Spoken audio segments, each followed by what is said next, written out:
Durmazsın patladım yayını. Gerizekalı.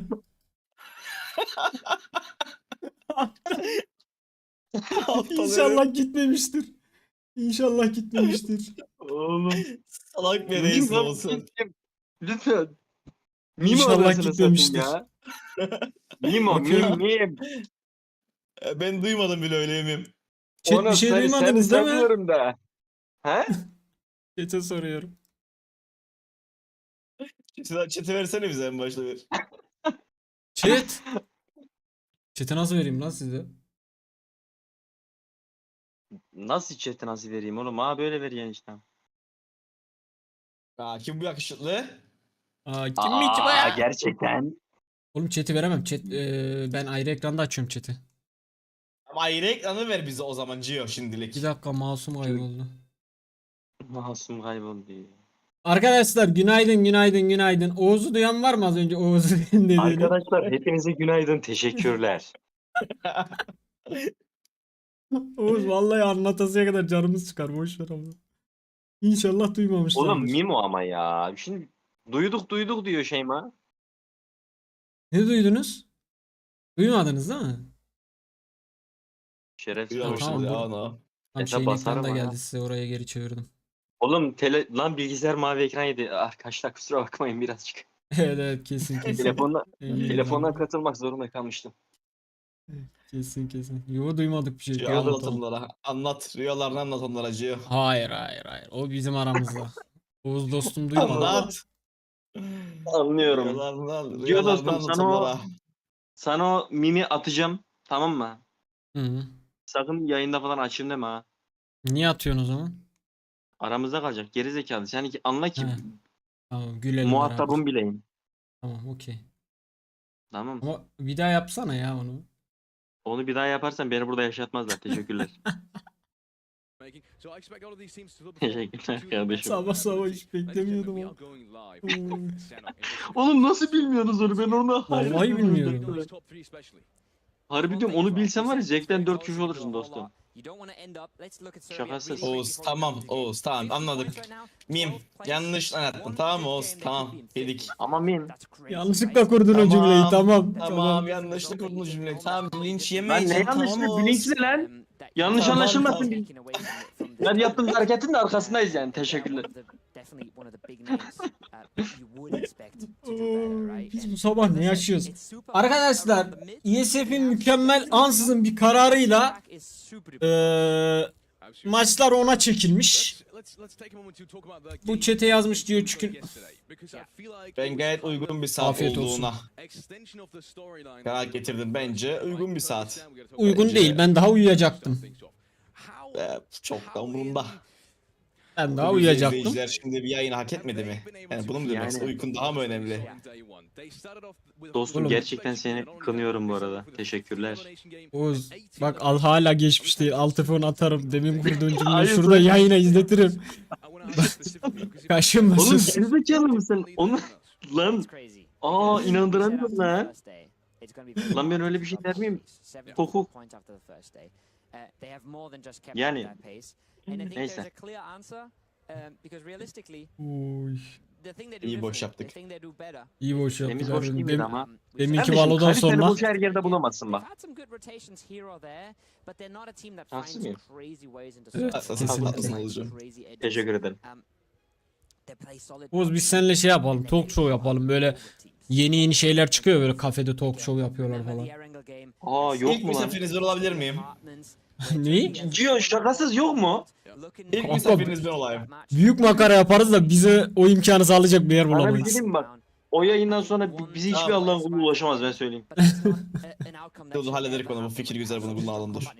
Dostum bu yapılır. Yayın sonrası bunu konuşalım bir. Bu yayın sonrası bir masaya yatıralım bu konuyu. Niye bu kadar erken yayın? Maçları ona çekmişler arkadaşlar. Biz de şok olduk.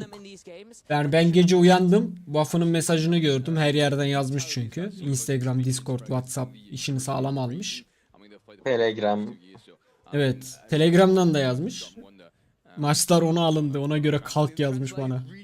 Hani uyusaydım acaba nasıl görecektim o mesajı bilmiyorum. Yani. Dikkat et, her an arkandan Barış abi çıkabilir. Çıkamaz arkadaşlar. Benim semtime girmek o kadar kolay değil. Önce benden izin alacak. Ondan sonra. Böyle. Hayır. Çok mantıklı bu arada. Teşekkürler. Ne diyor oğlum Evet. çocuk? Şirketimizin, kulübümüzün görünmez kahramanlarından Wild Bey hazır aramızda uyumamışken S2G Minecraft sunucusuna ne oldu diye bir soru geldi. Benim çok Esuci'nin uykum Minecraft geldi sunucusu bak. vardı. Bak öyle bir uykum geldi ki bak. Öyle bir şey var mıydı lan? Evet, Gidip öyle benim bir de plan var. rüyalara dalmam lazım arkadaşlar benim de arada sırada. Oğlum bu bilgi bende Sesim neden böyle yok? Uykulandım. Dostum sen askerdeydin o sıra. Ha, anladım. Ne diyelim, seni aradığımda kanka Minecraft sunucusu açıyoruz mu diyeyim, ne diyeyim? Sana bir şey diyeyim, bilgisayarı yükleyip gelirdim. Askeri bilgisayar. Anında. Anında oradayım. Komutanla Ender'a gittik, hadi bakalım. Ah lan. Komutanla yapı kapışması. Ya. En iyi üssü kuran kazanır. Diğer koğuştan şey alsın artık ekmor zaten. Sarmaz mı anasını satayım ya? Yok mu ya?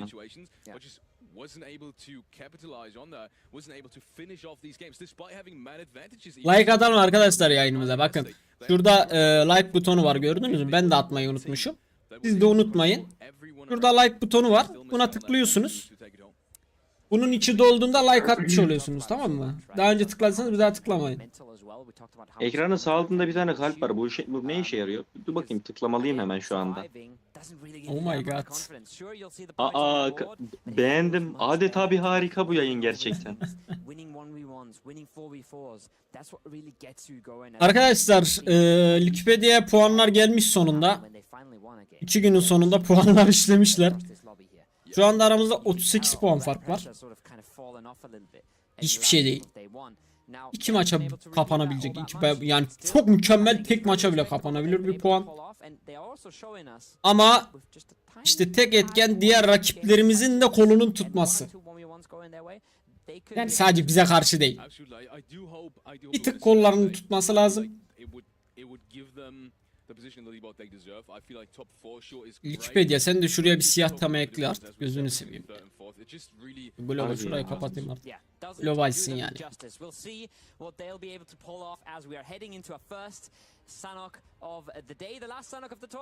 Sanok'la başlıyoruz galiba.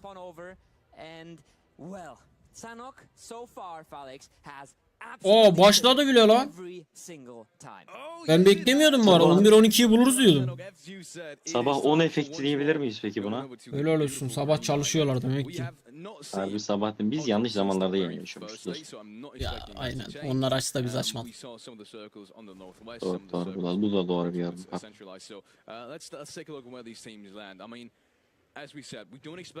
Çok erken başladı, korkuyor.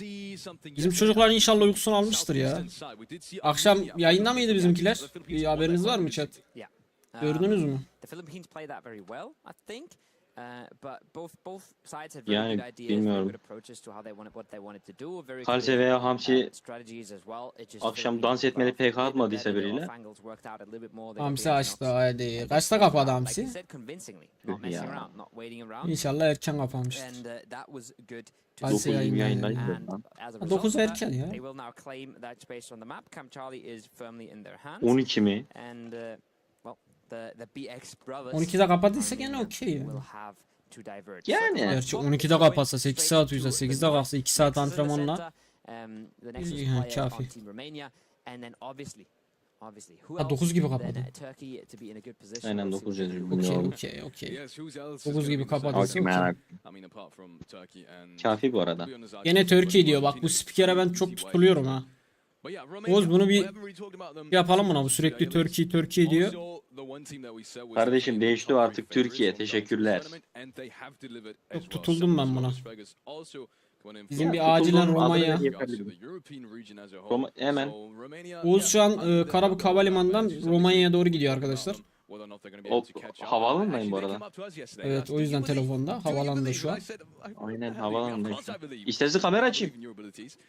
Bak açtım. Oğlum akşam bir kamera... Oğlum bak gene nerelere girdin ya. Reji! Açacaksın gene şimdi Spotify'ın WhatsApp'ını yanlışlıkla. Beni yaptılar. Evet. Ne oluyor lan? Oğlum Reji'yi hacklemişler lan. Alana ben bakamıyorum abi. Map'i ben açamıyorum. Onlar açacak, biz bakacağız. Görüntü göstersene. Gösterdim, geldi mi? Uyanamıyorum ama izlemek zorundayım. Uyanırsın. Şimdi bizimkiler böyle bir 2 kill aldım. Biz gaza geldim, sen de hemen. Vallahi. Tamam. Ya şu YouTube'da telif olay olmasa var ya. YouTube'da telif olmasa bir bak basarım soundpad'e bilgisayara geçip şu an bak. Ya mavi ekran yersin gene sen.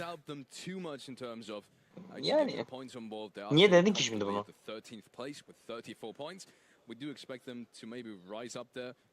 Uykunuz açılsın diye yaptım. Uykunuz açılsın diye yaptım. Arkadaşlar duayı öbür maç ederiz. Bir bu maça bakalım nasıl gidecek. Duasız daha iyi gidiyorsa dua etmeyiz. Belki bizim duamız kabul olur. Bilemeyiz. Gerçi dün kabul oldu. Bugün kabul olur mu bilmiyorum. Bilemiyorum. Oğuz'dan dua. Evet, Oğuz'dan bir sayın Oğuz hocam, kıymetli nefesinizle bize bir dua, bir üfleme, ne bileyim, herhangi bir skill Bu varsa. isteğinizi şu anda mobil olduğum için biraz geç yerine getirmekteyim. Niye mobilde dua edilmiyor mu? Basacağım şimdi bu yüzü. Abi 1000 kişi Ya amin kardeşim, diyor. zor oluyor. Harbiden lan bizim camide 1000 kişi olmuyor.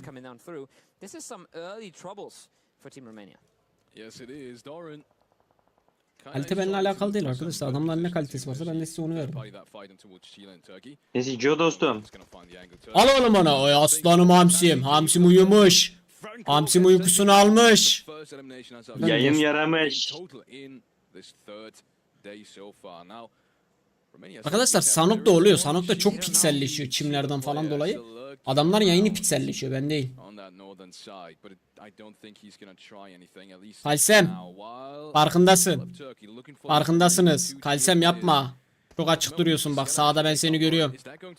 Yapma oğlum. Reis vur şamarı, aslanım benim. Bugün maçız. Bizim çocuklar demek ki sabah 8'de uyandırıp oynatmak lazım. Öyle bir infom var şu an. Güzel info bu arada, işe yarar. Evet Oğuz Bey, hazır maç iyi giderken bir dua.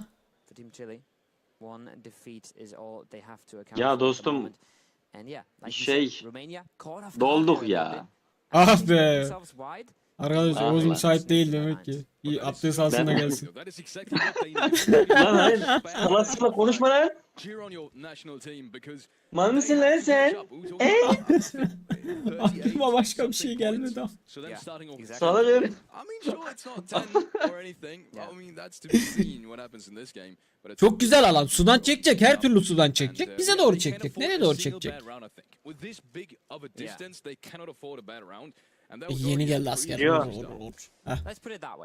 Yo, ben gittim, geleceğim. İyi hadi inşallah. Sevgilim gelin.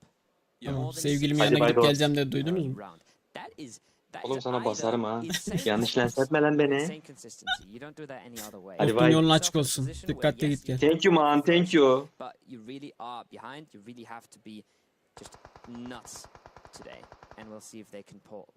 Heh, gitti ya. Abdest almaya gitti arkadaşlar. O çekindi söyleyeyim, ben söyleyeyim. Abdeste gitti. Arkadaşlar ikinci 24.000 dolar da bir önemli değil. Şu an için bizim derdimiz şampiyon olmak. Parayla derdimiz yok veya gidelim Romanya'ya gezelim diye bir kafamız yok. Bizim tek derdimiz şu an şampiyon olup kupayı almak. Kupa törenine kalamayacağız ama yapacak bir şey yok. Kupayı alalım. Dursun müzemizde dursun.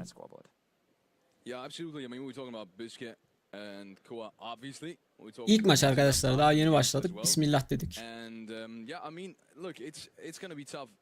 Breaching into that top 3, some would say impossible. I think it's not that far off actually, but you still wanna get the best placements you can. I mean, a top 6, a top 5 is 100% possible. We're talking about how big that. Oğlum bu ne biçim alan lan? Both teams really is, and how close they are. Bu ne oğlum, alan suda. One good game, maybe even this round is definitely gonna teleport them upwards. And Bugün alttaki yaklaşık ilk kaçtan sonra diyeyim, ilk 8'den sonraki takımların kaybedecek hiçbir şey yok arkadaşlar. Her şeyi yapabilirler. Ama umarım hani bize bir çalma olayı olmaz. Gelen kill olur gider.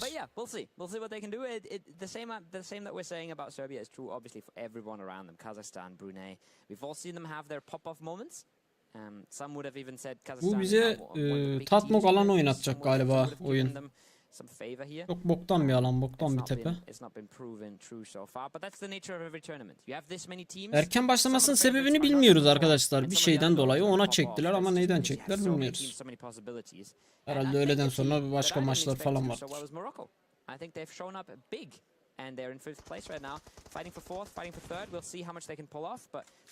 Bunlar çeksin ya, bunlar alsın, önemli değil. Günaydın arkadaşlar, günaydın. Herkese günaydın. Bizim için gün aymadı ama ayacak.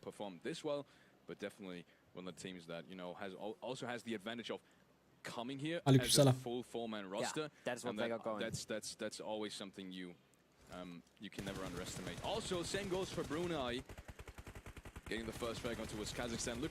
Oradan kaçamaz ya.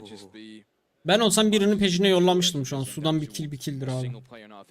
Yani zaten kaybedecek bir şey yok Bruno. 60 puansın.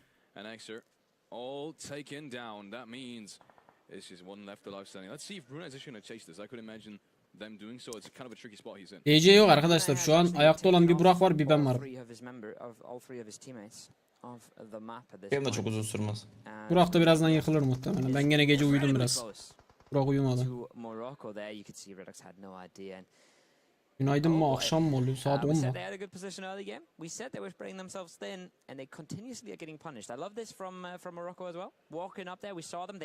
Ya Morokko falan de ya, git Romanya'da, Morokko'da. Baba bizi söyleme be. Bırak kenarda oynayalım biz. Dua öbür maça kaldı ya. Öbür maç halledeceğiz. And usually they tend to center up around that coastline, just short south of it, exactly where Romania is right now, center around that area. So they would have been in an absolute prime spot to make the best out of this round. Nasıl agresif oynuyorlar, görüyorsunuz mu? Çaresi yok çünkü. Birinci adam 100 puan fark atmış. Nasıl agresif oynuyorlar? O baydı.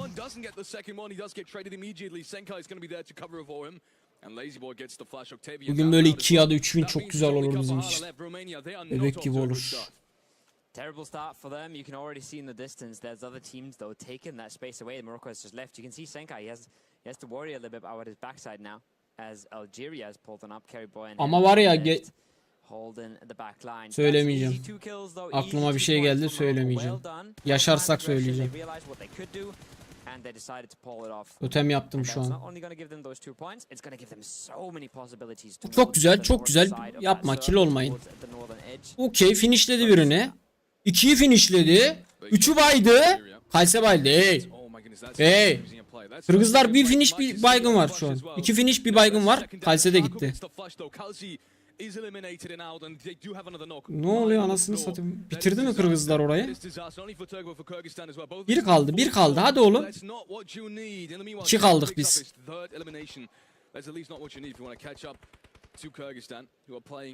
Oo, biz Paradise'da kalmışız ve önümüz arkamız dolu. Helalsin SYLAS. Güzel bir kill daha çektik. Bomba yedik. Biraz sıkıntı. SYLAS kaç. Okey, atamadı. Hayır ya. Arkadan yedi ya. No chance to get anything going. It's the Philippines that picked that one up. RAYZ, he's stuck RAYZ kaldı tek. between multiple teams here. No chance to go 3 anywhere. killimiz var. Kırgızların 1 killi var. O baygını kaldıramayacak muhtemelen ya.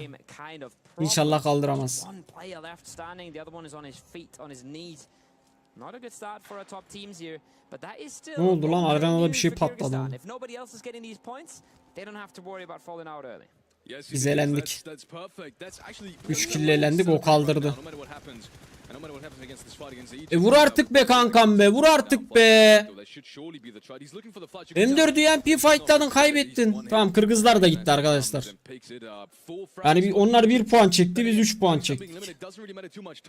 2 puan kapatmış olduk, 36'ya düştü.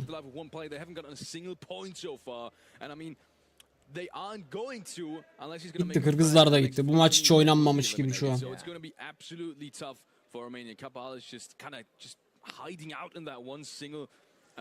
Yani bunu iyi değerlendirmemiz lazım diğer maçlarda.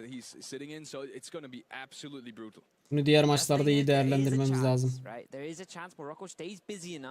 That they don't have to aggress him, and nobody else wants to make the run through the open. If someone aggresses him, there's a chance he stands up, gets a kill or two. But he is hoping that just nobody comes this way. Evet, aslında Kırgızlar elenmişken biz şu an biraz 10-15 puan çekebilseydik güzel olurdu da yapacak bir şey yok. En azından onlar da elendi yani. Elenmeyip devam da edebilirlerdi. Bizim için maç bitti şu an. Romanya'da tek kalmış zaten. O da puan çekemeyecek.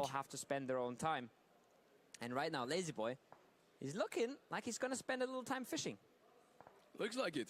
I mean, he's kind of the anchor player, just watching the back, and he might just split out the Georgian squad. That's his job to do so, and if he does, that's going to be in absolute trouble for Georgia. I don't think they're going to be able to make it on. Çok kötü arada kaldık ya. Önümüze Bruno geldi, arkamıza Filipin geldi. Making their way towards that single story compound. Really tough spot to be in. Yeah. It's no one else than Brunei as well on the other side. They've had a hot game so far. 5 kills. Aralar uzun sürmeyecek. 3. maçtan sonraki ara uzun sürer muhtemelen. Yine dünkü gibi. İnşallah o da uzun sürmez ya. Dün 6,5 saat yayın yapmışız.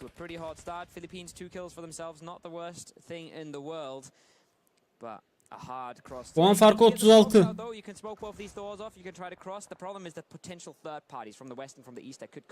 Ukrayna turnuvadan çekildi arkadaşlar.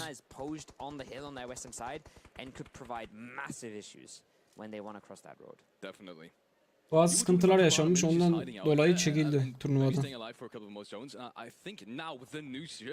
6,5 saat yayın yapan Gio'nun karizma mı? 6,5 saat yayın yapan Gio yatağı zor buldu. Evde kayboldum dün. So Magapahala might just be in a prime spot to at least pick up some placement points and get closer to Turkey after they've been eliminated too. But let's see, Georgia is still swimming there. I don't think Lazy Boy has spotted them yet. I don't see any shots. That might be a big problem. It's a big problem because they have been knocked on the other side of things, so they have to try and pull this together. They have been aggressed and they've even lost the player. Algeria have not only kept them busy, they've taken the first casualty, and like you said, like we said earlier, this is the problem. E-Spor falan paylaştı mı lan, onu direkt alıntılasın. They might even miss out on Georgia. And if suddenly there's a 4-man standing in your backs, picking up on the coastline, they've already left Jaeger up towards the east. Now the swimmers have been spotted. Now the solo that's off to the west here already made landfall. He's gonna come up big. This is trouble for Georgia, but it's again gonna keep Morocco busy. Yes, it is. Arkadaşlar bu final turnuvası. İlk 3'ün ya da ilk 4'ün bir yere gittiği yok. Bu ülkeler arası bir dünya finali. Buradan şampiyon alan takım dünya şampiyonu oluyor. Ülkeler arasında gerçek anlamda dünya şampiyonu oluyor. Ödül var. Ödül çok önemli değil. Bizim için daha çok önemli olan kısım kupa kısmı. Kupayı istiyoruz. Yeah, and like we said, the solo needs to make a play. Jaeger, he's a little bit off to the Bu ilk west maç. of the Moroccan squad, but he's not managing to. He's not there in time. He has a very open run to make as well, and it's looking like he might have. No, he actually has been knocked at this point. He's been Bilmiyoruz, found out. Abdurrezzak. The worst possible scenario for them. World Cup gibi, aynen. Holding on. We have another zone popping in, and for now, they're getting their kill points at least. And look at this. This shift is Abi Romanya hala o alan ortasında nasıl yaşıyor ya? Gözünü seveyim, hiçbiriniz görmüyorsunuz mu adam orada? Orada bir kulübe var, onun içinde yatıyor değil mi o? Kesin öyle bir sahne var orada, var ya, kulübenin içinde yatıyor orada.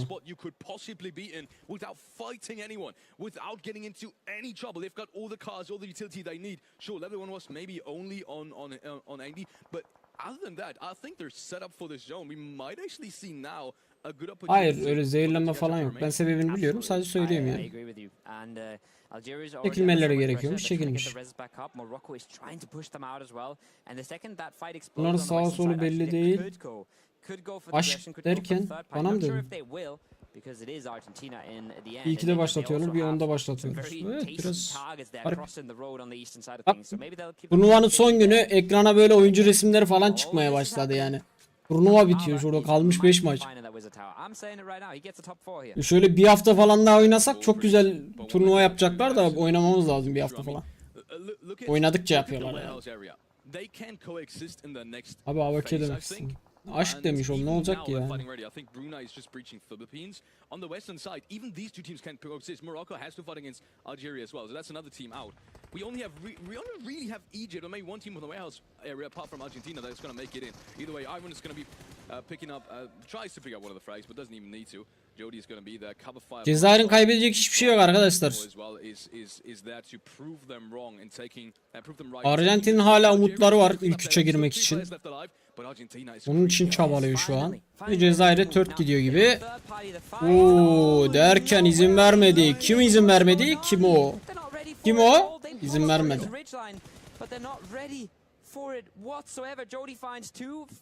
Alana sürünseydi keşke. But oh my, that was not what should have happened. They're gonna get one of these reses. I'm not sure how much space Algeria really has to play. I'm not even sure if that res is 36 puan çok rahat kapanır. But that's again Kapanmayacak hiçbir şey yok. They go a little too late and it doesn't work out for them. Oh my goodness, that trade. How important was that trade? Look at Iron though. He knows, I think he knows he has to make a move now. He, instead of actually pushing up that ridge line, he's going to let them revive. Both these players are back up. Argentina, even though that was crazy good spray from Kimo and shouldn't have happened either way, they might find footing back into this. The revives have happened. That's a good nade. Somehow Algeria is falling apart. Egypt from the distance now chiming in as well. And Argentina, they're back on their feet. They will have another chance at this. This is exactly what they needed. Another breath of relief. They've gotten a few of them this. O kulübe kimse oynamaz zaten arkadaşlar. Orası yaşamak için var. Çok low'da bir kulübe. Etraf hep tepe onun.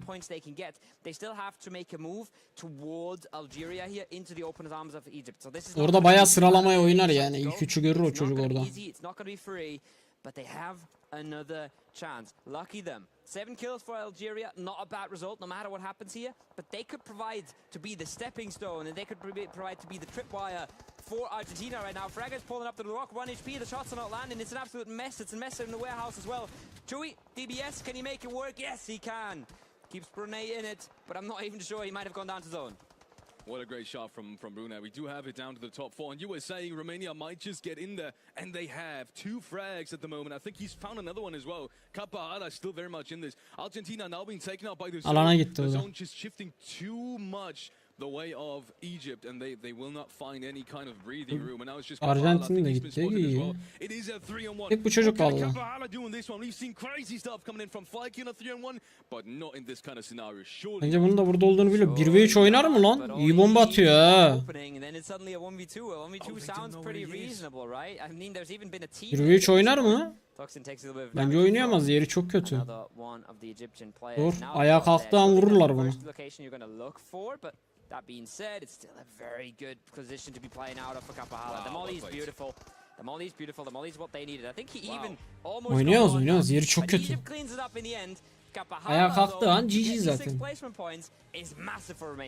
Wow, that is amazing. Egypt coming back in the first game of the last day after yesterday has been so incredibly lackluster. I mean, there's no other way to put it. Yani kötü maç geçti bizim için ama iyi düş tarafı Kırgızlar için de kötü bir maç geçti. Sadece onlardan fazla 2 puan çektik. Çocuk ceket giymiş. Niye? Ceketsiz daha yakışıklıydım bro. Big climb on the leaderboard. And again, good salvage for Romania as none of the other top teams got anything going. Tamam okey. Gelelim topluluğa bakalım. Bu ne şanssızlık be. Ya arkadan gerçekten önümüze bir 4, arkamıza 4. Yapacak bir şey yok, en az akırız. Evet 2 puan aldık en azından. Sanok ciddili bok gibi map. Miramar daha iyi. Evet eskiden Sano'muz iyiydi. Şimdi Miramar'ımız çok iyi. Ulan siz şaka mısınız? Kırgızlara yem oluyorsunuz. Bir önün arkalısı gözünün ne biçim olay bu.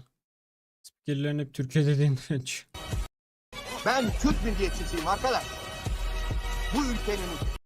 Böyle bir video çeksem ben de bir yere bakan. Sabah sabah abdest alırken geldim 2 kill almışız bismillah. Niye abdest aldığını sorgulamıyorum Emre. Yengi ilk maç puan tablosu maalesef biraz geç gelilecek siteye. Bugün en az 3'ün inşallah. İnşallah şampiyonluk geliyor inşallah. Bir son maçtan sonra ekranda yazıyordu ilk maç sonunda diye. Evet saçma. Benim haberim yoktu. Arkadaşlar aramızda kalsa kazanıyoruz. Günaydın. Enerji. Abi kesin bunlar bilerek erken aldı maçı 2 saat bekleyelim diye. Şey mi erkene çekiyorlar bu sefer 4 saat bekletecekler.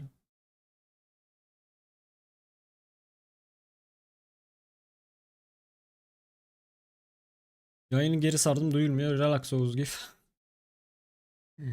Duysanız var ya üf. Bilgi geldi bugün 3 gün geliyor inşallah. Şampiyon olduğumuz bir gün sabahından herkese günaydın günaydın. Puan farkı şu an 36 kardeşim. Uyan yeğen. Uyandırma uyandım. Gece uyandım ben.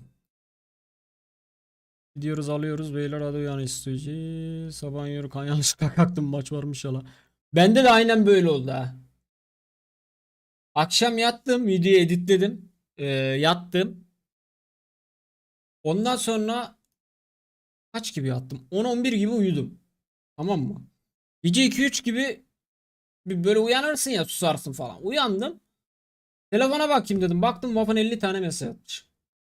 Ondan sonra uyuyamadım. Onu gördükten sonra maçlar onda dedikten sonra moralim bozuldu uyuyamadım. Erkenle çabuk konuşuruz. Abi uyandıysa. Oğlum ben bu kadar uyuyan bir adam değilim. Benim harbiden şakasız uyku problemlerim var. Ben uyuyan bir adam değilim zaten.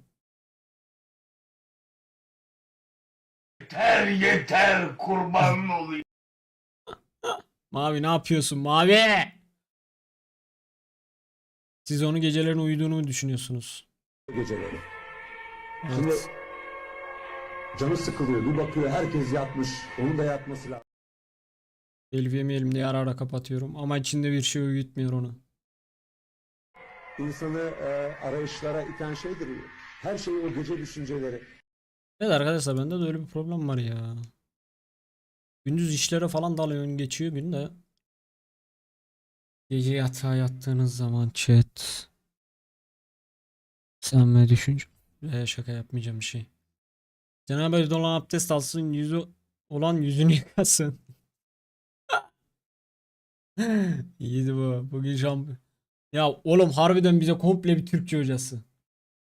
Komple bir Türkçe hocası.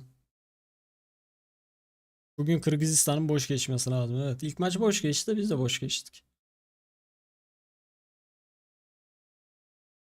Çık abi uyan. Ramazan oğlum. Ben sana istiyorsan numaramı vereyim Ramazan. Sıkıldıkça ara beni abi uyan diye. Şampiyonluğa son bir adım. Dün bayağı iyi mimler çıktı bakalım bugün neler çıkacak. Günaydın. O mimleri silmeyen şerefsizdir. Hadi bakayım. Valo konusunda geçen sene sonuç olarak bir başarı gelmedi. Hedefimiz partnerlik olmaktı. Partner olmaktı. Takım dağılabilir. Yeni takım toplanır. İsme değil oynanan oyuna ve oyuncuların potansiyeline bakmak lazım. Sakin kalın.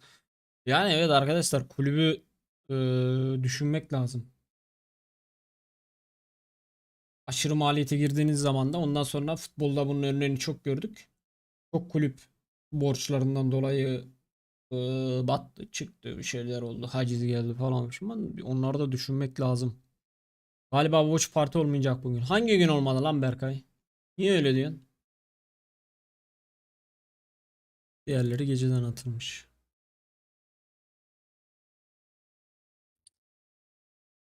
Ben izlemeyince güzel oynuyor bu takım. Yayına girdim öldük ama ne iş. Buse. Burayı terk et. Abim derhal burayı terk et. Yeni win totemi. Hadi inşallah. Abi senin yüzünden gitti ama lan nazar değdi. Arada mı LFT attı? Olabilir, bilmiyorum. Malo tarafı hakkında hiçbir fikrim yok. Burak burada mı? Değil. Madem böyle oynuyordun Kırgızlara karşı niye böyle oynamalı bunu? Mümin hocam diğer maç 2 dakika varken başlayalım doğaya. Oğuz abdesti. Evet evet, Oğuz abdesti gitti. Evet. Oğuz DC'den bana yazmış. İnşallah sövmüyordur.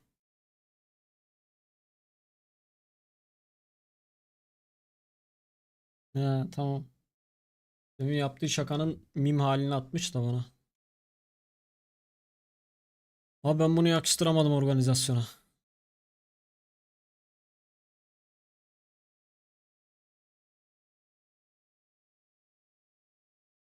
Anlamadım.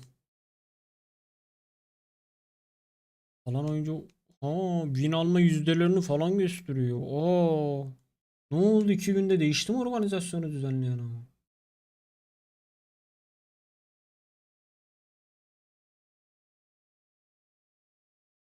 Enti arkadaşlar, her şeyi iyi yönden düşünmek lazım.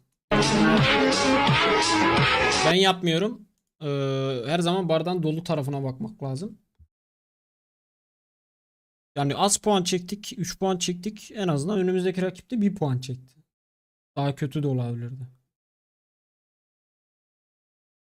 Bu ne? Hamsici temsili. Mbappe'niz. Mbappe değil lan o. Kim o? Mbappe mi lan o? Mbappe. Nesin oğlum sen ya? Çok iyi topçu.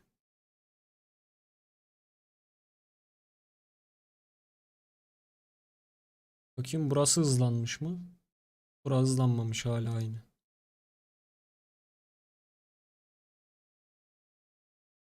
Başlamamış. Kalite bizlik değil arkadaşlar. O kalite düzeldi bakın. O arkaya atınca otomatik internet yavaşlatmasın diye kısıyor. Diyor mark kapandı, ne diyorsun? Hiçbir fikrim yok. Hiç haberim yok yani, daha önce hiç bilmiyorum. Barışçı video attı, açtı, izleyin. Arkadaşlar maçı izlemeyecek arkadaşlar, Barış abi video atmış. Onu da izleyebilir. Şarkı söylüyor. Maçı izleyecekseniz de en azından gelin bir like atın. Videoyu sona sardırın şöyle. Telif yeriz biz burada, açıp izleyemeyiz. Bir kanal telif yerse arkadaşlar, yani telifi sonradan kaldırsanız bile ister istemez kanalın algoritmaları bozulur. Önermeleri düşer. O yüzden Mbappe değil abi. Burak Yılmaz mı? Bu mu Burak Yılmaz?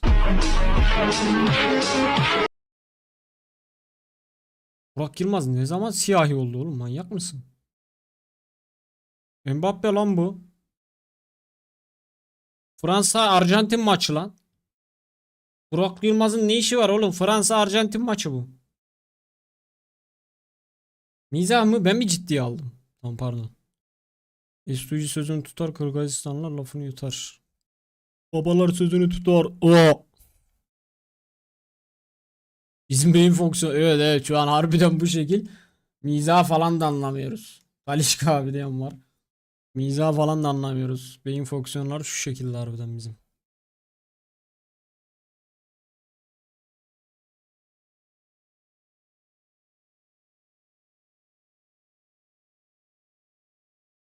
Abi Sylas'ın oturuşu sana ne hatırlatıyor? Hmm. Hatırlayın o sahneyi. Bak roleplay'ini yapıyorum. Hatırlayın o sahneyi. Hatırla o sahneyi. Ya.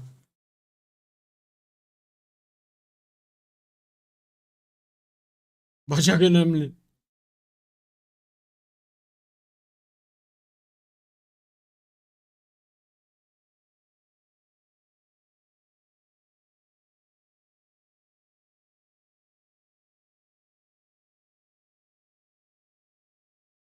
Kardeş ben sana çok tutuldum ha. BMGC falan gelmesin. Ben sana söyleyeyim. Ben olsam gelmem. Başladı mı? Güzel. Maçız. Ben bir su alıp geliyorum, hemen size yayın sesini veriyorum. The past and Yeah, I mean, I think Amin. the crazy thing about this whole situation is, you say 100 eliminations is crazy, but by the way that Kyrgyzstan has been playing, I'm not even surprised. If you would have told me they have 10 kills per game, I wouldn't have even been surprised. They're slightly below 8 now at this point with the last game coming in, but just because the dominance they've been showing, I'm not even surprised. SYLAS arabasını almış, You rotate'ini might get a little atıyor. bit tired of us saying that we hope somebody catches up to them. We're just Gereksizlik trying to have an yapmayın exciting lan. tournament, right? We're hoping Ne gördünüz the de o? last game, the winner Allah takes kamerayı the side. That's kapat. what you want to see as Üç. a fan, as a viewer. And Ronaldo bu hareketi yaptıktan sonra hayatında hiçbir şey doğru düzgün possible. gitmedi. But if they run away with this again, I'm not mad at all. They've pulled up, they've showed. We're not a full lineup. Alana bakayım. We're coming in here with Versin some of the best bakalım. fraggers in Europe, and we're going to dominate. And there's nothing. 2 günde sad puf about bitti them. ama. They've been absolutely crazy, and if they win this, they 100% deserve it. Yes, I mean definitely. Oo. It's going to be a quick entry coming in from Viking, who's been struggling in this. Bizim için çok önemli mesele değil yani. Well, he's lost En azından the Kırgızistan'a fight gidip last kill olmaz game. bunlar. Öyle I düşünüyorum felt şu an. like he normally doesn't. Şu an öyle He's bakıyorum. gonna pick up a kill as though this time around. It's gonna start things off. That's gonna be a Bak first gene aynı şaka. Dün bu şakayı anlamamıştım. Bugün anladım. Gene aynı şaka, So now, yapmayın. the crazy man engaged that building with only a machete at hand. I think he might have found a pistol at some point now. Shotgun on the other side, but he's winning that out. How? He's landing the shots. Zuro not being able to connect the shotgun. Strongman on the other side is going to do him the favor. Now he can hunt the low HP Fernand that just has a pistol to work with. Surely going to put him down. wow. The pump action is going to be good enough. Armenia just outgunning Colombia in this fight. They've also outmanned them. Legal nowhere to be found. Hatta orta mı?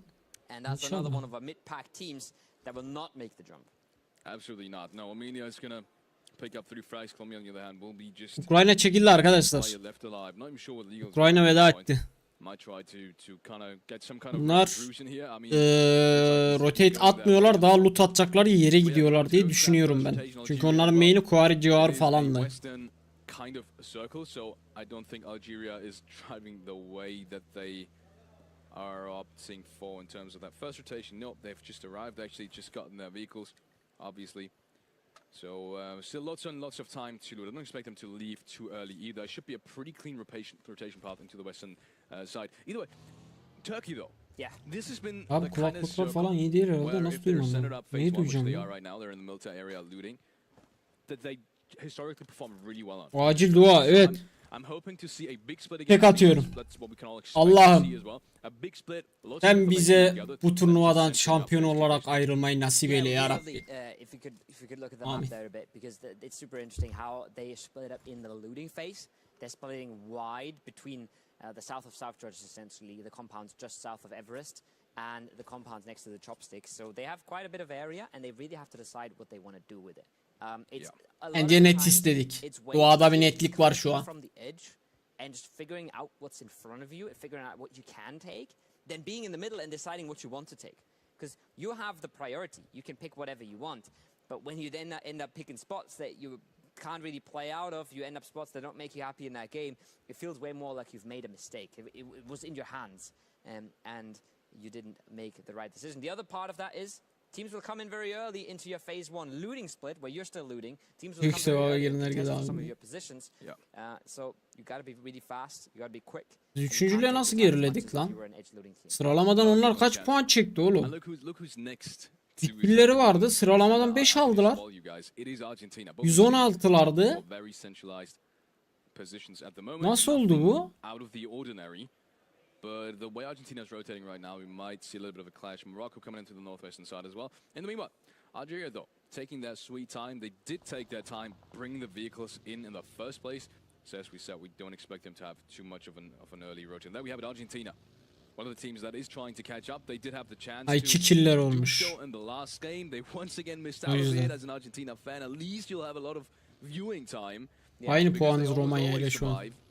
But then again, you'll also be one of the most frustrated fans at this point. You'd be furious. Because they're just not winning the games. They're just really not. It's like watching Argentina go into World Cup after World Cup and losing to 6 Germany aldılar, evet, over doğru. and over again. It's just furious, you know. Biz galiba Penalties, Gatka'da mıyız? Neredeyiz? Reis'i gördüm Scott sanki said Gatka'da. making an unfortunate goal for you in the last few minutes of the game. Doesn't matter how far you got, you're going to be furious about going out, and you're going to be furious about not winning the thing. Evet, Gatka'dayız biz. SYLAS soloda. At least. I am going to say it. I think Romania and Turkey can get first. I don't think Argentina has a chance. I don't think Egypt has a chance. But they're still fighting for second. That's a lot of money. That's a lot of money on the line. That's a lot of pride on the line as well. It's much easier to say, well, this one team was Oğlum ne yapacaksınız ya şeyli öğretmenli. we got into all the end games, but we ended up fifth anyways. That's not going to be what they want to go home with. Yeah. So yeah, once again, big split coming in from Turkey as opposed to. O zaman bak soundpad de çalışıyor. Worked out perfectly for them. I mean, that's part of the reason why they've almost never lost a player early, as opposed to Turkey, for example, who have very occasionally. Not as Barış much as abi other teams, bilmiyorum. they've still been really solid in the early game, but just very occasionally lost a play. Argentina, that's just never been the case, I feel like. I think in one of the rounds we've seen them fight in phase one. I think that was yesterday, I think third or fourth round, where they actually got into kind of a skirmish in the early game, but they managed to pull out of that one as well. I think even with 1 or 2 elimination points. But yeah, let's see how this one's going. Next circle is going to be incredibly influential because the middle is kind of stacked, so rotation paths are going to be cramped. Interesting stuff here for Turkey as well. Split wide around the arms of Argentina. Kyrgyzstan. Dayı geldi. Bir şey ya. Personally very fond of, and they will take quarry. They'll get a player towards Biraz bir split atmışız da biz biraz dağınığız gibi sanki. Got a few players sailing his way, but classic Kyrgyzstan style. Take a lot of space, take information, don't go too deep. Gene mi Türkiye dedi o spiker? Diğer Türkçe mi dedi? Ben gideceğim Romanya'ya, olmayacak böyle. Definitely. Bruna. Bulacağım Romanya'dan 2-3 tane gözü kara çocuk. Is there? Yeah, I mean, that was a stupid question. I was just about to ask you, is there a way for them to get 4th place? I think it is. They need that one win now. Just as much as Egypt just needed that win. Ne yapıyorsun? I think Brunei needs that win as well. Similar. Abi adam gelmesin diye boşa ateş etti, fark ettiniz mi? Dolu olduğunu duysun diye boşa ateş etti gelmesin. Oğlum bu neyin çekingenliği? I can understand that. I can understand that. Absolutely. I think they did really well last season, and they were hoping to catch up to that. They said as well, last season was just much. Ben para vermedim. This season there's a lot of good teams in this lobby. It's way harder. I mean, we have a world champion here. Ya övmeye illa ki övecekler arkadaşlar. Sonuçta son dünya şampiyonu kadrosu burada. That's a pretty good way of describing this lobby, I'd say. Pretty good way. I think that's a pretty good way of describing that lobby. And yeah, not feeling all too good. Algeria, Chile, they're going to be crazy. A few shots exchanged, a few drive-bys. Now, the first. Ya bunların fight'i bizim için hiçbir şey önemli değil. Cezayir gidip şeye kill oluyordu. Boş verin. Filipinlere kill olsun daha iyi. Sesim çatallaşıyor benim. Could have been maybe like 1.5 seconds faster, but the trade was there, and unfortunately for them, the player only had a shotgun, not going to be able to take the player. Yerimiz güzel. Alan da eğer bizden yana olursa çok güzel.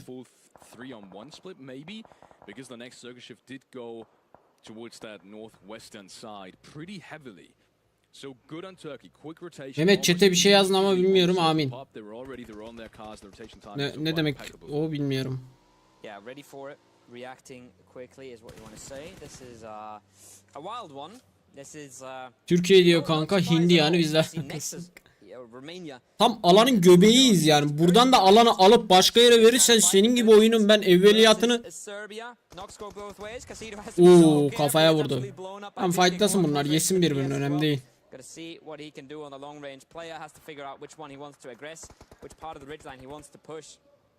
Kill alacağım diye ölecek. Vuramadı.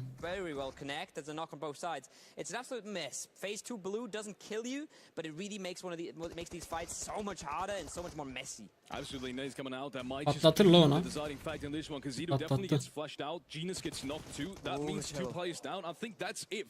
Sırbistan 4 kill aldı buradan. By Serbia, who've just picked up 4 eliminations as well. These are so certain. I can't even describe how influential, because look at the middle of the pack. We talked about this.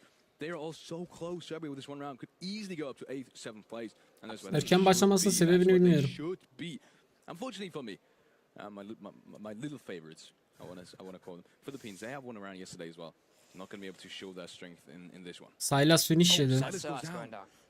Nereden yedi? That is big. Turkey, they had a 4-man compound in the center, so I'm not quite sure what happened there. Ne oldu? Kafa mı geldi, ne oldu? Uy bir can, aferin Hamsi. Kafa gelmiş bize. Aferin oğlum.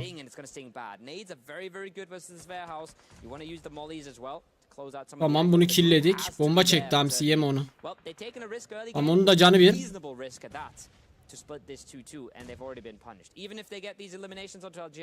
Şu an çok büyük araya aldık da. Yanıyor. Bir canı var. Duydun. Ama bombası yok. Çok güzelsin oğlum KALSE. Bir kişi kaldı. Ya canı yarım oynarsınız bence. Oynarsınız. Bastınız, oynadınız. Evet. Evet oğlum.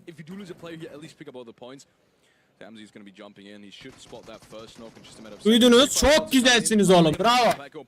Bravo. Çok iyi. 3 kill. Çok iyi. Çok iyi. Bir tane. RAYZ tek kaldı. Abi RAYZ'i orada gördüler. 4 kişi kafaladı direkt ya.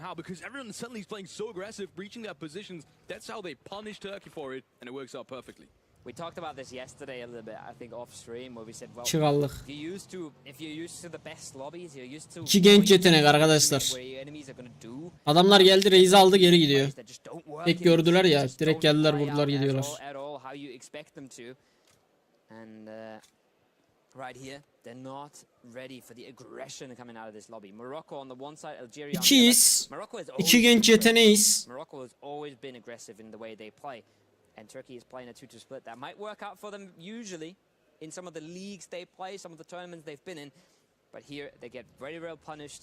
And even though they get a few of these Allah'tan devamını getirmediler yani, üstümüze de oynayabilirlerdi. 2v4 zorunda da kaldı. Helal. Finish desen onu lan. Hadi lan Viking.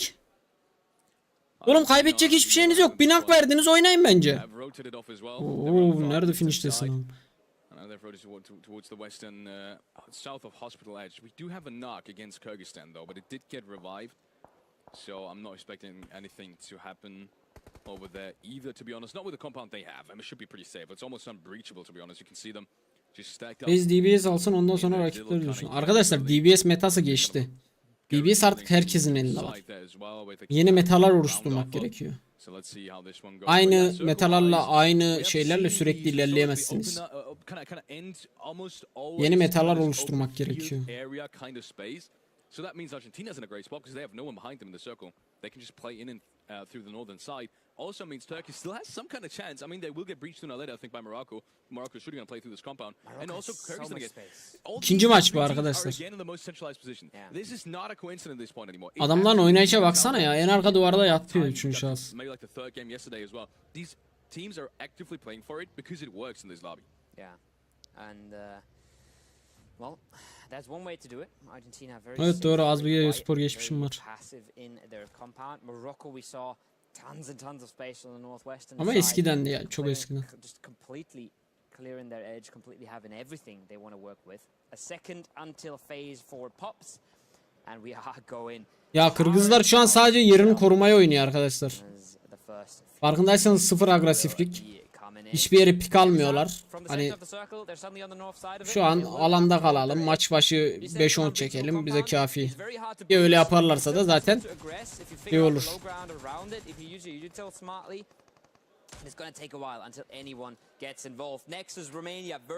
Romanya'dan bir nak geldi. Much better starting position than they had in the last game, but they have to hold on versus some of the best fraggers in the lobby here. Romanya'dan bir de finish geldi. Güzel haber. Bir finish, bir baygın daha. Yapma be. Devamın nerede senin oğlum, oynasanıza. Baygınmış. Direkt arabaya bin, o kenar oyna, orada kaldırsın arkadaşını. Evet öyle yapıyorlar şu an. Aa, bırakıp gidiyor. Bırakıp gidiyor. Adam üçünü de geri kaldıracak. Bırakıp gitti arkadaşlarını. Going for another raise. I'm not quite sure if I read that situation right, but now they will get the flushes. Biscuit, last one on that rock side, holding on. You've got Maxa right on his side. This is not a position you want to be in. This is not comfortable. This is not safe. This is not even survivable kill in çekiyor. long term here. They're trying to go for another raise, but as soon as that buggy blows up, they're in absolute trouble. Gene bayıldı. Çok güzel bir bayıldı Kırgızlar. Bir finish var onlardan. Güzel. I think they have to at this point. Look at this. The entry into the circle is pretty much through Serbia. So the only real way in for Alan önümüzde de önümüz çok açık ya. Gitti alanı Kırgızlara verdi, iyi mi? Vallahi alanı Kırgızistan'a verdi.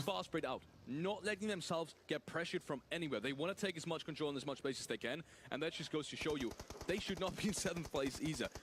Very well played so far from them. Let's see how much they can do with it. Octavian already breaching that ridge line. Redux coming just behind them. Doran should have a buggy as well. Kind of just Şaka gibi ya. Harbiden şaka gibisin ya Sırbistan. Kimdi o, Sırbistan mıydı? Hangi takımdı o ya? Şaka gibisin abi ya. Adamın 3 baymış içeride. Bir tane ayakta var ya. Niye bırakıp kaçarsın ya? Sebep ne abi? Bir arkadaşın kaldırınca eline ne geçecek? Git oyna üstüne, onu da vur. 4 kill geçer ya eline. Şimdi hiç alamadın. Şimdi hiç ki puan alamadın. Ben anlamıyorum abi. Bak beni E-Spor'a geri döndürecek. Şaka. Talk plenty about the situation. Romania figures out the double oranges are free. They figures out they don't have to run into a Brunei that's set up to keep them out. And that's a very nice bit of breathing room. That's a few seconds to relax. 25 seconds until the phase 4 locks in and we see where phase 5 takes us. Good amount of time for Romania to figure out what's going on. I think we had Kazakhstan as well. We had them on the radio tower earlier, but they've also lost two. Ermenistan'la şu an kafa kafaya Ermenistan'la Romanya ile kafa kafaya gidiyor şu an. Aynı puandayız. Kırgızistan bir eksilmiş, bir kill çekmiş. Normalde bir eksilip 4 kill çekiyorlardı. Alana bir bak Allah aşkına, adamların olduğu alana bir bak. Hamsi güzel yere gitti aslında da KALSE tek kaldı orada. KALSE de çıkarsa sağ salim iyi olur. Turkey did make it out of there without Morocco breaching them, but I think at least now Morocco is going to do some kind of. KALSE'nin hakkıyla Kırgızlar. Kyrgyzstan actually is going to be the one to find CALSE though. That's a big knock actually. Not sure how much they can do with that. Actually, it's going to be a flash coming in from Flyki as well. So good stuff from Kyrgyzstan. Yeah, they find one of Turkey and Turkey 35 şu an puan farkı. to the radio tower and they have mexes there. They've just barely beaten them through the punch. It's just Hamzi left.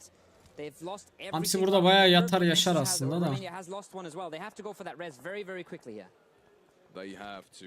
Hamzi still looking around that open field area. Kyrgyzstan should split out some of the Moroccan players. But either way, I mean Kyrgyzstan. Ne onlar bize geliyor galiba. How did they lose effect though? Hamsi force'ladı orayı bir tık. Yeah, in the middle of the compound. They had a 4-man compound hold. They cannot lose a player there. That's just not. No, that's just. They've got to be very happy that at least they were able to weaken the teams around them. They were able to weaken Turkey here. But they should have never lost a player in that. Aşırı sağlamca oynuyorlar. Bundan sonra 4 maç var arkadaşlar. Hepimize bir Romanya tehlikesi var şu an.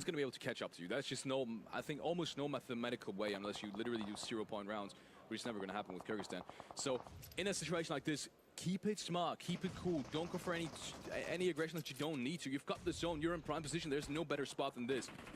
What cannot be said about Chile at the moment, running across the street. I'm not even sure how he's still alive. Georgia should be able to see him. And there he goes, Asterix takes him down. He's ducking and diving. Next is Romania. They're on the sweep. Hamsi bir baydı yukarıdan. Hadi be oğlum be. 1 ve 3 be. 2 geldi. Çok güzelsin Hamsi'm. Ama bomba geliyor. Yapma. Ne olur tutmasın. Tuttu. Octavian senin ben.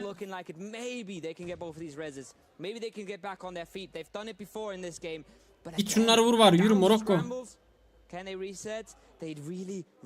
Ya bro 80 puan 78 puansın zaten. Kaybedecek neyin var? Niye win'e çabalıyorsun ya? Agresif oynasana, gözünü sevdiğim ya. Aa, çıldıracağım ya. Lan ne kaybedeceksin? Ya ilk 3'e atacaksın kendini ya 5, 8. 10. olacaksın. Bir şey fark etmeyecek senin için. There is still the possibility for Kyrgyzstan to kind of falter in this round. I don't really see it happening. Let's be honest. With that kind of circumstance that's come up, çık da şu kilisen al var ya, çık. They will still be on the edge at the very least. And they will still have the high ground on this position. That's like the prime spot. Kırgızlar baydı onu. Çık o kilisen al. The big problem is as well. Their compound is pushable to some extent when it's on the edge. When one team has a free edge behind them, the blue behind them, Kendi arkadaşını öldürdü burada bak. Önündeki baygını almadı, Kırgızlara gidecek o kill şimdi. Bunların baygını mıydı o? İyi, bunların baygınıymış. Tearing each other apart. Brunei has somehow come out clean with this. I think there was even a team knock involved for Egypt, making that fight a little bit easier. This is the team that could maybe mount some sort of pressure towards Kyrgyzstan, but they also Hala oynamıyor buraya. Bak Fas hala oynamıyor, geri kaçıyor Fas. With all these teams just ruining each other's games on the edge. I cannot see this be anyone's game other than Kyrgyzstan. There is just no way. The circle is just too good for them, and they should be picking up massive amounts of frags as well, just judging by their position. I mean, Kazakhstan, they would need a miraculous shot to even get up towards the street. Maybe they can play just below them, and Kyrgyzstan can just let them be there to be able to focus on the rest of the circle. But for anyone else, realistically, where can they play in the next phase? I don't see a single spot that is potentially open for them, except for some dips on the northwestern side. But that is at most going to be 2 teams. Yeah, you'll have the occasional water tower ridge you can hide behind. You have a few hay bales. You see those 2 water towers? Both of them semi-playable, but it all depends on how much space you have on your edge. It all depends on who you can take out. For a team like Kazakhstan, for example, they have this ridge line for themselves. If they're able to peek over into the field, none of that field close to them is playable for Team Romania. They should be able to. Brunei's there, right? Brunei's going to pin them down. Brunei's going to keep that from happening. But again, everybody's getting around each other. Nobody can really make a move to the middle towards Kyrgyzstan. Can we just talk about Brunei and how clean they've played it up until this point? Yeah. We saw them spread out throughout that kind of Burada birinci olan dünya şampiyonu oluyor arkadaşlar. almost down to the swamp area. Ülkeler arasında gerçek anlamda dünya şampiyonu oluyorlar. Muhtemelen Kırgızlar burayı binler gibi ya. Adamlar bir tane rotate attı arkadaşlar, bir tane. Guari'den çıktılar. Pardon bak, ilk önce arabaya atladılar. Oradan main'e bir rotate attılar. Lootladılar main'lerini. Bu oldukları compound'a bir tane rotate attılar, başka hiçbir şey yapmadılar. Şu şanstan bize de ya. If they can take out Kazakhstan, they can win the game. Harbiden şu şanstan bize de. Stuck on that ridge line, they can't make a free move out. The second they step up on that road, they're open to the swamp. So they need to clear that for themselves. Then they can activate. Then they can go crazy. If they don't manage that, it's going to be hard. Romania, beautiful. Beautiful rotation right into the lower ground next to the compound. Very survivable. Very survivable. While Morocco, while Armenia is alive. If everybody on the north is dead, Kyrgyzstan will destroy you. But for now, very, very good position. Everybody is so dependent on the other teams in the lobby right now. This is peak PUBG. I want to see Brunei keep doing what they're doing, clean out that swamp. Hala alan ortasılar. Right now, because they're looking like a different team today. This is so smart from all of these teams remaining. This is, you said peak PUBG Mobile. If you're through right now, look at all these teams. Ya alan ortasılar ve ona göre gene az killleri var yani. 2 killleri var hala. Why no one is fighting at the moment? Everyone knows how each and every one on the opposing side is getting helped by each other. That is exactly how you need to play PUBG Mobile, and why you can play such, for example, why you can do such a rotation that Romania just did, just because everyone else is covering each other just the way that you cover, you are covering someone else for an opposing team. So great PUBG Mobile action coming in this second game of today. Ryuk's going to find an opening. Not sure how much that's going to happen, much impact that's going to have, because I think that edge of the compound is still inside of it, so they should get this rest. But either way, it is one more timer in terms of knobs being taken down, so the next one might just not be. Abi Kırgızlar kötü zaten, alan onlarda olduğu için alıyorlar. Ya Ruslar da kötü oynuyor diyemeyiz arkadaşlar. Kolay kolay fight vermiyorlar. Bir tek bize karşı fight verdiler. Bizden iyi değiller ama yani lobiden iyiler. Diğer takımlardan falan iyiler. Ermenistan'dan, Filipinler'den falan kat kat iyi takım. Ama bizden iyi değiller yani.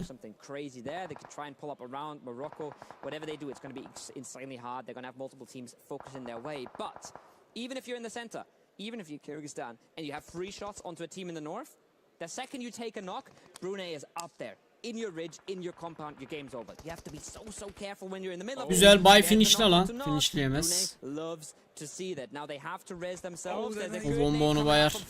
But again, damage instantly traded. Bayamadı, güzel. Buraya bir kafa lazım ya yukarıya. Bunlar toparlandıktan sonra bir nakta alıp kafalaması lazım yukarının. That can't O da happen. düştü No anasını satayım. way. Kazakhstan is just now chiming in. Chewy tries to get up to the ridge line. He gets taken out just in the position where he's able to get picked apart from Flyke as well. That's another kill point going their way. That means 3 on the board. Unfortunately for Brunei, I feel like they've played it so perfectly up until this point, but there's just nothing you can do. Kazakhstan has gotten a closer position to that circle, so I feel like this has just been down to circles. You cannot fall. Bunlar da çok arada kalmış oğlum. Çok darlıyorlar sağlı sollu. If Kazakhstan has the swamp, you cannot play on the road, and exactly Tamam, that has Romanya happened. elendi. They had to take the swamp when they could. And Güzel, they didn't önümüzden realize biri at the daha time, or elendi. they didn't manage at the time. Now they're going to get punished for it, and that's going to be good news for Kyrgyzstan, because that means Bunların oyunları yok ki. everybody on their edge, everybody around their Gitti alana bayıldı, kili Kırgızlara verdi bak. 4 kill. But he's the one dishing out the most of it. No nades left. But the problem here for Kyrgyzstan is Morocco has everything on the north now. They have cleared out Romania and they have made their way on in. Alana bayıldık. Alana sürünürken kili onlara verdi. But Morocco, look at the minimap. They've got everything in the north. Look at this though. Bruno Kanka çek DBS'i koş işte alanda. I do believe it was taken and he just got shattered as well. Did Pubg just get eliminated as well? Brunei, they're actually making it in. Somehow they find both of these frags. Allah'ım ya Rabbim, sen sabır ver bana ya. Vallahi sen sabır ver bana. Alan dışı kit bastı adam ya. Alan dışı kiti basmaya çabaladı çocuk ya. Hadi lan. Hadi lan Morocco. Morocco and Kyrgyzstan, but there is the util. We talked about it. As soon as you're surrounded on that compound, as soon as everybody Güzel, iki nakladılar. Winledi burayı Fas. They can aggress your compound. They can make it very hard for you to move anywhere. The DBS has to come out and it does. Killleyecek değil mi onu? Sat down, Lazy Boy. He's trying to make it work inside the building. We're down to not a whole Onu da killedi. These teams, he's still dancing, he's still ducking and weaving, but they're giving him so many 1v1s, they're giving him so many chances to come out with the shotgun here. If he lands one good shot, he could do it, but he doesn't. Soru aldı ya. Bedavadan 2 kill daha verdiler ya. Bedavadan 2 kill daha verdiler ya. Oh yes they did. They did have the advantage when they originally pulled up to that compound, but it was nothing short of amazing in what Kyrgyzstan pulled off in this game. They did have the circle, yes, but so many fights and so many good decisions on how they want to do it. I feel like if Effect wouldn't have died, I feel like that was Effect's game to kind of throw away. To be honest, we gotta point. I hate pointing out individual players, but we didn't see what happened. But still, if you're a 4-man in that compound, you just cannot afford to die. Effect has been playing phenomenal up until this point. He kind of just lost in the round. Either way, though, Morocco back in the game. Brunei with an amazing game as well. I feel like they played it so unfathomably clean. I don't even think Kyrgyzstan would have played that cleaner at this point. So lots and lots of teams in the total leaderboard situation. Ah. 4v1'de bedavadan 2 kill verdiler adamlara ya. Arada bu puan farkı bizim için çok fazla bir şey değil. Bunu biliyor olman gerek ama sen tam bizim tayfan alman için bunu bilmiyorsun.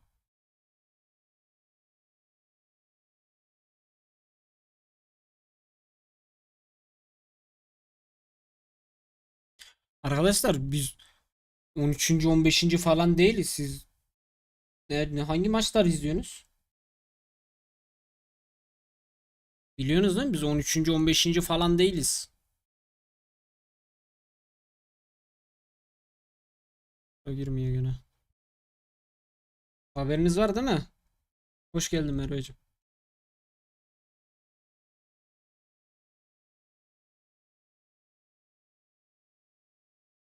Bu saatten sonra dönmez değil arkadaşlar. Rahat döner. Sadece iyi maç geçirmemiz lazım.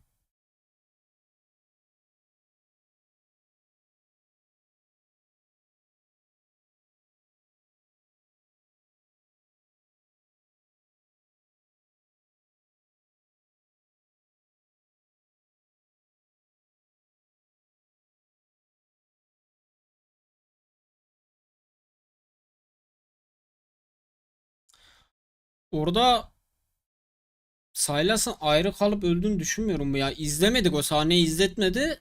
Cezayir kafa atmıştı çünkü.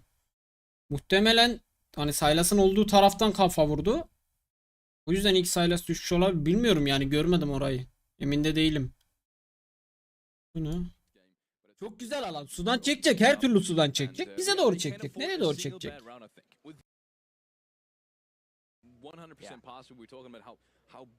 Oğlum bu ne biçim alan lan? Bu ne oğlum? Alan suda.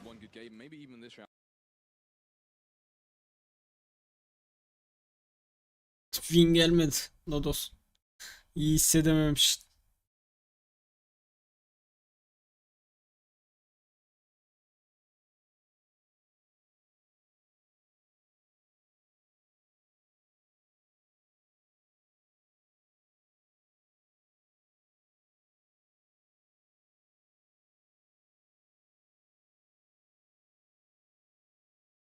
Arkadaşlar olmuyor.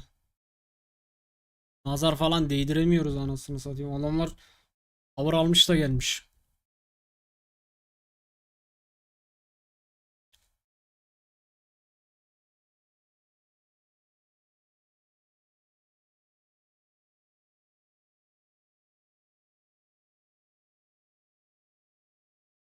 Evet adamlar boş maç geçirmiyor. Bir de üstüne üstlük. Ya az önceki maçı boş geçirdiler ilk maçı. Onu biz de boş geçtik. Üstüne üstlük adamlar tek rotate atıyor ya. Tek. Bir rotate atıyor sürekli hep alan orada yani. Böyle giderse Kırgızistan. Neymiş lan? Ve biz alan ortasıydık yani. Of yazmış bir de. Piça bak.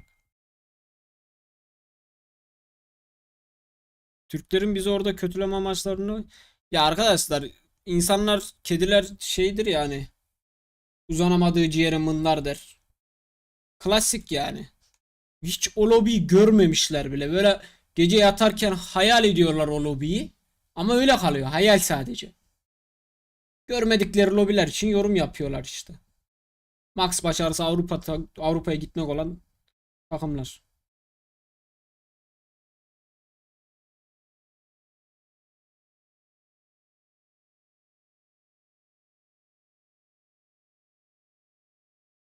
İkinci maç da oynandı. Boş verin milletin yorumlar çok da fifi yani. Küfür yakışmadı abi. Aleykümselam Ramos hoş geldin. Küfür mü ettim ben?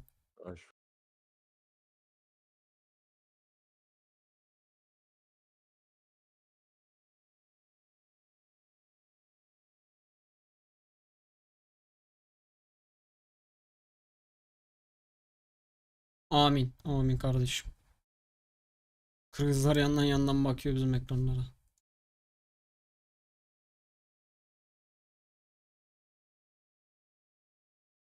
Özeniyorlar ama çözemiyor. İşte anca böyle özenerek, hayal ederek falan. Odur yani max o. Chat'te mod yok Ramos. Şu an sorun da yok. İyiyiz şu an.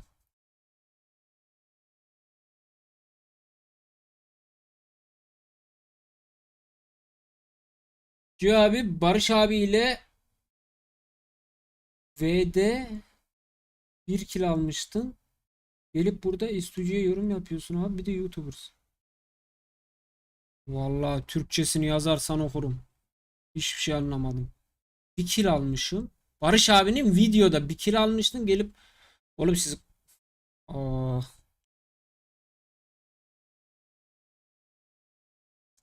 maçlar erken arkadaşlar. DC gelmez. Ben DC yani sabah 8-9'da anca uyuyor bizim DC.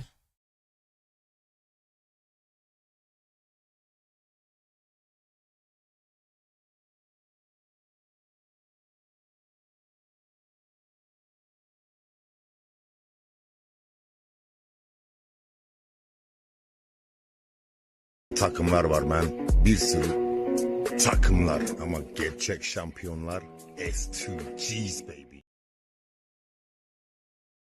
Çalışacağına fazla izliyorlar. Bizim takım öyle değil ben. Bizim takım fazla böyle çalışma yok. O da bir yıl mı izlemedi. Sırf şampiyon olsunlar diye. Mert ben de aynı şekilde düşünüyorum. Mert. Lafı yok reklam yok. Baby. Headshot, lick shot.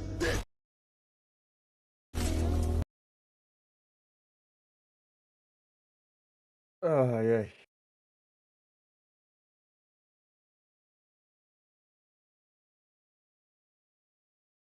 Yanlış puan tablosu düzelt.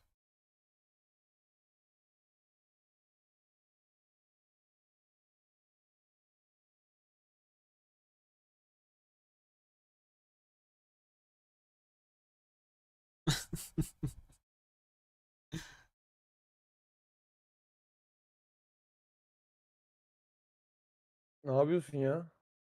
Yayın yapıyoruz ya. Ne yapalım? Sen ne İyi, yapıyorsun? Yazdığımı gördün mü? Gördüm gördüm. Mod yok chatte. Hmm.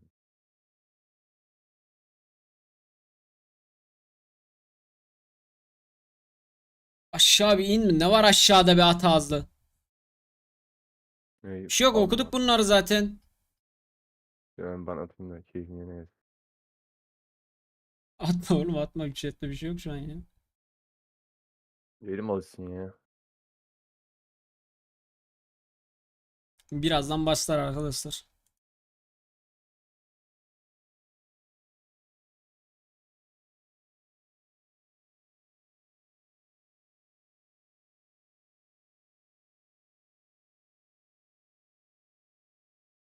Arkadaşlar ikinciye 24.000, üçüncüye 16.000.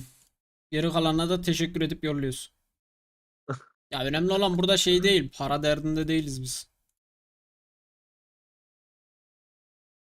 Paraya ihtiyacı olanlar diğer kulüpler arkadaşlar. Bizim Haydi. başarıya ihtiyacımız var. Daha çok başarı. Hep çok başarı. En çok başarı abi.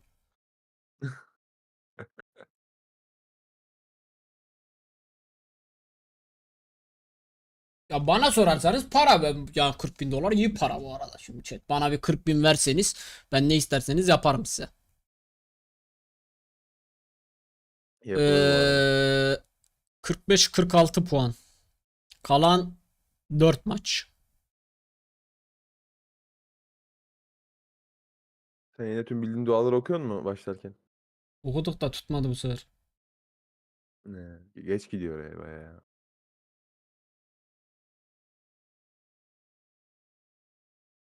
Aptal orospu çocuğu. Paşam hemen bir el at şuraya ya.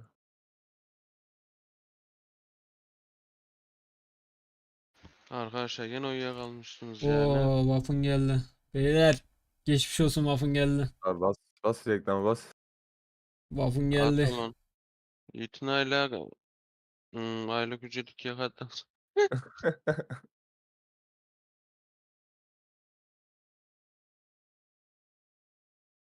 Selam beyler, reklamlar yenilmedi mi? En çok kill birinci sırada Kırgızistan, ikinci sırada biz varız. Bizde niye Valio yazıyor da Türkiye yazmıyor veya Romanya'da? Yani anlamıyorum. Reji sorun ne? Bizde bir problem var. Nedir yani? Ansızın Ramos'u 82 Romanya'ya yollarız bak. Abi her an gidebilirim arkadaşlar.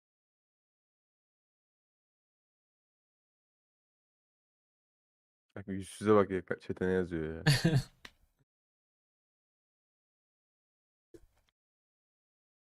Vafın paşam günaydın ya. Evet. Günaydın paşam. Rahat ol.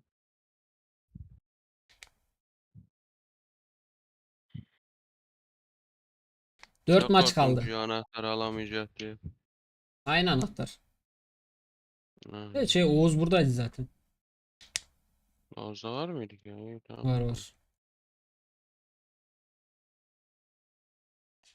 Abi Ramos'a sorsana Galatasaray'a geliyor mu? Gidiyor mu lan Ramos? Yok kardeşim, gitmiyoruz.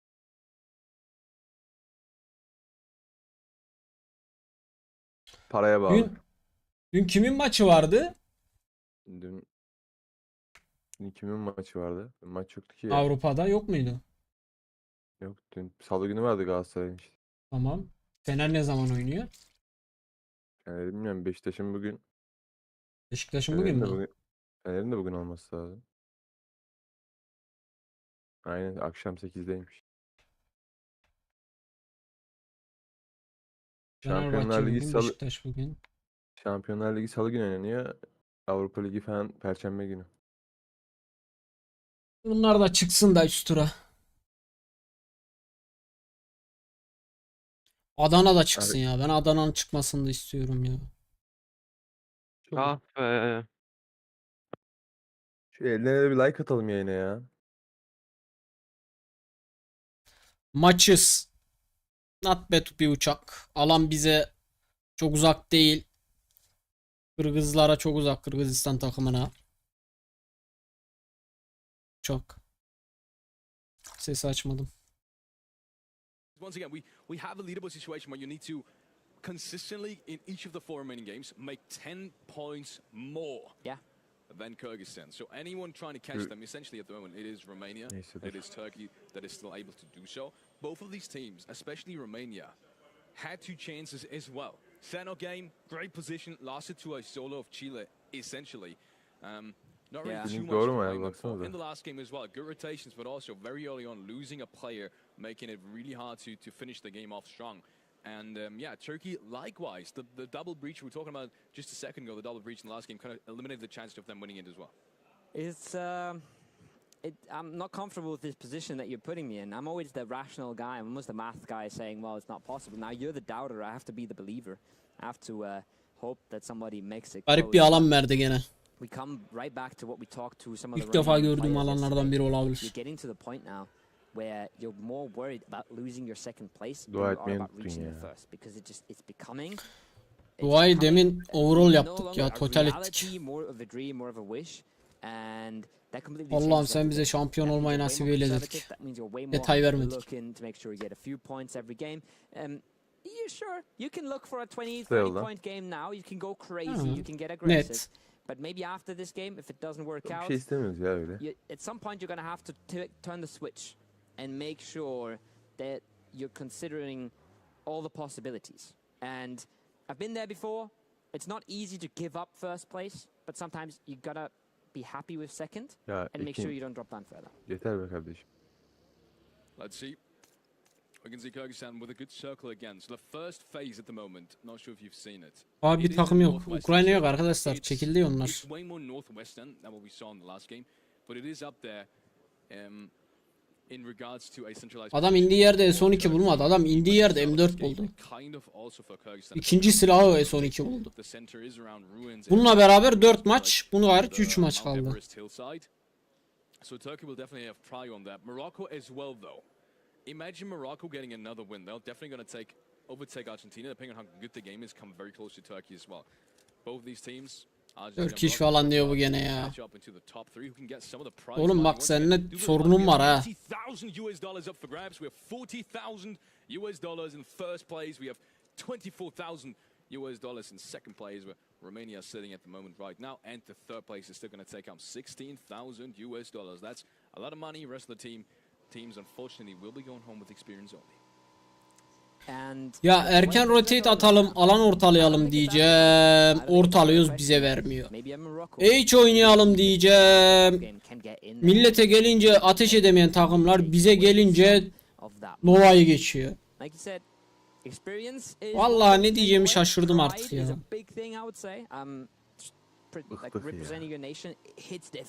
That is different than just playing your everyday tournament. You play a lot of them. You've been playing online. You might have been playing online. You sort of get used to that. You don't represent your nation every day. So it makes a difference. Ending up in 8th place, ending up in 4th place, that sounds very different. That feels very different, even though neither of these two get prize money. But like I said, I'm not putting it out of the question. Right now, Kasada papel falan bir şey dedi. Morocco versus Argentina, I'm betting on Morocco. Bilmiyorum arkadaşlar sebebini, niye erken olduğunun sebebini bilmiyorum. No, they've not been looking too convincing, to be honest. Not enough for us to say they're going to make big strides on the leaderboard, but we'll see. Brunei has been though. Georgia has been looking pretty consistent as well. I gotta be honest. They've had their downs. Doymadın be loot'a, doymadın be. Adamların loot yerine bak ya. George Bull konteyner, George Bull kuzey evleri ya. Loot'a bir bak. The one that they really should have won as well. The one that is the Miramar. The Miramar game that really made them have a big bump in confidence, I feel like. But then again, they clawed their way back. Remember, they were 15th on day one, I think, at some point. They were one of these teams that after 4 games, they had around, I don't know, 7 points, something like that. Erken başladı ya, CS'ciler uyanmamış daha. Birazdan gelirler. They made a massive comeback and put themselves in a position where they're suddenly in contention. I feel like they've been fairly quiet. I feel like they've not had crazy games except from their win. Töreni bugün olmayacak ya, 4'ünde olacak. And when there's teams like the Philippines that you cannot stop talking about how good they are at fighting, but they're still 11 points behind. That means they are getting Biz de katkada 1+1 evleri lootluyoruz. numbers on the board, even if they're not the most flashy, most crazy team in the lobby. Yeah. First phase. Georgia is about as far as you can be. Kazakhstan is as well. So the most furthest teams from the phase one, except for Romania. They're, I think, the absolute furthest teams. They're starting down in as always the military power area. They're gonna have a long way to rotate in. But yeah, I don't think that's gonna be a big problem either. I mean, so far in this specific circle, it Benim iPad alev atıyor lan, ne ısınmaz. Yumurta kırsam pişer. Maybe being there in the center phase one isn't even such a good idea. It's not that important in this circle, is what I'm trying to say. It definitely isn't.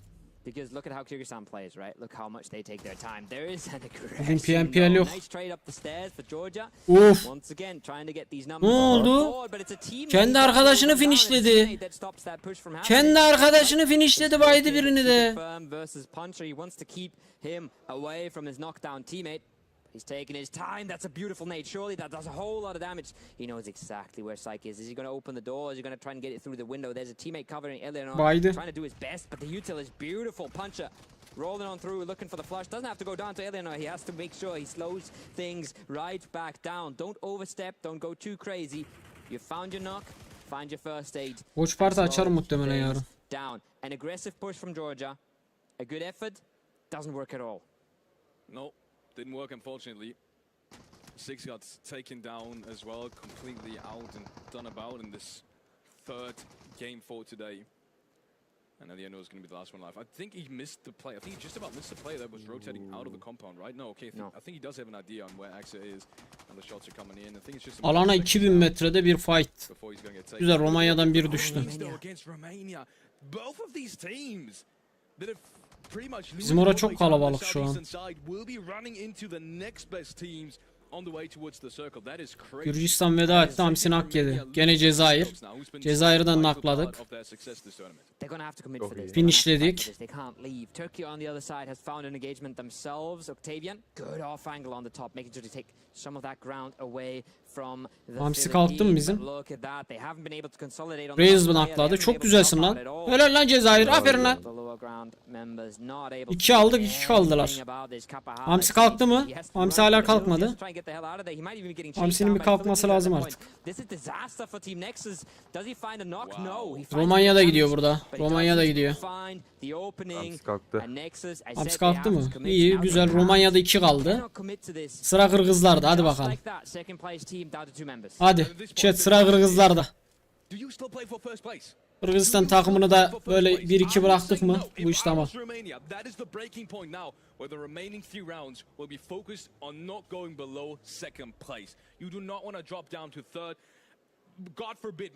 Buradan çok bir şey yapamaz zaten Romanya. Alana 3000 metre falanlar zaten şu an.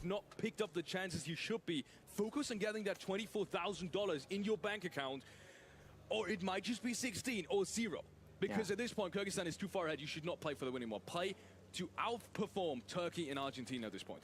Cezayir'den 2 kill aldık. Gittiler galiba onlar. Alanı kaçtı galiba. Güzel yerleri var bunların. Really start looking at how does Turkey play? Where do they like to be? Argentina, what are they doing? If you haven't studied them yet, try and do it right now. Figure out where they're going to be. Figure out what you can do against them. At least be ready for them. At least don't let them catch you off guard. Circle catches almost everyone off guard. Goes hard. Bak Kırgızlar George Bull'un kuzey köprüden geçer ta yukarı dolanırlar. İzleyin şimdi. Herkes aşağı steklenmiş. Oh yes, I was just about to say that West Bridge is mighty open. They will have an easy and clean path up towards North Georgia Port. I don't see anyone else taking that rotation right now, and they will be sitting very comfortably there. I could imagine them rotating through North and then go all the way towards the eastern side of it and just play a couple of. Adamların oyun anlayışında, oyun tarzında ikinci alana kadar fight yok arkadaşlar. Yok, yasak değil Selda, bu turnuvada serbest her şey. On teams like Serbia, you'll very quickly figure out who you're facing, and lots of chances for that to go very well. Serbia for the first time in quite some time actually in the middle of the center. Bu oyun tarzı bana TR'den bir takımdan çok tanıdık geliyor. Cezayir gidiyor. Biri daha gitti. Trying to focus on the northern side of this circle, even though it isn't even completely centralized. I know it's talking centralized, but I'm kind of excluding the southern part already. Yeah. That's why I'm saying centralized, because I feel like this is definitely going to shift the way of a northern side. Are you disagreeing? There's no way. No, I'm not. Regnum'un oyun tarzı. Definitely, there is an off chance. I'm going definitely already. Okay. All right. I mean, being wrong sometimes is okay, folks. But FF'de Regnum'un oyun tarzı bu. even if there's an off chance, Onlar da böyle 2-3 alan bekliyor. 4. alan falan alan ortası kafalıyor. you can't. Not everybody in the circle can play for both sides, and you shouldn't. If you have a fantastic position for the northern circle, which is also the more likely one, you should make sure you keep that fantastic. Chat bir enerji takıma. Bir S2G kalp, bir mor kalp, bir bayrak, bir spam. Ne varsa atın arkadaş. And that's exactly how you should be approaching these Ben de bir circles. reklam uzun. Not everybody Ya can oğlum. take a bridge position, something that Geldi will allow you yine. to cross. What is going on with Argentina? Tabii Fraga is niye stuck ben below the kızıyoruz bridge. ki? Rema and Allende are on the north. What were you saying about the circle? What were you saying? Dortmund'a girdik biz. Definitely going north, guys. Güzel alan. Definitely. Every single But good thing time. I'm not an IGL anymore. Good thing. Either way, still though, 9 out of 10 times this goes north. Don't tell me I'm wrong. Yeah, maybe Şu 8 out adam of böyle 10, but yayın doesn't matter. yapıyor. Doesn't matter. Yazıklar It olsun was likely to go kafasına. north. Look at Turkey though. It's just a definitely, you know. You never Bana know. ne what yazıklar comes oluyor from lan it. sana olsun. We'll forget. Look at Turkey now though. Ben ne yaptım With oğlum? this circle, they are in Ya a forma prime içmiyorum. to pick up the points they've just lost in the last Ha few ben games. geliyorum. Not only that, Kyrgyzstan is kind of Üstümüze poşet geçirdik, yayın yapıyoruz. Formamız yok. all of the top teams except for Argentina this time around. has Aha lan opted üzüldüm ben for a geliyorum. more southern approach. Yeah, I mean, you're Gönderip playing your geliyorum. odds. I think Hadi. Kyrgyzstan, they could have gone north, but if the bridge is free, it's very likely to still be free in the next zone. So maybe Alan Kyrgyzstan ortasıyız is gene very, de. very slow, very safe. Demeye korkuyorum yani. Şimdi alan alır karşıya geri verir kuzeye. They're not rushing any center of any zone. Harbiden ha. They're always taking their time. Yapar They yani. figure out what's going on around them. They play off what they can see, what they can do, and it's worked out so well for them. I love to see it. It's a game style that can be extremely consistent because you're just not gambling. You're not saying, well, the circle's going to go north. We send it there now and we hope something's free. No, we look what's good in George Pol. Yeah. If there's nothing good here, we'll go somewhere else. If this is good, Bir de we'll stay serin here for now. tutar We'll play poşet what's in yazmış. front of us. Oyun tarzına bir bak ya. Yanında bir tane daha ev var. Bir kampanda 4 kişi merdivenlerde bir yukarı bir aşağı koşup duruyorlar. Bir evde 4 kişi abi. Victor Pus. Barış abi Victor Pus yaparken yapıyor. There's only so many positions you can play. No one's up on Mount Everest right now, but I do see two teams looking to take this position. It's Colombia and maybe Romania, who could just now currently. Bu mehter sevdası nereden geliyor ya? Oo hemen. Next zone. Cezayir veda etti. 2 kili bize geldi en azından. Arkamıza Kırgızistan takımı geldi. Arkamız hangarlara Kırgızistan takımı geldi. Onun arkasına da Romanya geliyor. Şu an ilk 3 George Bull konteynerlarda arkadaşlar. Güzel. Bir baydık. Kimden baydık biz? Killer miyiz? Killeyemeyeceğiz galiba. And there is a good chance they can pull off something. 30 seconds until we see where the zone takes us. I'm not even gonna go 100% south on this one. I think this one's maybe 95% south. This is almost Yani definitely Hindistan'dan baymış. in my book. But Baydık good da chances here for Romania to at killeyemeyeceğiz least onu. scrap something together. Because if every North team has to cross south, Adamlar baksana a lot evden of them çıkmıyorlar will ya. not make it. And then you're Dışarı bir in pik front almıyorlar much quicker vallahi. than you thought you would be. Oh yes, definitely. Romania opted for a southwestern rotate, but they just tried to cut on. İkiler zaten girelim. 2 olduğunu biz biliyoruz oğlum. Onlar bilmiyor. Ve arada bir takım daha var yani. Nereye giriyor? Öyle bir oyun mantığı mı var? I'm not so sure if that's the position you want to take. I mean, even just below Mount Everest at this point is a better position. I think has more survivability, more placement potential than that position right now. We can look for a deep southern, maybe deep southwestern circle in the upcoming zone. Güzel alan. Bizim için okey bir alan. Çok fazla kafa gelecek konteynerlara. Çok takım sığar buraya. Onu bir tık engellememiz lazım. Kanka nereye ateş ettin oğlum? Lan skopu toprağa açtın lan. Paşa açtı, toprağa açtı skopu.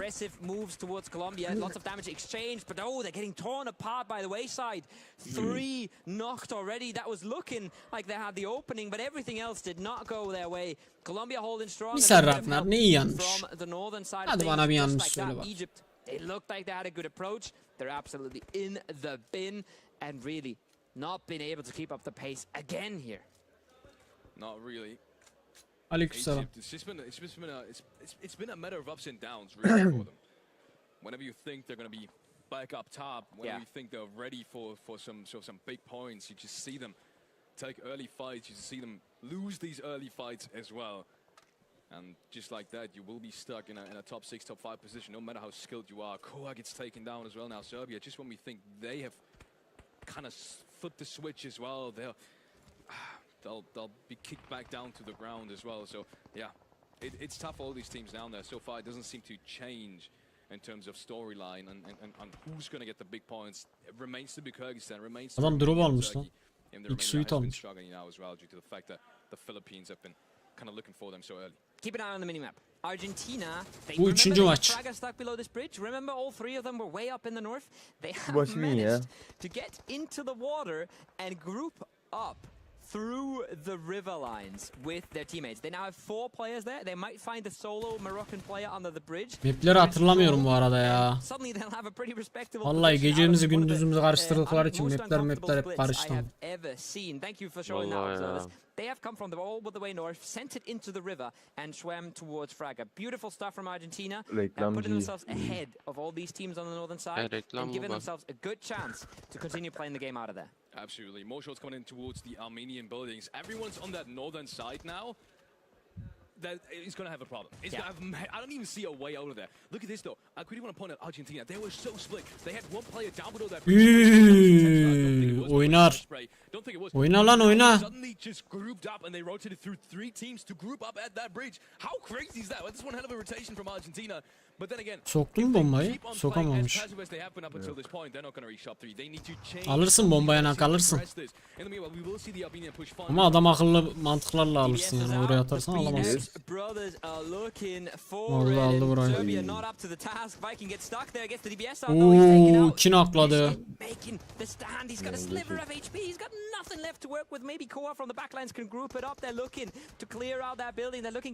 Bir canı var la, çocuk alana düşecek. Ha tamam, girdi alana. And just hold on. Morocco already on the outside of that building. That molly is Molly geldi yandı. I don't think he can get into that corner safely. Hepsi mi öldü oğlum? İki takım da birbirini eledi la burada. Ben nazarımı değdiririm aga. Vallahi iki takım birbirini eledi ha. They still have their bridge player alive as well. Argentina has not been able to do anything about it. No. Morocco is going to pick up 6 frags and SYLAS the opportunity to get some more depending on. Bugün son gün arkadaşlar. Quick look into the container area. Kyrgyzstan, they've played through South George, have now rotated and opted for the container positions, and they have found a way in as well, which was to be expected since as a format. Biz alana büyük dağılmışız. Did have to at some point make the decision where they're going to hold, whether or not they're going to hold at all. Actually, the edges. Merkez noktamız KALSE ama. Just take the center positions. The way this zone is shifting right now, let's just take center. Let's just not give away any of the points, or let's just not go too greedy too early, which is a problem that, for example, Romania has had plenty of times. So they're opting for the safer route. Let's see if they're on the same boat right now as we hope Romania to be now, and that they're looking for the second place instead of the first one, because that seems to be the play. If they would still look for the first place, I feel like they would play more aggressive. Kafa mı geldi bize? Kafa geldi. Balkondan bir kafa geldi bize. I think they're playing this well. I think this is a good mix of aggression. Now that they're being breached, they start activating and they start looking and they start trying to collect. Because you go too early, teams around you breaching the positions you just left. You push into the south to clear that solo, somebody might breach your north. Now another breach. Arabayı vurup mu bayıldı? Yok. On the minimap as Kyrgyzstan picking up right where they left off. Kaldırır onu, tamam. Collecting these kills onto Colombia. They cannot be making it down that mountain by the looks of things. Yapma, Hamsi bayıldı. The solo from Kazakhstan. I said it's a solo, but the rest of the team 3 ve 3 Hamsi'yi finishledi.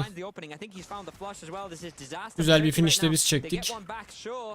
but they need a whole lot more than that. And once again, they cannot stay clean. Yanlış yere bomba. Güzel, bir daha baydık. Çok güzel, bir kişi kaldı oğlum. Helal. RAYZ bombaya düştü. Dikkat edin. Oynama. Hayır acele etme. Acele etme. Güzel, yarı can.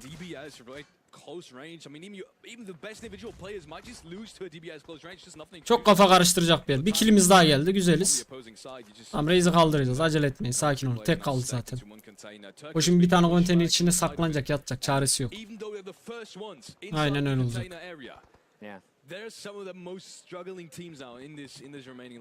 Duydu. Duyar. İyi ses kasar. SYLAS, reasonable nade, should do quite a bit of damage, I thought, but apparently it's missed the mark just slightly. They will reset this. They will calm things back down. 4 kills, not too bad. But there is that fight we hinted so many times. There's the fight that should have happened so long ago. Argentina is looking for Morocco. The first one somehow doesn't go their way. Marshall, how is he still alive after all that? They usually comes out. Lazy boy completely out in the open. Should be taken down. Argentina does realize that they have to Çok take iyi these bomba. kills. Now that Çok iyi could be bomba. absolutely Bak massive from atmadan Colombia. söylüyorum. Çok iyi bomba. Yanlış yere. Ay yattı valla. Uf. Çok iyi bomba. Just like that, Philippines out. Tamam, öbür konteyner. Molim var oğlum, at moliyi konteynerin içine, bitsin bu iş. Did everything correctly there. They will still stand strong, to be honest, and they fought so hard now to get into this position. The question is, can they make it towards the container area? Because they will need plenty of smokes to do so. Will they have the time to even lose some of these bodies? Adam konteynerin üstünde sekerek mi geziyor burada? I think they should be okay. I think they'll have a good Bunun biz chance. öldüğünü mü düşünüyoruz? Brunei is not looking out to the Hayır, north, SYLAS and Turkey, oynayacak. you can see them so stuck with that last solo that they couldn't clear out, and that's exactly the Yo, problem with the oynamıyor container da. area. You see how segregated Galiba that biz is? bunun öldüğünü falan Very hard. düşünüyoruz. Ya da bu Take a fight aramayacağız on one yani. side of the containers and still take control. Colombia has gotten all the reses, by the way. Kyrgyzstan had 2 of these players knocked. Colombia has gotten all of them back up, and oh my, that's potential to now push into Nexus. KALSE, Biden onu, killedin oğlum. Hadi. That there is a knock Ah towards be. Romania. There's a chance for a res, but it's not looking good right now for the Romanian squad. No, it really isn't. Revive is going to come through. Octavian is Bu looking Maya bir şekilde nasıl yaşıyor hala ya. SYLAS kille onu. Sen de mi killeyemedin? Enti. Killedi. Helalsin oğlum, helalsin. Bir daha çektik. 5 killiz. Çok iyiyiz şu an. Şu an çok iyiyiz.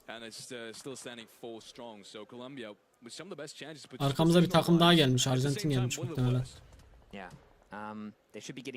Arjantin fight'tan geldi bu arada. Lootları falan kötüdür onların. On the Romanian roster. Meanwhile, Argentina has made the move on into the north. They've lost one of their members. Turkey able to pick that up. And Turkey also, if you watch the minimap, they have shifted towards the north. Colombia, their time here is ticking. They've got to get that move on. They've got a vehicle, but the pre-nades could be massive. Doran seems to not have any. Tamam oğlum, Arjantin'den kill aldık işte. Brunei'yi çekemedik de. Arjantin'den aldık. Definitely a lot of struggle on the Romanian side of things. All they can hope for here is take some of these kills from Colombia, because then after that your game should be over. Absolutely. Kolombiya'nın oraya kafaya girerken bile en az 2 nakı var arkadaşlar. Bak. Bir nakı verdi direkt. Oraya kafa kolay değil yani. 3 nak verdi. Takım gitti. Oraya kafa o kadar kolay değil. 4 kill'in 4'ünü de aldı bunlar. Böyle bir şey olabilir mi? 1 saniyede alıp... Ne? Vallahi. 1 saniyede biz de aynı kill'e yetiştirdik. Their confidence is over the top. This is Alan bizim tarafa çek be. It doesn't matter. They're so dominant. They can do that. Series could literally smoke his path across Coşkul and içindeyiz. dominate Romania right now, and it wouldn't even matter.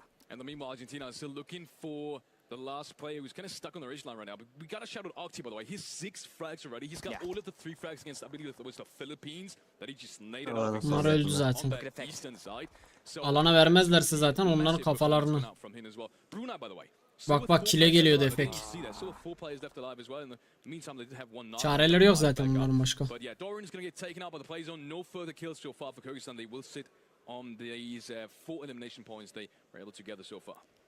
And again, they would have picked up more here. The only reason they did it is because Romania didn't even have meds, so they didn't even want to try. If Romania is full HP there, they might get out of that shack, they might start pushing towards Kyrgyzstan, and it's 2 more points. Çok fazla They aradayız. didn't even have the meds to heal back up. They decide to deny to the blue zone.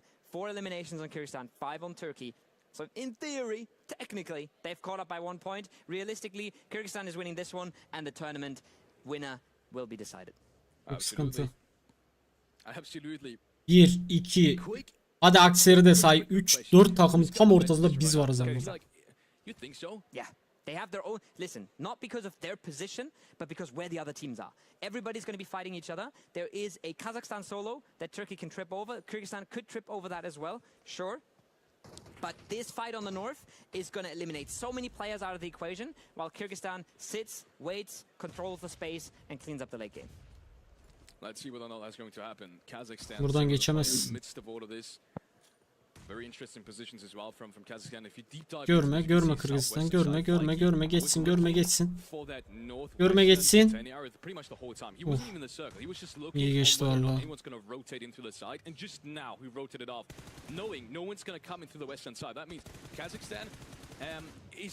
Pretty much the only team on the southern side that they don't know about, I think. 7. alandaydı, adam arabayla rotate attı, gördünüz mü? This is the important thing. Container areas is always an information play kind of area. If you know where the other teams are, it's pretty easy to deal with them. But if you don't, Galiba bunu da yoldan çevirmişler abi. The DBS on the solo. Bu buraya nasıl çıkmış lan? That is the gun you want to have as a solo. That's the gun you want to have in a container. And he's been quiet for so long. It's going to be very easy to forget about him, especially when Turkey starts engaging on the north. Ankara'da fazla kapalı kaldık ya. Sağımız Arjantin, önümüz Burunya, solumuz hem Kazakistan hem Kırgızistan.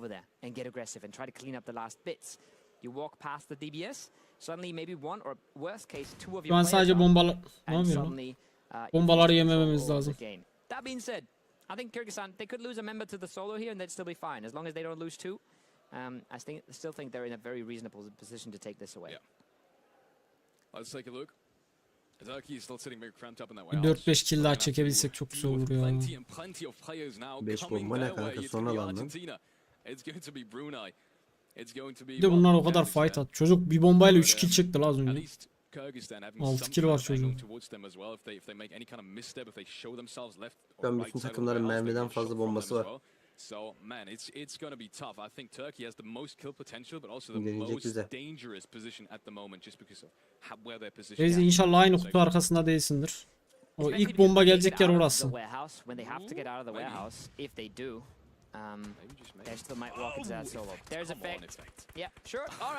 Gitti bir kill daha gitti Kırgızlara. Neyse bize daha darlayamayacak abi bombayla.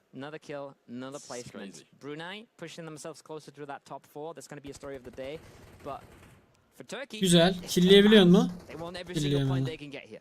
Brunei's been playing so clean today. I just want to highlight that last round again because Harcama bombaları, harcama. Gerek yok. And the way they have fought themselves into this one just as much actually, but they just haven't gotten the points to back this off. They need, I want to see them in the top 5, but they're going to need big chunk of Oğlum points atmayın, o adam oradan çoktan sürünerek çıkar, yapmayın. Üste gittim Uldan. Şansa bak. CALSE melek seti giymiş, biraz şey göstereyim demiş. Set göstereyim demiş. Melek giymiş, gördünüz mü? They'd be in the top 5 this very likely, but the competitors don't sleep. Nobody in this lobby is giving up. Nobody in this lobby is giving up. Aksar hala yaşıyor ha. Free. CALSE nakledi. That's an opening for Brunei. Oynayacaklar muhtemelen. Adamlar hala hiçbir şey yapmıyor. Hala hiçbir şey yapmıyor ya. Hala bekliyor adamlar sabırla. Oğlum ne peygamber sabrı mı bu? Ne sabır ya? Biz CALSE'yi almayacağız mı? Almayacağız. Yapma onu bence. Aksar gitti.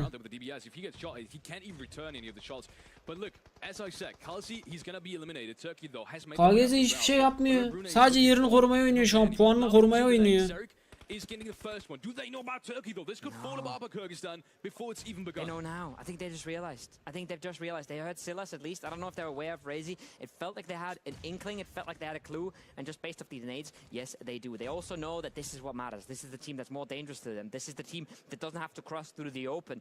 So they instantly reposition, refocus their efforts. Zerek is the solo player. He's the anchor, just laying down low. Flyky on top. We've seen him do this time and time again. Can he do it? There's a good chance. The shotgun on the other side. Of course, Flyky from the top wins it. And there's a DBS coming out. Newbies, we can do a whole lot of damage. Hadi lan. Helal lan. He's ruining Kyrgyzstan right now. Abi niye finish'e koşuyorsun ya? Two players knocked, two players still up. Versus Neyin amatörlüğü bu? Look at the HP on SYLAS though. And look at this, he might have just Alan dışı kaldı SYLAS. He gets taken out by the blue zone. That's going to be it. We do have another win. No From no one else way. than Kyrgyzstan. I think at this point it is clear to say who's going to win this tournament. That is one hell of a performance throughout all of these days. Again, starting day number 3, it is not. Buna kodumu otist diye.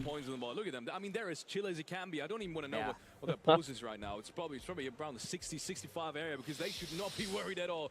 They have, I think, solidified themselves. Adamlar hiçbir şey yapmadı ki. Obviously, there's no one arguing, right? There's no debate. There's no debate anymore. I think we came into this, we talked a lot about Turkey, we talked a lot about Romania, we talked a little bit about some of the other teams in the lobby. We said maybe a Serbia can pull up something crazy. Çok kapalı duruyorlar ya. I don't think we were talking that much. 4 kill Romanya'dan aldılar. That was Bu 3. maçtı değil mi? Ananı satayım. Bir saat ara var şimdi. Bu 3. maçtı. Ne 3. maç? 4 kill Romanya'dan aldı. Ermenistan'dan aldılar. 1 kill bizden aldılar. 3 kill de Brunei'den aldılar. 3 maç daha var. 2 kill points. Give him over. Good thing though for them. I do gotta start off saying if this zone would not have gotten Ya yerini koruyor arkadaşlar. Adamlar neden agresif oynasın?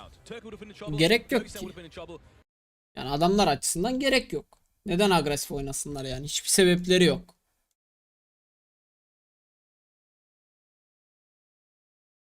Ukrayna çekildi turnuvadan.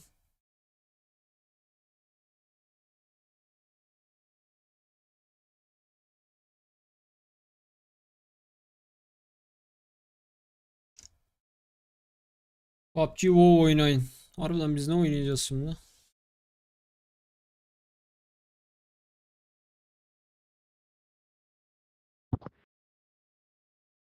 Dünya şampiyonluk. Dün şampiyonluk satılmıştı zaten. Şampiyon oldum mu şımardılar. Daha başarılı olamazlar, eleştiriye açık. Ben daha başarılı olurum diyorsan takım kurup deneyebilirsin şansın. Buraya şu şekil bakış attım. Adamlar harbiden boş geçmiyor ya. Kırgızistan tarafı boş geçmiyor. Şu abi Romanya'da spikere bastım videosu gelemiyor. O Romanya senin de sorunun var ha. Bu ne? Molde maçı hazırlıklarını sürüyor. Yediğin gol offside. Yediğin gol attığın offside olsun Galatasaray. Avrupa'da başarılar inşallah. Teşekkürler hocam.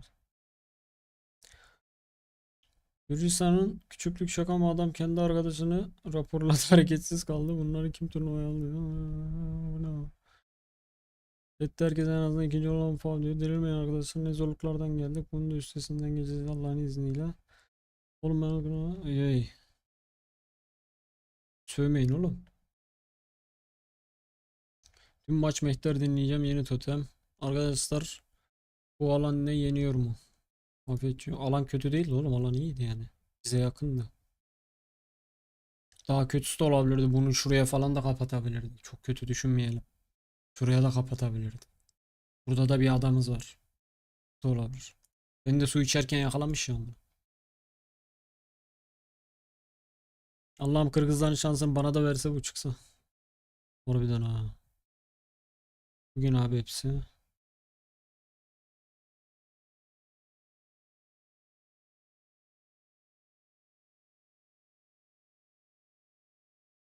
Şurada var ya, şu bomba olmasaydı çok daha farklı olabilirdi. Moruk diye Cio Bey. Efendim. Tamam bir şey atayım. Ase. Humus.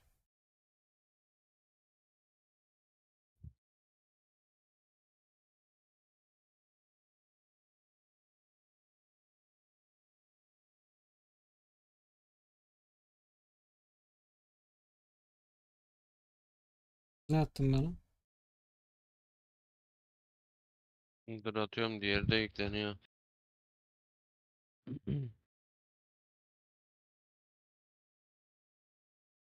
Oğlum ben bir tuvalete gidip geliyorum. Yayına bakın. Tuvalete gidip geliyorum. Yayına bak. Çok su Hadi içtim, bakayım. çok. Afiyet olsun, afiyet. Arkadaşlar selamünaleyküm, aleyküm.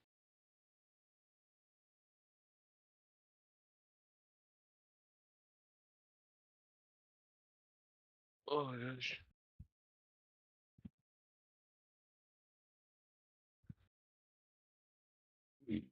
Videoya gelsin, bir WoW patlatırız ya PUBG'de.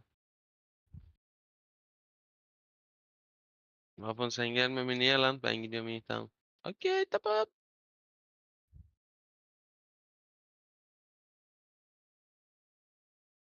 Vallahi 20 dakikayı 40 dakika yaparım, basarım reklamı, söyleyeyim. Bir saat mi ara var? Nasıl şimdi 2 saat yapıyor muyuz?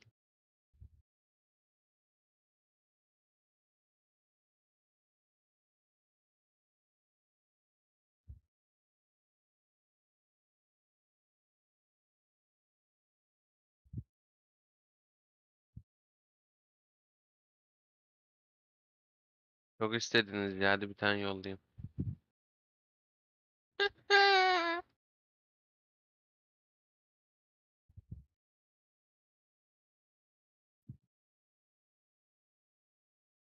Vallahi siz istediniz. Bana kızmayın sonra.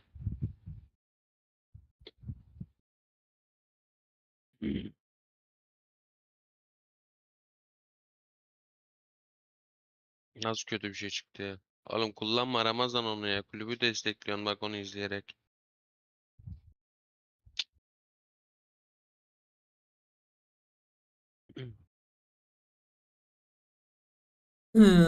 Adamlar benim yüzümden premium almış ya. YouTube'a sen Acı. kazandırıyorsun. Yarısı diyor premium aldım senin yüzünden. Bu ne şimdi? Ne o? Waffle. Ne yapacağım? Ben bu O bizim attıklarını mı izleyeceğim? sponsorum o. Zaten ilkteki ses kaydı. Şu metni okuyup ses kaydını açıp bir de video izletebiliriz. Ha. Waffle'ın işi büyüttü arkadaşlar. Ben geliyorum. Gel buraya gel, kaçma. Waffle'ın işi büyüttü. Hani bastığı reklam yetmedi bak. Ya benim koltuk yok biliyor musunuz arkadaşlar, o yüzden. Şu ne? Cesaret burada durma, uyandır. Özgürsündür aşk, milleti burada. Oğlum bu şarkı lan, şarkı Waffle. Müzik Lan bir atmışsın bana oğlum, YouTube'dayız. Lan bir tanesi şey işte müzikmiş. Metin okunup video izlenecek. Sen ne anlamadın? Bak bu ne, ablamı getirteceğiniz buraya bana ha. Hemen Waffle'ın dediğini yapıyorum. Ekran yakalama yapsam benim ekranımda bir şey var mı? Yok. Bakın Okey. senin çabada ne yazmış? Arkadaşlar şöyle bir ürün yerleştirmemiz var. Bir dakika. Bunu bir çevirebilirsem. Hangi ekranı yakalıyor ki bu? Korktum şu an. Heh, tamam, doğru ekranı yakalıyormuş. Evet, hazırlıklar başlasın. Okula dönüyoruz. Okullar açılıyor biliyorsunuz. Okula geri dönüş kampanyası başlıyor arkadaşlar. 30.000 TL ve üzeri alışverişte çalışma masan Almina'dan hediye. Bak, indirim demedim. Hediye. Üstelik yetmedi. Bazı ürünlerde %10'da indirim. Seçili ürünlerde. Bak. Seçili ürünlerde %10 indirim. senin hikayen, senin fırsatın. Sadece Almila'da bu arada. Başka bir yere gitmeyin. Sadece Almila'da arkadaşlar. Haberiniz olsun. Bence güzeldi. Videoyu izledik ya Waffle. Aptal mısın? Nereye izliyorsun sen Waffle? Waffle sen hangi yayına bakıyorsun Waffle? Tamam yazıyor ya. Sesi açmıyor. Tamam yazıyor ya. Arkadaşlar sizden link yememek için sesi aç. Bak tekrar yapıyorum. Okullar açılıyor. Biliyorsunuz. 30.000 TL ve üzeri alışverişlerde şey masası, çalışma masası hediye. Oğlum benim masaya ihtiyacım var lan. Almila hediye. Haberiniz olsun. Seçili ürünlerde de %10 indirim. Bu seçili ürünler ne bilmiyorum. Onu Almila mağazalarında veya internet sitesinde vardır mutlaka. Senin hayatın, senin hikayen. Sloganı unuttum. Senin hikayen, senin fırsatın. Heh, tamam. Anlamayan var mı arkadaşlar? Bir kez daha izleyelim mi?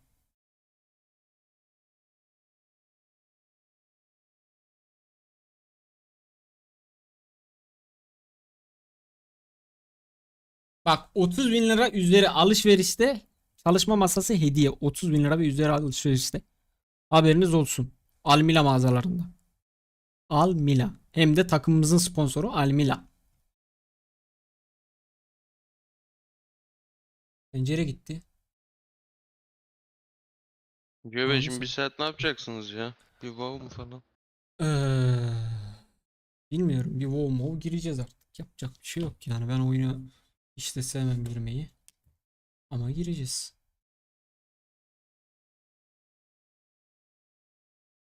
Abi 29.999 yapsak edeyim. Lan tamam gene hediye lan.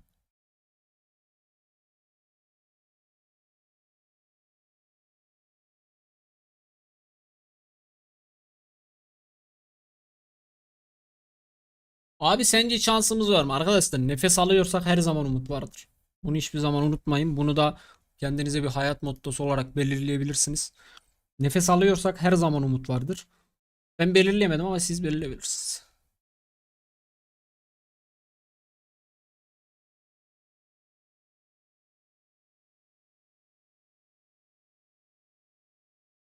Cevabı Beşiktaş Benfica gibi bir comeback lazım. Of.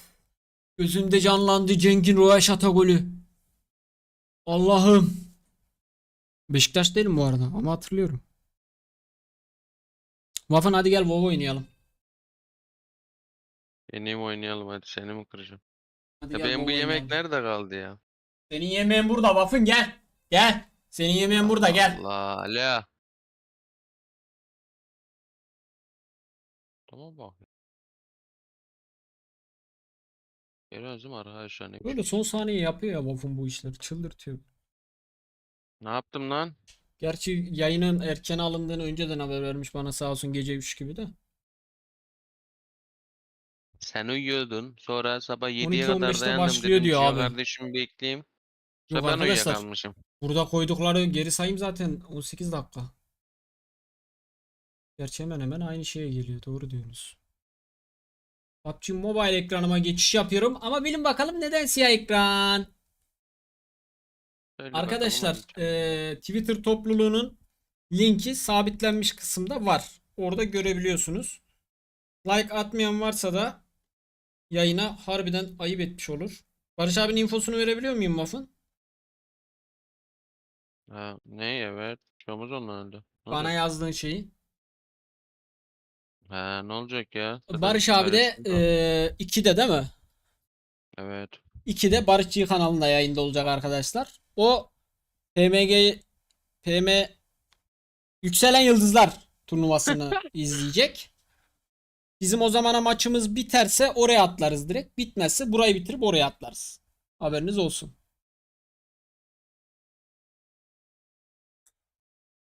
Haberiniz olsun. WoW Oynayamadılar oynayacağız zaten. arkadaşlar. Normal oyun oynayamam. WoW oynayacağız. Parmaklıktı, şeydi, fanlı falan uğraşamam. Ama önce tabii ki sabırla Elgato'nun gelmesini bekleyeceğiz.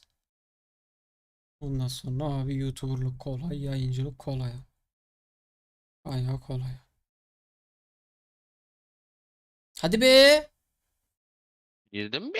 Dur. Sana demiyorum oğlum. Elgato'yla fight diyorum ben. Barış abi yükselen yıldızları izleyecek arkadaşlar.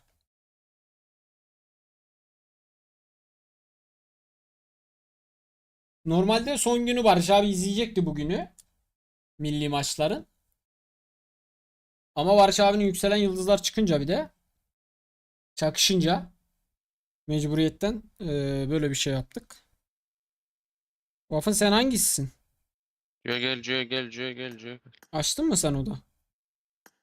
Ha o da. Ne oynayacağız? WoW oynayacağız diyorum.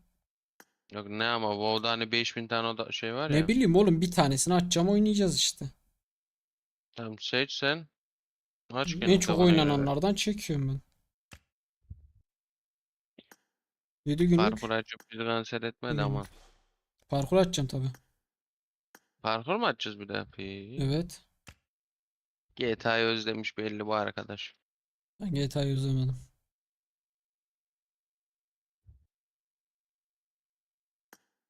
Şöyle gel seninle zombili mod oynayak. Waffen Neyse. hızlı gel. Waffen hızlı gel. Hızlı gel. Hızlı gel. Hızlı gel. Hızlı gel. Hızlı gel. Waffen hızlı gel. Ha Waffen. odalı mı oynayacağız? Bilmiyorum ki bu nasıl başlattım işte.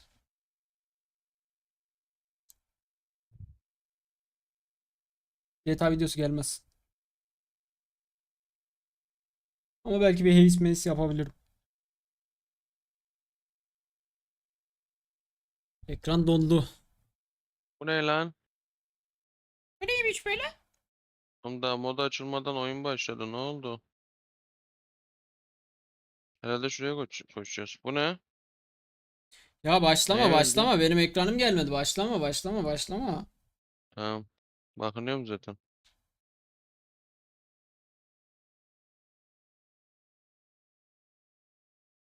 Nasıl gelmedi? Geldi. Şimdi buradan karşıya doğru koşmasına koşuyoruz da be. Ha bu Squid Game lan. Bak. Lan Squid Game mi bu? Şu abla niye şurada var?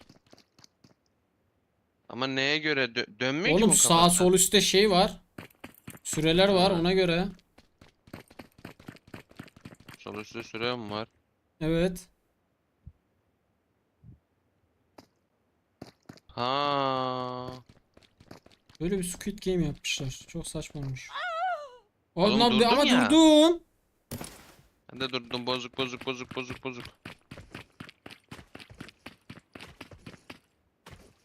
Nasıl önceden duracağım? Tamam sağ sol yapınca ölmüyoruz. Bas.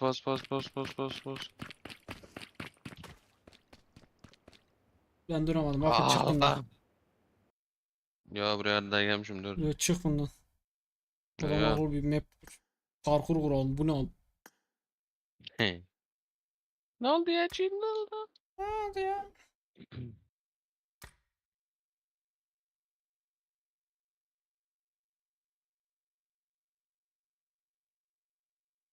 C'ye gel bak sana bir tane bomba da atacağım. Bekle. Surf parkur kurayım mı atacaksın mı? Atacağım hocam dur. Neydi bu? Abi İnşallah iki kişi 1977 başlıyor. önemli mi senin için? Ne olmuş ki 1977?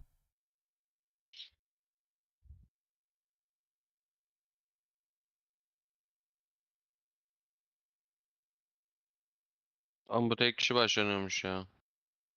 Bilmiyorum kafanı. Kuruyorum ben bir Şimdi. şey. Dur bakayım. Şurada az önce bir surf parkuru konu görmüştüm. Onu kuracağım. Şu minik oyun oynayak mı? Ne yapayım?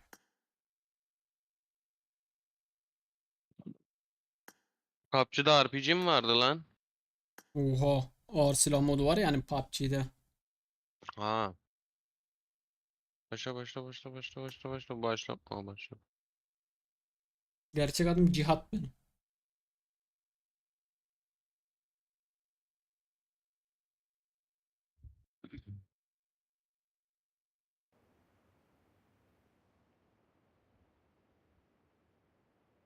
Bu ne böyle?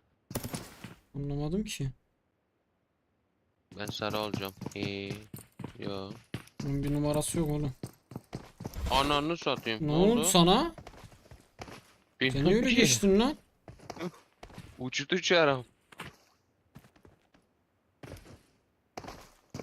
Hayır. Aha. Amına koydum beni Ah blokladın. lan. Şerefsiz. Ah Oha lan. ta başa attı bir de beni. Ananı satayım. Checkpoint burada var çünkü. Ben gidiyorum. Gidiyor bali. Bas oğlum bas.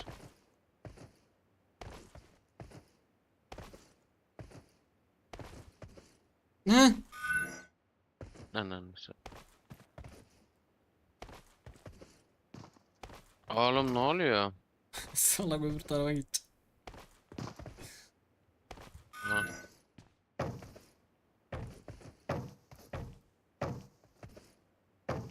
Baba sen beni bloklayacaksın gibi hissediyorum ama. Ah! Ha, bir dakika. Anan.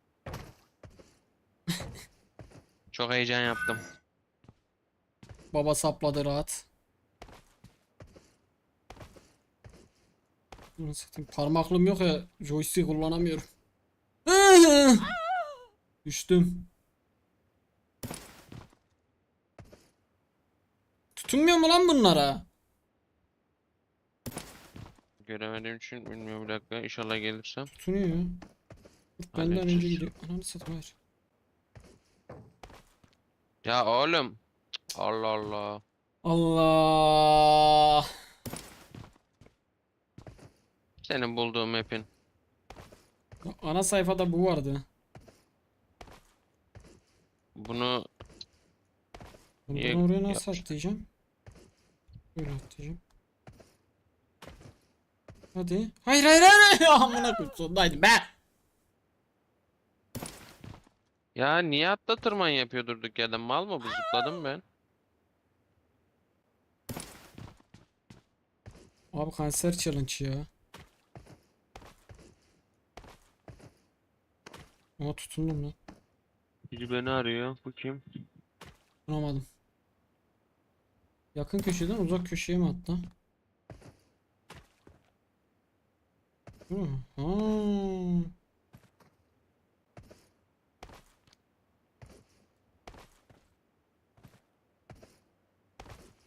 Dur lan Yusufi'yi. Ananı satayım joystick takıldı.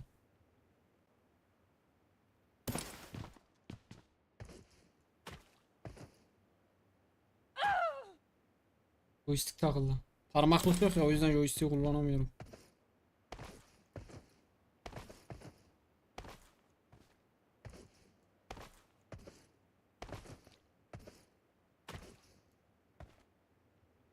Oğlum durduğum yerde düşmüşüm ya lan. Sen bir sonrasını geçtin mi Cio? Hayır. Ha iyi. Çok iyi. Geçeceğim. Bir şey yok. Geçtim. Ağla. Oğlum atla tırman. Ha. Sıkıntılı ya bu map. Yok gayet de kolay. Sen kötüsün. Tamam buna Ananı geldim çık. şimdi. Aa! Hocam. Ona gelmiştim.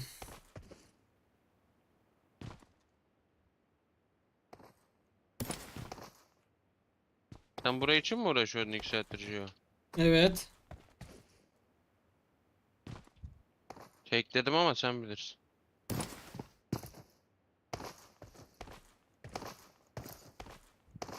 Baba o yapıyor. Ay ay ay ay ay ay ay ay ay. Ay ay ananesi. Hehe. Onu satayım korktum düşüşümden. Ya piç misin? Yapamadım. Neredesin? Ha. Buranın alttan ne gidiyor? Rüzgar efekti gibi bir şey koymuşlar. Suya mı düştüm lan?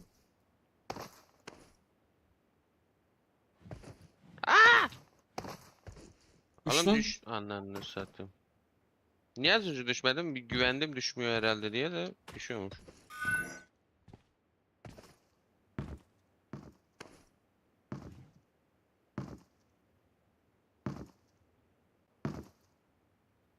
Yarışmacımız Yaşar. Senin Oha düştü. Düşmüyor. Geçti piç.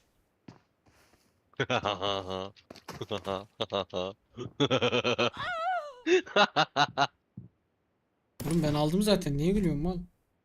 Olsun. Ya amına koyarız. Buradan yarışmacımız Yaşar yürüyor. Anan. Ha bak sen böyle geliyorsun beni strese sokuyorsun ha. Yürü la yürü la yürü la. Hop rakibini yanılt. Aman joystick'ten gittik.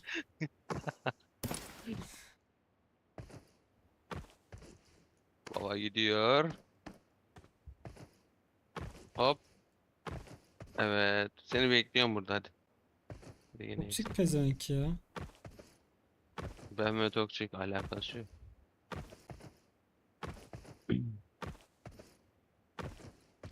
Oğlum ne oldu lan buna?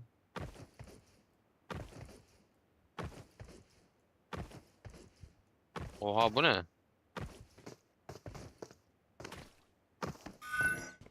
Orayı nasıl atladım lan? Tırmanıyormuş. Manıyor da bunu yaparken çok uğraştım acaba? Ay. Maç başlamadı arkadaşlar. Ha tamam ben yanlış gitmişim. O Gio burayı görse joystick'ten kafayı yer net.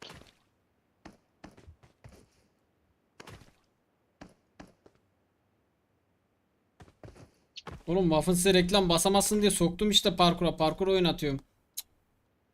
Siz daha benden ne istiyorsunuz reklam ya? mı? Selam gençler reklam var. Ayıktırdınız işte çocuğu. Bastım ki bastım. Şuradan yarışmacımız Yaşar ve Bu ne yaptım. kanka? Ha, sen orada kolay gelsin ben yaptım. Bu ne oğlum? Bunlar şey evi değil mi lan? Cadılar Bayramı'ndaki evler değil mi? Vallahi gitmedim ya da izlemedim ya da bilmiyorum. Lan oynadık ya. Cadılar Bayramı modu vardı ya. Ha. Doğru Oradaki bence. evler bunlar. Tamam burada kolay. Ya amına koyayım sonuna düştüm ya. Ama hocam. Oğlum ben neyim ya? Bir sonrayı da tekledim. Parkur içinde olmuşum ha. Şş. Ne oldu Ne lan? oldu lan? Oğlum bir şey Ben mi oldu tek benim geçtim, çara. sen de mi geçtin? Çarın başı döndü bir şey oldu onun. Ha burada port var. İleride porttan buraya geliyorum. Ben de nereye ışınlandım diyorum.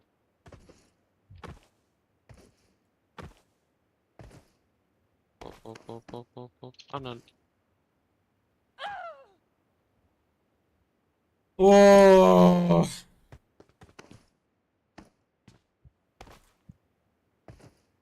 Aha.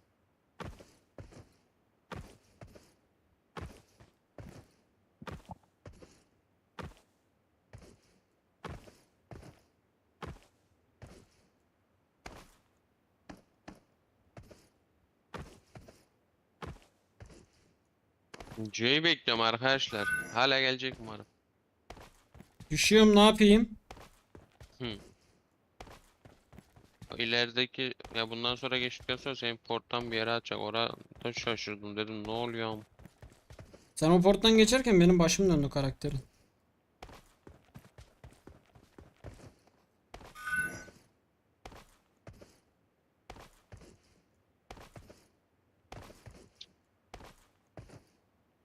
İyi la buralar kolay. Oğlum bu mu yani şimdi? WoW'un parkur mantığı bu kadar mı?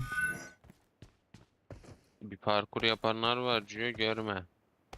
Ananı satayım ne Lan ne oldu? oldu? Benim çarın başı döndü şimdi. Ben bir yere doğdum. İşte o oradan aşağı atış. Ya aşağı atlamaz mı oğlum? Üstten devam işte. Yapmış mı? Bunu alayım. Düştüm ben. Ah be Cüya, ah be Cüya. Burada var right var. Oğlum ne oldu çarın başı dönüyor? Ne yapıyorsun orada? Yine mi Ben geçtin? portala girdikçe senin başın dönüyor.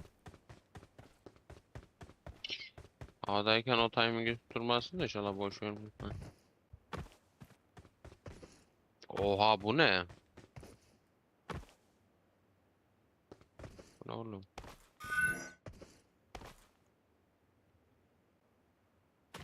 Evet evet, bu parkurda yokum ya.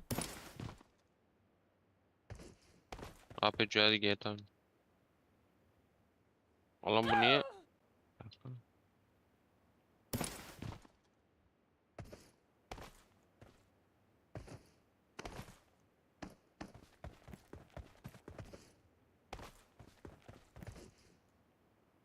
Tutunmadı.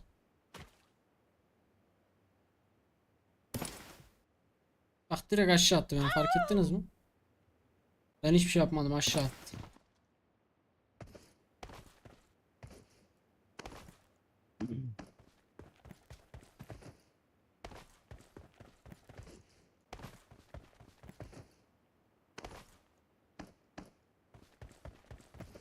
Neredesin lan maymun muffin? İlerideyim ileride bak burada zıplıyorum görüyor musun? Gördüm bayağı. Da burayı çözemedim. Ananı satayım. Ya boyu yeter dedim, yetmedi ya. Ah be Cüya.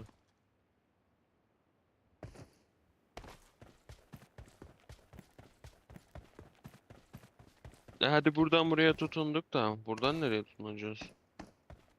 Ha buraya.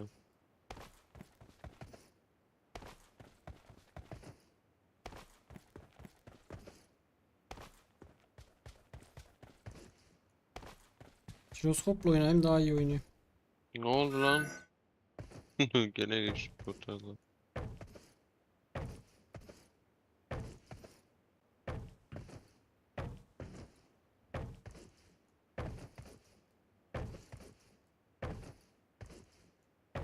Oho Cüya burada kafayı yer net.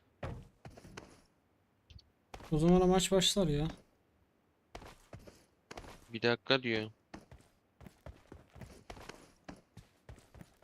Bu ne kanka? Ah be Cüya, ah be Cüya.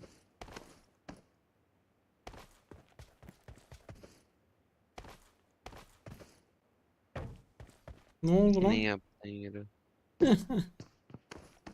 Hiç sen havadayken başın döndü. He. Ona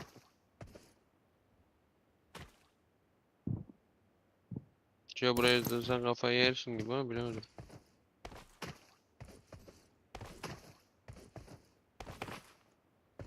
Bak havada birbirimiz salakta düştük. Bugün 6 maç arkadaşlar, 7 maç değil. Aslında engellemedik ya. Engellemedik de iki salak da aynı şekilde gittik aynı şekilde geri düştük. Ya oğlum burada yavaş şey var. Daha yakın orası. Dördüncüden sonrası orada ana ne oluyor? Maça bir 5 dakika daha koydular.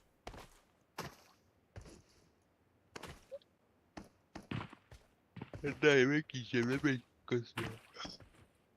Şuraya gel sen bir tane çok güzel bir mod başlatayım var ya sabaha kadar oynarsın. Tek başına. Harbi aşırı. Bundan çıkalım. Estüdyo'nun yeni sahibi Oğuz Gif. Oğuz'a verdik. Diyor. Hı. Sana diyorum Heyecanlandım bir tane ha. mod açayım çok güzel. Aç hadi onu oynayalım. Sen özelden tüm kodu yaz bunu. Gir bekle. Tek kişi giriyor zaten direkt başlarsın. Ben de o sıra yemek yiyeyim.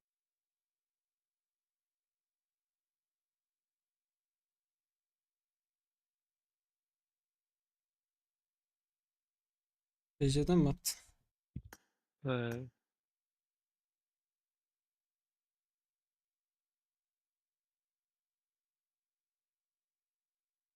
294 737.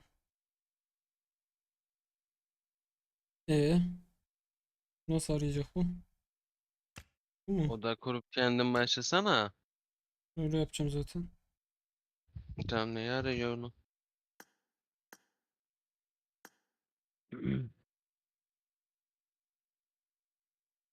Abi lütfen şu karakteri kellikten çıkar. Yo, ben kel seviyorum belki. Eller erkek. Bakayım ya. Bunu Evet, yayınlayayım. Mami'ye de hisse verdik, maymun Mami'ye. Maymunluk hissesi verdik. Bu ne oğlum? Tahmin onu. Zombiler var.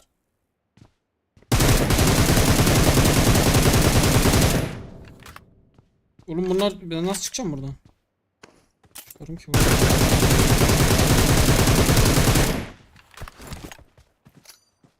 Oğlum her yerden çıkıyorum, mal Ağlan mısın? dinozor modu. Burada Dinozor görevimiz ne dinozor bizim? modu.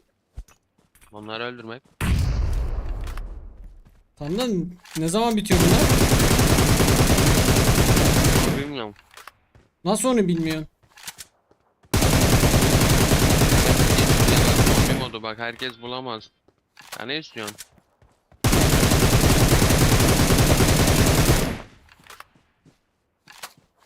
Aptal bu ya.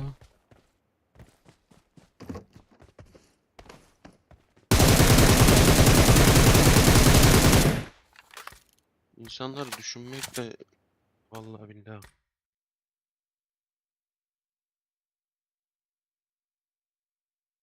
Böyle bırak.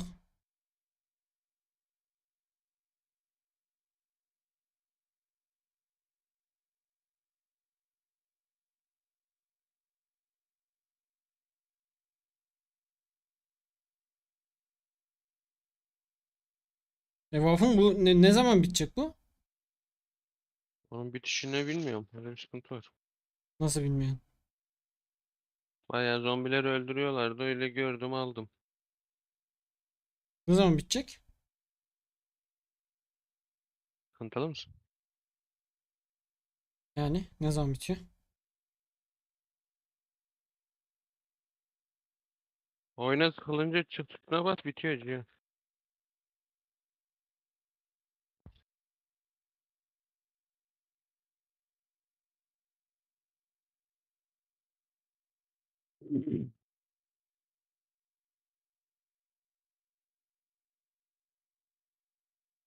Ee,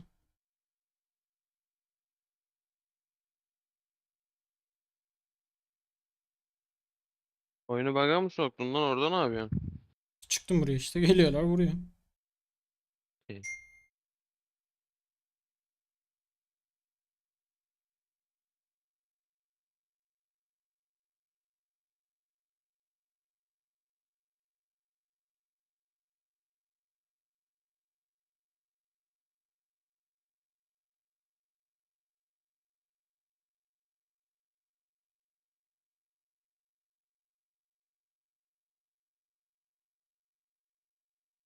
Yukarı çıkmazsam ölür müyüm acaba?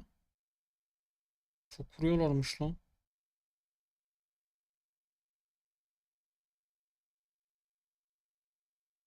Ama canım da doluyor da göre. Olmazdan yamulturlar. Senin vereceğin.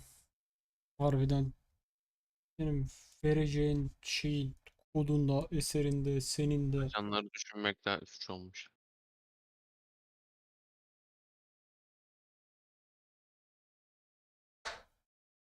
Maç başlayacak arkadaşlar, maç.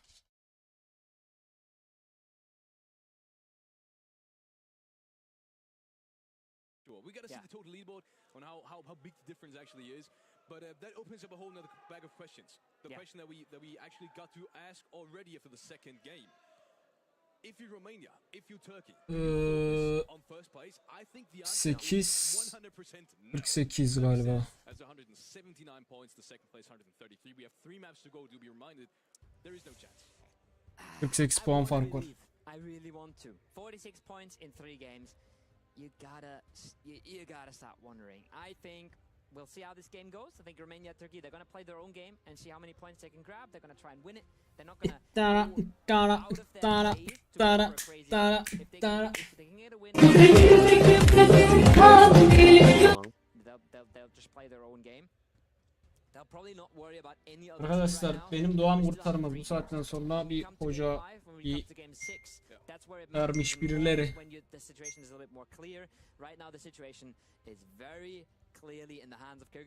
Bozduracağım nereler? İnternetçiyim oldu. Kapanmayacak bir şey değil ama adamların kötü bir gün geçirmesi lazım.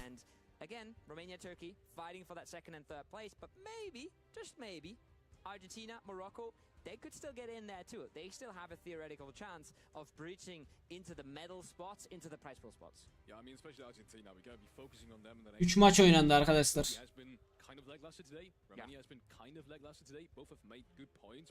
Puan yanlış derken Buff'ın formasyonu oldu benim.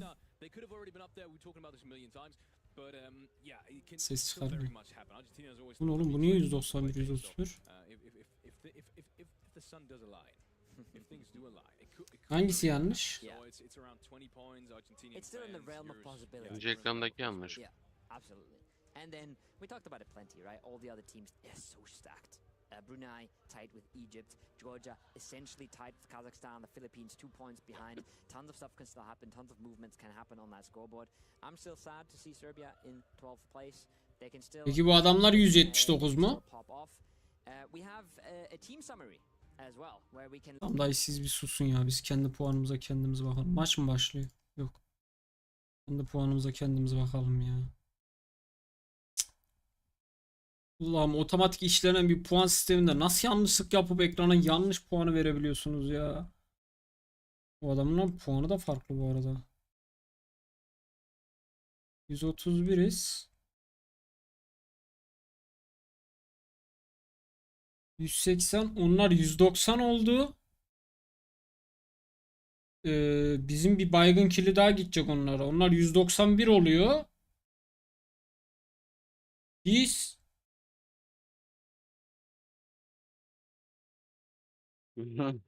137 oluyoruz.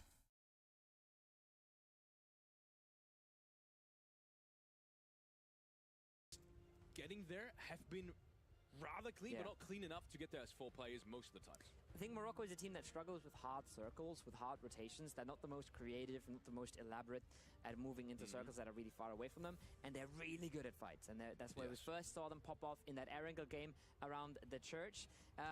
Interesting as well to see Romania. I think they got 5th place in that game, so rather late game still, and that is able to push them up the standings when it comes to average survival time. But as we can see, average survival time alone is not that effective. Arkadaşlar vallahi sistem çok kötü ya bunun. Ben emin değilim yani, puanlarda falan çok yanlışlık olmuştur. Doesn't mean you push yourself in the first place. Look how far Kyrgyzstan is away from everybody else with only 3rd in survival time, right? And look how Turkey and Romania absolutely tied, even though there's a big gap in survival time. Buna göre de 54 puan fark gözüküyor. Of your performance in this tournament.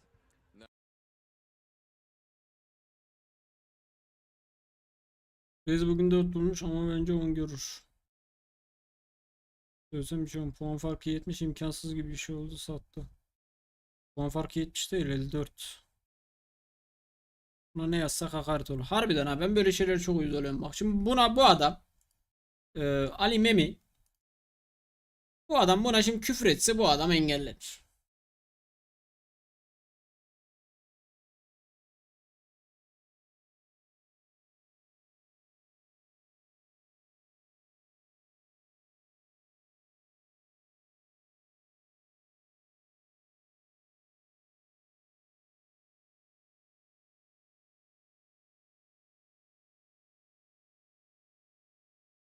Yani şu kalan 3 maçın 3'ünü de bol killi win artı Kırgızların boş geçmesi. Geçer mi? Geçerler. İlk maçı boş geçtiler. Gene geçebilirler. Main kafa atamayız arkadaşlar ya. O çok saçma olur. O zaman ikinciliği de kaybedebiliriz. O çok büyük risk. They're still extremely good at getting themselves those chances, getting themselves into those late games, and you have to give them credit for that. Plenty of teams in this lobby Barış abi yayın mı açtı?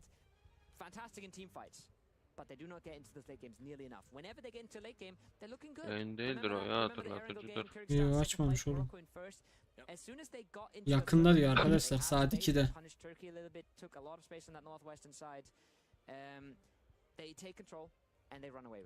Let's take a look at the man of the match of game number 3 of today.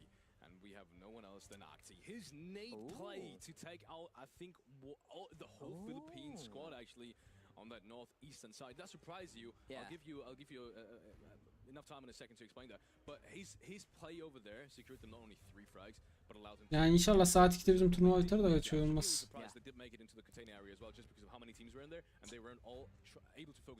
Yakışmayız oraya atlarız. Like you said, massive play on that ridge line.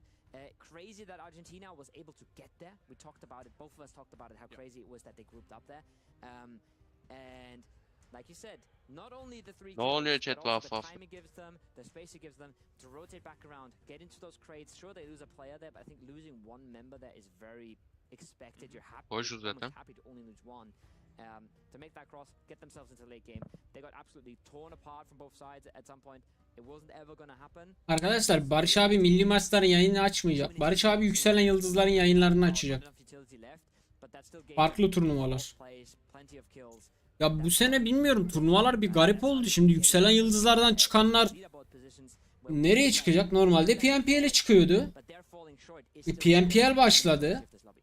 Ne yapacak? İlk haftayı boş mu geçecekler? Çok saçma olur öyle bir şey oluyorsa yani. Yok abi, Iesf mi yazıyor? Yanlış yazmıştır o zaman. Kim yazmış onu? Pubg Mobile Iesf Dünya Şampiyonası finallerini izliyoruz. Yanlış yazmış.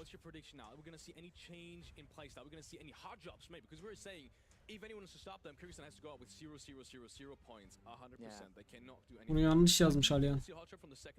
Ben yükselen yıldızları izleyecek diye biliyorum Waff'ın. Ben de öyle çünkü biliyorum. Bana sabah öyle dedi.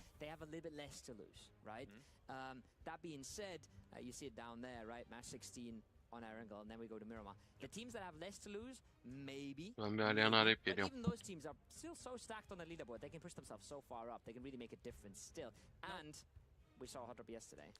Onu muhtemelen normalde plan şuydu.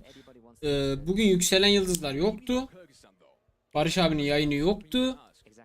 Barış abi Dünya Şampiyonası finallerinin son günü olarak bugün yayın açacaktı. Plan oydu. Ama yükselen yıldızlar yayını saat 2'de olunca, yayın açması gerekince bu yayını ben açmak zorunda kaldım. Barış abi de 2'de o yayını açmak zorunda kaldı. Normalde plan bu yayında Barış abi açacaktı. 2'deki yayın yoktu hiç.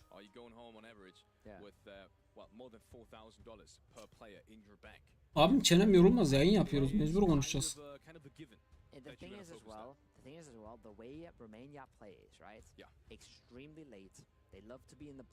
Yükselen yıldızlarda biz yokuz abi. Yükselen yıldızlar alttan gelmemiz için, alttan küçük takımlarında PNPL'e katılması için var olan bir turnuva.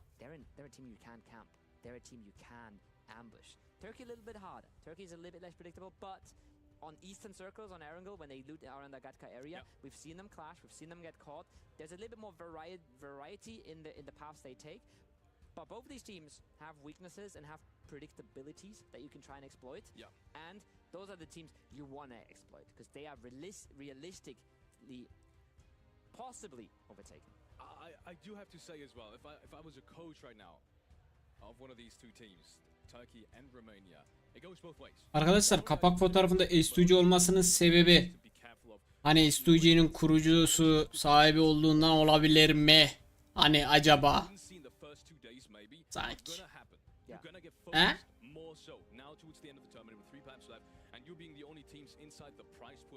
GeoGame'de yayın açmam ya, niye açayım?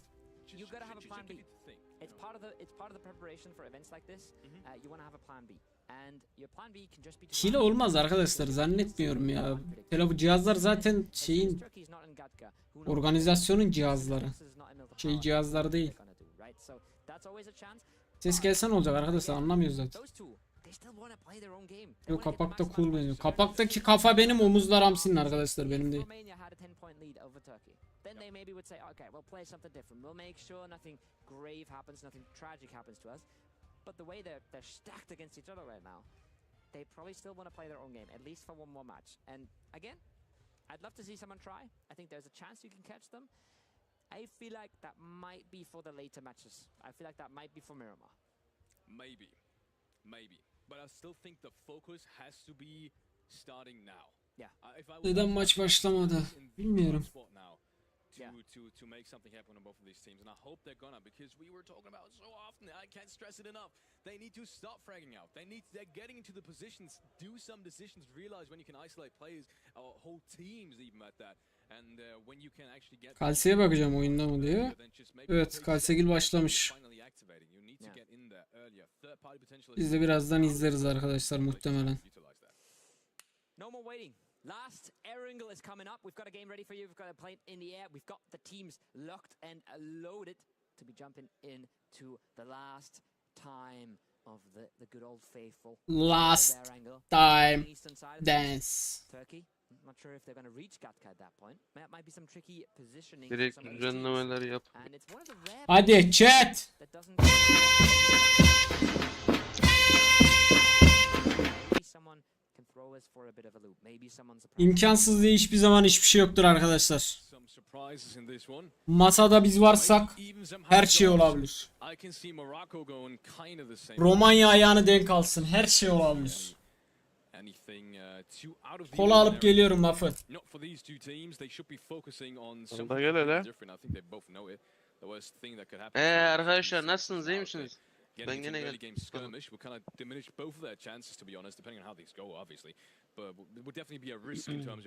Basmayacağım, tamam, sakin olun arkadaşlar. Ben duruyorsunuz bize. Oha, çok sinirli bana. Look at the Southwest. Look how stacked that is. Mehter diyor da ya, ben de değil. Colombia and even Oğlum basmayacağım lan. even though they have Ne konuşmamı istiyorsun Mehmet? Yok Burak. They do somehow want to take some of these cars away, but Colombia is not messing around. They are the not giving up that. The lobby leaders right now at all. Kyrgyzstan Bu şey çok sinirli diyor, ben gidiyorum. Ne oldu, ne yaptı, reklam bastı ben gidince. Yo, bir selam verdim, sövmedikleri kaldı. Senin ama yeter be çocuk. Basmadım be Alepsör. Basmış mıyım? So that's a risk when you feel like you're the best team in the lobby and you win in a fair fight. Neyse, bakkala giderken bir tane basayım da gideyim. But it's looking a little bit like they're going to get away with things right now. Colombia looting up. They found a car from themselves. Bu anı düzeltmemişler arkadaşlar. Biz hala 131'iz. Bunu bir not alalım. Waffen. Ne o? Bu anda yanlışlık var. Bizim 6 puan işlememişler. Onu bir not alalım, eğer düzeltmezlerse. Evet, sıralamamızı işlememişler. Bunu düzeltelim, düzeltmezlerse yani önemli olabilir o puan bizim için. Ara. At least on Erangel. We didn't have that on Sanok. Sanok was a far north circle, but on Erangel, Alanda neredeyse sadece biz varız. The western side. I mean, even the Georgia planning that we just had could be interpreted as a western northwestern circle. Çok güzel alan. I mean, that is just prime position for. Wikipedia'ya mı bakayım? Wikipedia'dır o. Wikipedia ne alaka mı? That they haven't picked up the big double digit wins. Jette mod yok değil mi? Yok tabi. Yok oğlum, o Waffen yazmış çocuk. O Waffen spamlıyor adam. Kim lan o? Vallahi o Waffen spamlıyor, chatte mod yok. Kazanmasın mı lan?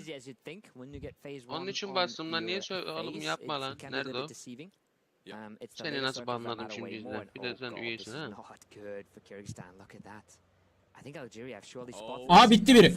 Vur! Ermenistan'mış. Tamam, çok güzel başlangıç. Bir eksildi bunlardan. Gayet güzel. We saw when the plane was coming down, it looked messy. Now it's proving to be messy, and it's one team that is taking the brunt of the damage. Well, it's Kyrgyzstan that loses a member. Armenia versus Algeria. These guys are fighting for 13th place at the moment.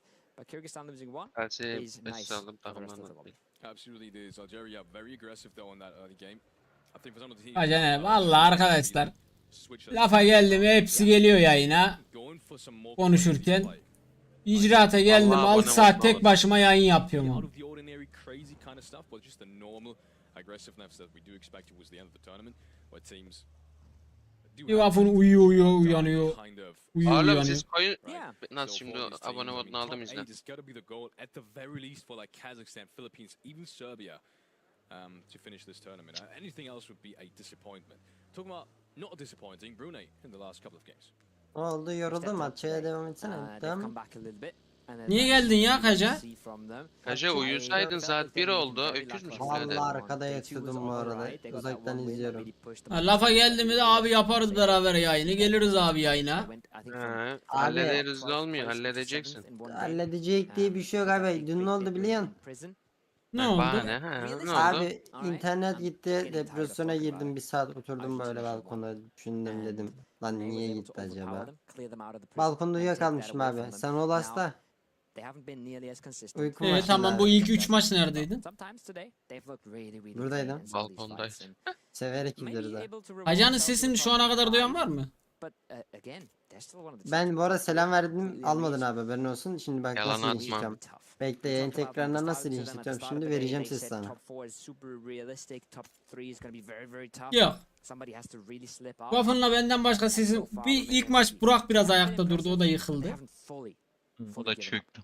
Arkadaşlar yok diyenler yalan atıyor bu arada, haberiniz olsun.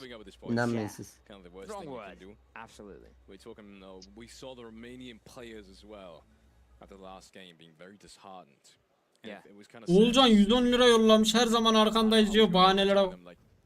This is do or die now. Maybe it's not Allah gonna be the kralım. first place anymore. Baktım arkama yoksun. You'll be even more pissed, and then you should Kacayı be pissed as takımdan well if atın you mı? give away the second spot. Hangi takım?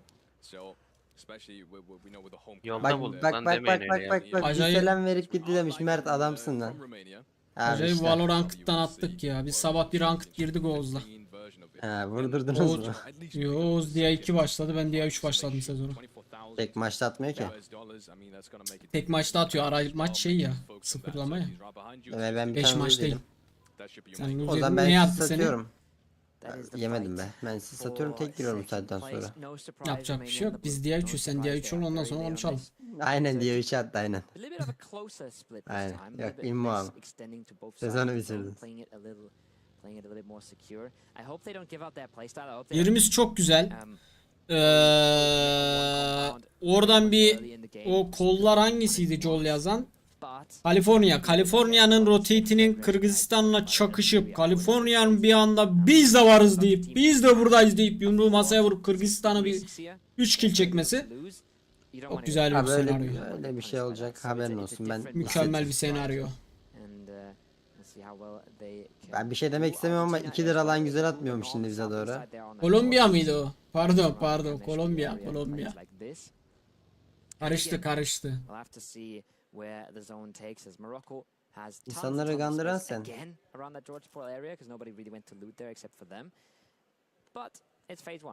Arkadaşlar olabilir yani, lütfen mazur olun. It is time to once again hype up the chat. Ladies and gentlemen, if you are in the chat right now, which I guess all of you are, make sure to support your national team. After all, this whole tournament is about unity. It's about getting your Şuraya bir F5 atacağım. Ben de attım to onu. the best of their abilities. So once again, it is time. Whether you're a Turkey fan, whether you're Kyrgyzstan, or even Chile, all the way down there, make sure to spam your national flags in there. Make sure to support them on social media as well. Make sure to check out all the Aynen yazdın usta. from Iesf, the International Esports Federation as well. Arabadan atladı. Arabadan atladı. Love to see a friendly fire run over when you're in the blue, but Bu arkadaş ne yapıyor burada? Ay, firavun mu giymiş? They're Harbi barely outside oğlum. the play zone. You can see that on the live leaderboard as well. Everybody that's a little bit lighter blue is in the blue zone. They're gonna look. Sasuke nerede? Sasuke de aynı arkadaşlar. Ben ya hapçı vur hapçı. Hapçı vurdu oğlum. Sasuke de yayından önce tamam abi ben 10'da uyanıp geleceğim dedi. Gece çok uyumamış. Bir yarım saat kestirip geleceğim dedi işte. Oh yes, they are. 3 players left alive, left standing. Hepsi vur oğlum kalse. Ey. Şşş. Orayı vururuz lan. Vallahi vururuz oraya, bir tört gireriz be. Ama arkana dikkat et, Sylas arkan geldi. Bence de oynarız bunlara. Ama eksik yiyem, eksilmeyelim lütfen, tek tek oynama. Yapma bunu. Yapma bunu kanka, yapma bunu, tek tek girmeyelim, gözünüzü seveyim. Taken out as well. And the rest of the players, they're falling one by one. Shots from the distance as well. Turkey, what is happening? Second player to go down. It's just RAYZ and CALSE at the moment left alive, standing in this compound, fighting for their team. Nakladı onu. Oh, that's a good nade, but it was so good. It was so clean. They were pulling up to the east side of the compound. That was entirely free. They had that building, but then they decided to crash on the building that they know is taken, where they have been taking shots from. A little overzealous, over-aggressive, overconfident. I don't know what it is. We're not in their comms, we're not in their heads. But that is a big problem. That could have been a clean fight. That could have been a clean 4v3 in the compound for a really strong compound too. And they just went a little overboard with the aggression. They went a little crazy, and they're instantly punished. Still though, that is such an aggressive move. To be doing that in one of the Mafın özele baksana. you know it is single digit difference between you and the second place, and you need points, sure, but you don't need them that desperately. You're not catching up to the first place either way.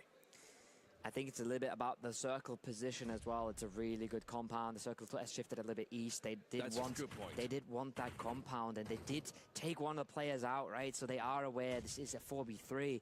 But take it calmly. Take your time with it, right? Don't over-aggress. Don't go too crazy. Sometimes that can work out, sometimes that can pay off. We've seen it from Morocco plenty of times. Now Argentina, though, they've already taken 2 casualties. He's looking to finish it up. Rema, he's got to hit these shots, though. He's got to connect something, and he doesn't. Nasa gets him from afar. It's disaster for Argentina. Look at the right side. Look at the life leaderboard. 3 players knocked. They're just... Bu 4. maç. They still got to get the MVP of the last game back on their feet. No, Octi is the one healing. He's got to get Fragger back on his feet, but they've already just taken so much damage.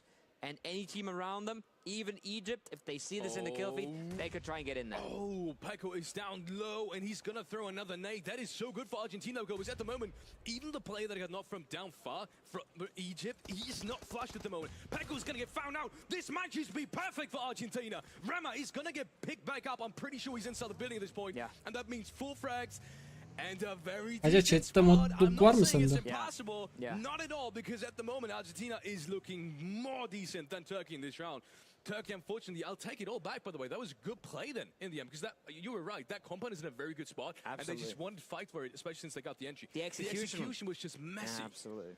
The execution was the problem. Same thing for Argentina there. They're fighting for a really good compound. Allah'ım biri kayboluyor, hepsi kayboluyor. Chat Allah'a emanet. When they get aggressive for a good compound, right? Yeah. It's a good play to make. It wasn't risk-free. They were down to 1 member at one point, right? But now, looking at it, 4 members up, and nobody went to third party. If Brunei, the team that was their neighbors there, flew into the compound, cleaned them up, we would have said, well, too aggressive. But the way it's worked out now, it's looking pretty good for them, and they can fully reset, get all their util back, get all their meds back up. They have 4 bodies to loot. They should be just fine. Wow. What a start to this... What a start to this game. Are you kidding me? Harbiden şu arka plandaki ekip var ya, yapacağınız işi sikeyim ya. Harbiden aptalsınız ya. I don't know, what is that, 400 meters maybe? It felt like it was really far. But yeah. Sövmeyeceğim. The only squad re-left standing not having anything is Romania. They're just chilling inside the booth, and they're just now rotating in. Kapahala hasn't even reached the safe zone at the moment. Yeah, they are taking it so slow. And there's the circle, phase 3 reset. It was really good for Turkey. It was really good for Chile in that compound as well. And just to give you an idea, right? That was the 3rd place team versus the last place team. Wafın. The fight was not looking easy for Turkey either. The shotguns came out and they instantly lose 2 members. The skill gap is there in this lobby. But the skill gap individually, sabır yarabbim sabır. Arkadaşlar muhtemelen bugünden sonra bir daha burada yayın açmayacağım. Both of them holding out, both of them just holding their ground, not trying to make any mistakes. As soon as a team comes knocking on the door of that compound, they are going to be very surprised to see 2 different teams just sharing that compound. It's like It's going to be the breach. Serbia is trying to get this compound. It's a breach of only 2 players. Was that correct? Maybe even 3 because there's still one in the Oğlum bak ikidir küfür spamlıyorsun. Kendimi zor tutuyorum. Allah çarpsın seni bulurum. Yemin ederim elini ayağını bağlarım gözünün önünde senin Serbia with a massive task at hand. It is Egypt after all. They have dropped down to 7th place, but they're definitely one of the teams still looking to touch that top 4 position. They need a good round too. Nessa up top, massive knock. Maybe that's why he couldn't actually finish the knock as well, because I feel like he would have had LOS on the player from Argentina that he did not. Oh, look at the aggression. They want to sweep around this building. Their shotgun's inside. Inside angle's always a little bit awkward. Pubg gets found from a different team far away. Egypt wants to speed it up. The util's there. They've been utility for a while here. Now they want to return the favor. Shotguns in the hand of Koa. He's got a 5-second res to try and pull off. Maxa just trying to delay as much as he can. Mohamed is the one to fall to the nade. It's speeding up. It's getting messy. It's getting dirty. Knocks traded. Flushes collected for Egypt. They know these players in these buildings. They're looking for them. They're hunting. They're trying to clean them out. This might just be Serbia once again. It's getting the shorter end of the stick. And just like that, a player in the bathroom is all they have left. Pubg is out. Serbia is out. They're not making the comeback this game. No, they are not. Ne oldu lan Mısır gaza geldi ha. Geç kaldım. Coming out from the Egyptian players, holding that compound down very strong, and they will do so incredibly convincing. Oraya direkt kafaya mı geldi o Zeri? How good that compound used to be and how good it is now. Daha çıkıyor. Circle shifted all the way up north. Now you have positions to the north, the ridgeline you can play down south.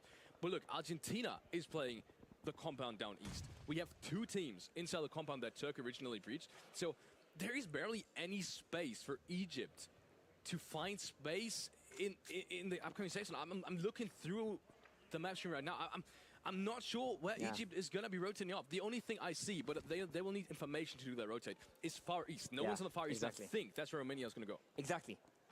That rotation, super hard to pull up for Egypt, very possible for Romania. Get up to the yellow houses, figure out, all right, we've got some space here, we can work with this, figure out Everest is free, move on there, leapfrog each other, and suddenly you're in one of the best positions in the circle.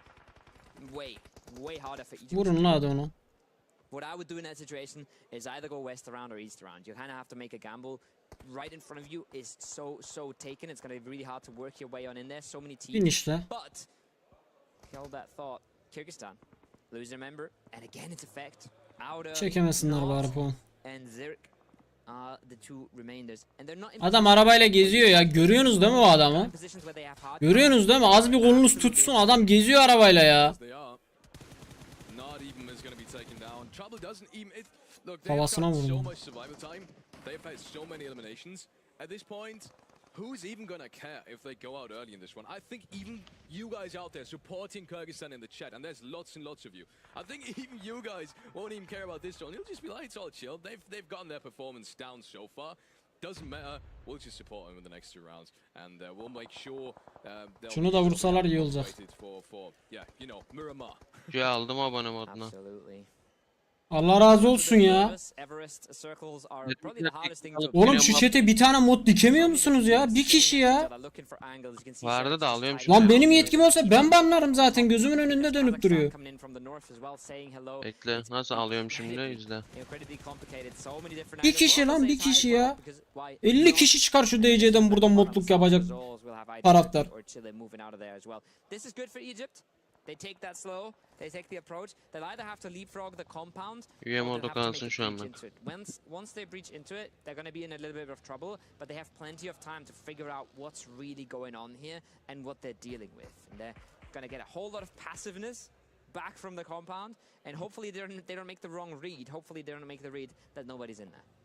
Hopefully they're not.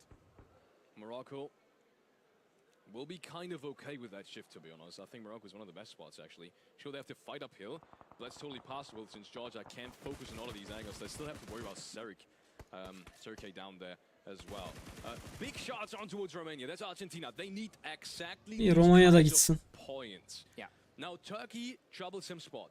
Romania, troublesome spot. Argentina, just judging by, you know, manpower right now is in a prime spot to finally close that gap. But then again, we haven't even reached late game. We can judge on how well they're gonna and how aggressive they're gonna play this one out. It's not an easy circle for them either. No. Simge hoş geldin, Melike hoş geldin.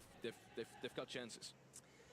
Not an easy circle for them. On the eastern side, Romania taking a whole lot of the Everest area that we expected them to go into. On the western side, it's Morocco versus Egypt, fighting for the western edges, fighting for the western approach of the Everest. Argentina, we said their position was decent. They still have to get up that mountain at some point. Bu çocuk hala yaşıyor değil mi tek başına? Beautiful stuff from Egypt this game. They've been a little bit absent. They've been a little bit slow. We haven't really seen them pop off to the standard we wanted to hold them to after that they won. But if they take a convincing fight here, if they push Morocco away, if they take a few angles around them, wrap around them, figure out what position they're playing, how you can aggress them, this is a super possible fight for them to take, and it's one of the best positions in the circle. You see that here. Morocco not safe, sitting behind a few Yaşıyor smokes, orada a bir few kişi rocks. yaşıyor If you hala. clean them out, all the western side is yours, and you can figure out how to hold the other teams from a much better position. Yeah, I think that's exactly what they're trying to go for. Chewy gets knocked down though. That's Romania. Romanya'nın da çekmemesi lazım. Oh my goodness, Romania might actually get more than just these two frags. I think it's just Newbie left alive, and he's been spotted out behind that vehicle as well. He's gonna go the safe route apparently. Redox tries to go for that nade play, and he should spot them out either way. Oh, he does get the revive immediate. Redox, Newbie behind that smoke, gets spotted out. It's just a matter of shots now. Surely he's gonna take him. Yes, he does. Redox with 4 frags on his low and some. 9 teams left alive, and they have a very good spot up towards that eastern side to make more and more points happening. You can see Argentina down below. They're trying to look for a spot. They just missed the timing. Big frags. Because if you don't take those, if Redox goes down there, their game is doomed. Hız gitmiyor oradan ya. Instantly up in their grill, getting up the side of that hill, and absolutely providing Ve Romanya'nın da çekmemesi lazım. Romanya da çekiyor. Frags from Redox there. You can't stress enough how important these were. And they're going to keep them safely in the game. Classic Argentina. Don't go too crazy up the hillsides. They try to figure out what was going on. They very quickly pull back down, play it slow at the bottom. That's going to make them survive without any risks right Kapat o konuyu now. arkadaşlar. That's a risk in the longer run because maybe you don't have a good enough position in the late game.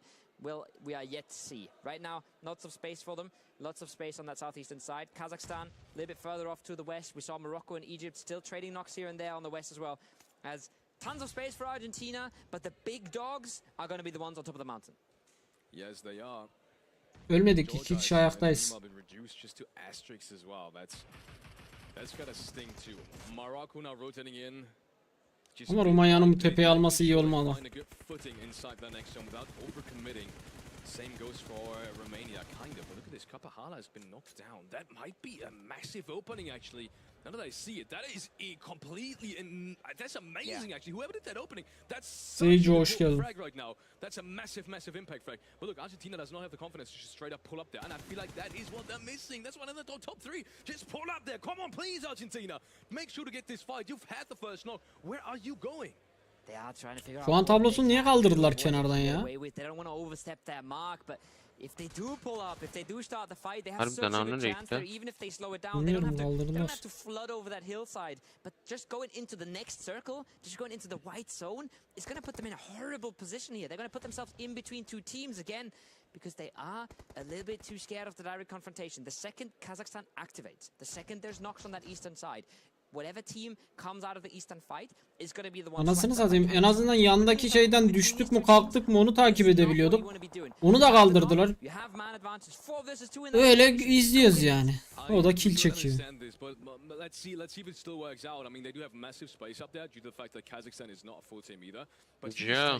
Efendim. Bir Nisa'yı çağırdım. Chat'te şu an mod. 2 sana da yetki verdim şu an. Ne?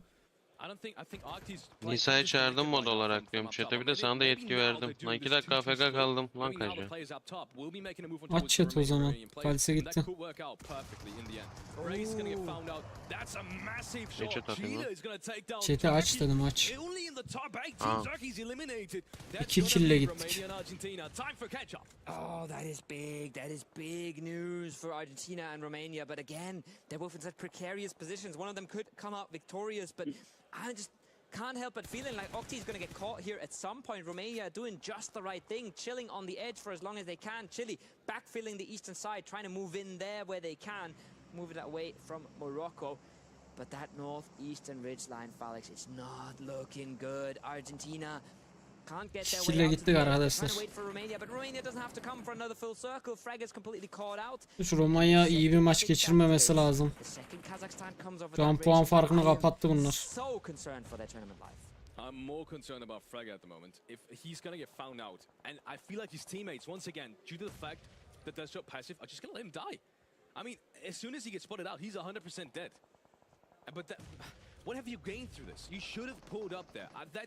I feel like we're gonna talk about this continuously now throughout this round. Because I feel like it's gonna absolutely bite them in the ass, to be honest. We'll see. Frega might have just found the correct timing to actually make it in. Barış abi 2'de atacak arkadaşlar. 1 saat sonra evet. But I don't think there's gonna be any move being made. Sıralama puanımızı verecekler tabii ya. Ne demek verecekler mi? Onu düzeltirler ya, senin çaldığın bilgisi var. Helalsin lan Arjantin. Tamam ele bunları. Ele bunları. Çok iyi. 6 kille mi gitti onlar? 5 ya da 6 kille gitti.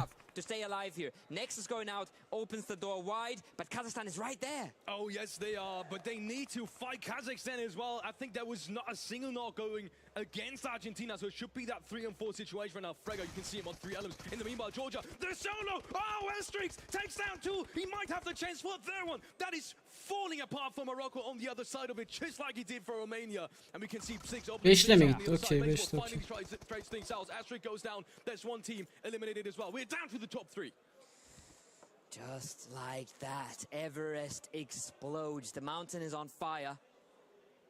As it's gonna go down to 3 Kazakhstan, 1 Morocco, and of course, who's the last solo? Of course, Kyrgyzstan, still in this somehow. Hero play coming out of Georgia, not gonna be enough. Almost stopping Morocco in the... İyi oynamış lan. Well, it's 2 teams from... Well, not the bottom of the scoreboard, the middle pack. Morocco really still struggling for a top 4, maybe top 3 position, probably not.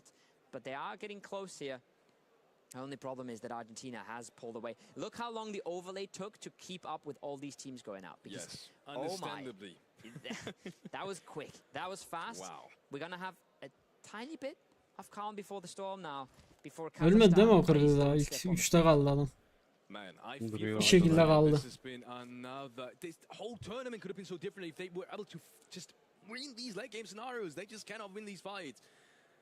Kazakhstan able to take advantage of that kind of discrepancy in getting these important frags, and now they've got 10 frags. Morocco's got 11, but I think he's got 6 more. I think Kazakhstan is gonna make it 11 as well, by the looks of it. Lazy boy 3v1. Love that. Might even make it 12. Love the reposition. He's made his presence known. Realizes maybe I can nade one of them.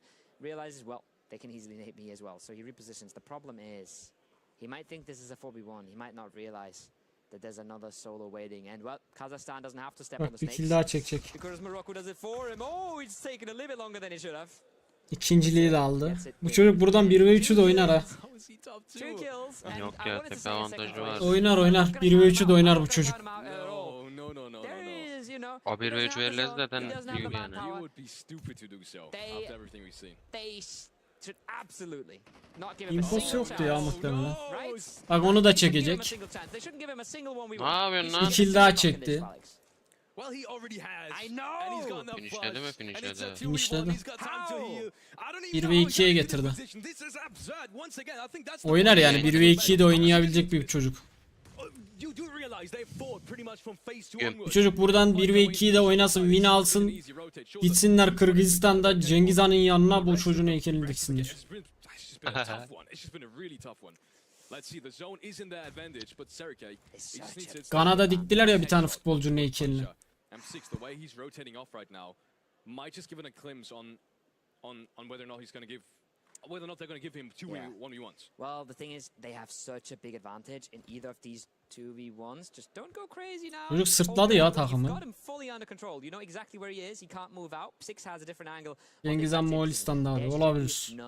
Yanlış söylemiş olabilirim, aldırış etmeyin. He can isolate a 1v1, but the thing is, Puncher doesn't have to take the 1v1. He can wait for his teammate to come back up once the enemy's position is known. Alana bağlı. Oynar bu Bağlı, çocukta o oraya potansiyel atma. var. Give him any Burada 1 ve more 2'yi de oynar bu. singled out fights. This, again, even now, Alana bağlı. Eğer alan çocuğa verirse could not be possible. The beni de angles alır. are so good, the Pika's advantage, the information Birisi they have when sağda he steps gitti out into zaten, en the open. alttan gelemez. There shouldn't be any chance here. But just the fact that they gave him a 2v1 already makes my PUBG Ama mind adam win bleed çekecek piç. a little bit. Kobo is disappointed. Yes. Aşırı soğukkanlılar ya, aşırı. Skills are pretty good right now. I mean, Çok sakinler. I was thinking about, is Yapılar there a mı way böyle? to rotate off without Bilmiyorum yani Türk insanı genelde gergindir. I think if he goes around the west hand Aşırı side and hits the sakinler. nutty shot and put puncher, I don't think Six can trade him. He has to go towards the west hand side. I think that's the one that he least expects to rotate off to. Yeah, look, Yukarıdakinin kolu tutmazsa aşağıdakini vurur. Maybe that smoke is for bait. I really want to see that smoke being for bait and then him fight puncher. Yeah, I think So Six that's... is already putting in shots because he knows where Six is at this point. Yeah, it's no chance. It's over. It's over. Okay. They've done it. Okay. Okay. I mean, Çok çabuk oynadı. more Oradan sliver nasıl of vuracaksın? chance was still there, but the Smokes have not secured his place as the best team in this round. No. It's been going the way of Kazakhstan. Oynadı ya, çocuk tek başına ikinciliği getirdi. Takım oyun başında öldü anasını satayım. 11. 12. takım ölüyordu. Plenty of teams, and it is certainly so they will be. I wouldn't say too happy about this looking at the cameras, but they will surely be happy in terms of making their way up the leaderboards. A much deserved win. They really took control over that Everest side of things. They bounced at the right time, right? We said they were always ready to pounce on whoever comes out on top, Argentina or Romania, and they instantly did. They instantly cleaned them out, instantly took the space, and then Ya zaten 2 gündür ben anlamadım ki ya. Bize gelen takım yemin ederim Nova'dan iyi oynuyor. Bunlara gidince ateş edip denk getiremiyorlar. Alttaki adamın üstüne zıplayarak gitti az önce de. Bu adam gitti free kill ver. Ya onun umurunda olmaz zaten. Win alsa da almasa da çok bir şey değişmiyor onun için yani şu an. Ya formaliteden oynuyor onlar. We're going into a short 5-minute break, and we'll be right back for the last two remaining games.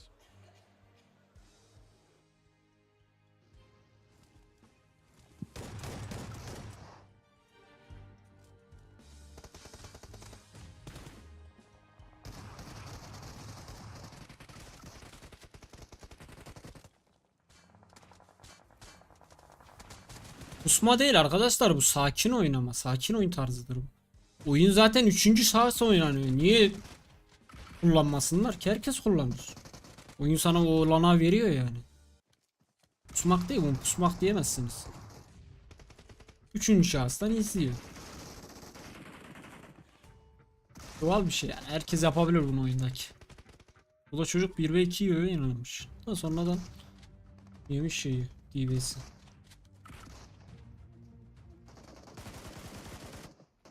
Ne yapıyorsun lan?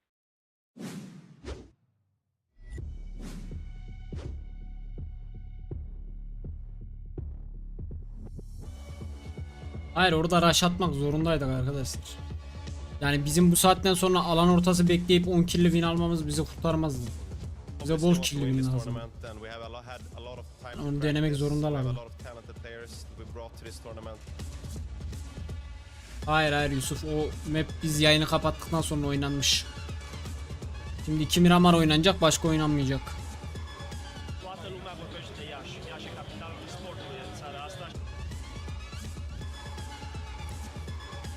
Over 700 gamers from around the globe will join us to compete and battle it out for glory. Topluluğa bakalım.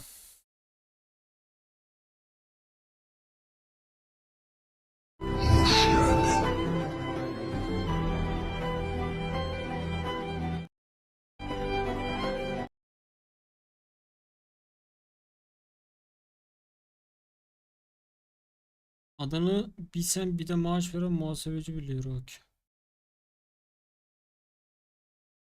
Anlamadım.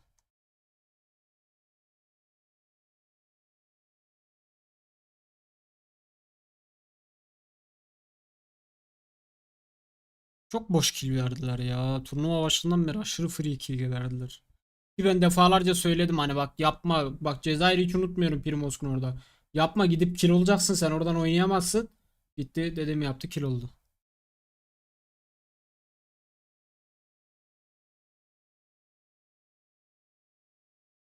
Arkadaşlar şu an SYLAS'ı çok eleştiriyorsunuz. SYLAS birinci olunca helal olsun. Birinci olmayınca da başarılı olamazlar. Arkadaşlar PUBG oyunu şans faktörü sıkça yaşanır. Şu an gördüğünüz takım birinci olabilir. Bir şey imkansız değil. Birinci olmasak bile PMPL için hazırlık oldu bizim için. Teşekkürler. Evet evet. PUBG Mobile'da çok fazla şans faktörü var.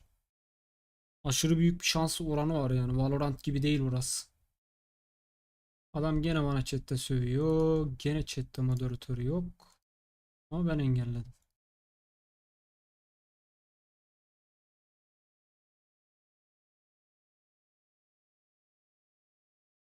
Eleman tek kişi oyun sonuna kaldı Akif. Yaptı.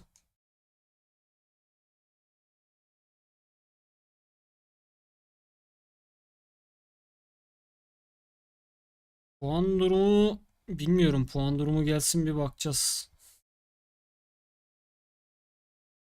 Hasan kesene bereket.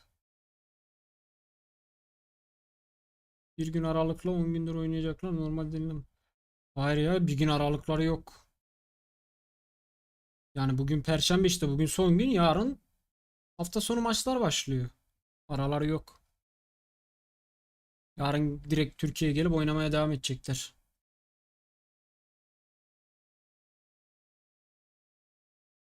Yerim. Afiyet olsun kardeşim.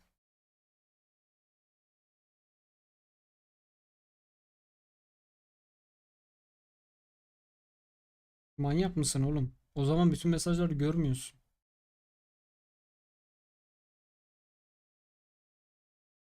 Lafın konuşabilirsin bunu anasını satayım. Niye DC'den yazıp beni uğraştırıyor? Oha diye lan tilt oldum. Ayberk 11 lira yollamış. Kesene bereket Ayberk. Yayını açarım muhtemelen yarın.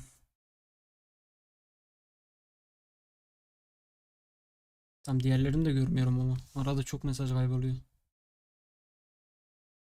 Barış abi 2'de Yükselen Yıldızlar yayınını açacak. Şu an maçını açmayacak. Maçları. Yarın da PMPL hafta sonu maçlar var arkadaşlar.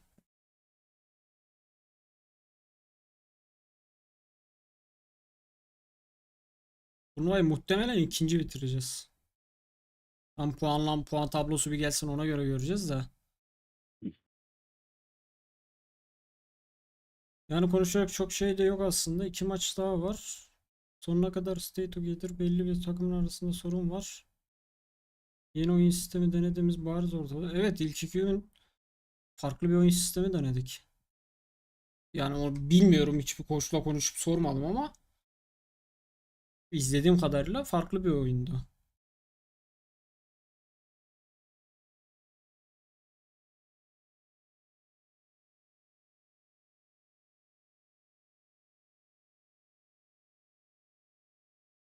Geometri açınca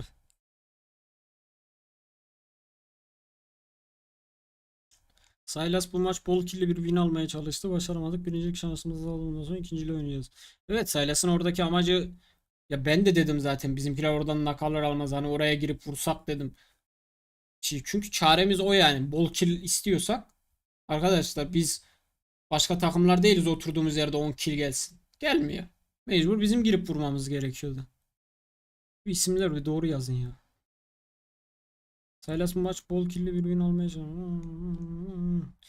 Ya abi Kırgızların oynayış şeye benziyor. İkinci gün PMGC Navi gibi. Navi de çok farklı bir oyun tarzına döndü. Navi normalde çok alan hakimiyetiyle oynayan bir takımdı. Bunlar da farklı oldu. Kaçıncı olduğumuz sorun değil. Takımın elinden geleni yaptı. Evet bugün biraz sıkıntılar yaşadık ama olsun NT takımı önümüzde 2 maç çok daha güzel geçsin. Ya biz o Cenk Hoca'nın motivasyonu bugün istemeyecek. Bunda bir problem var ya. Biz onu yaptığımızdan beri belimiz doğrulmadı ya.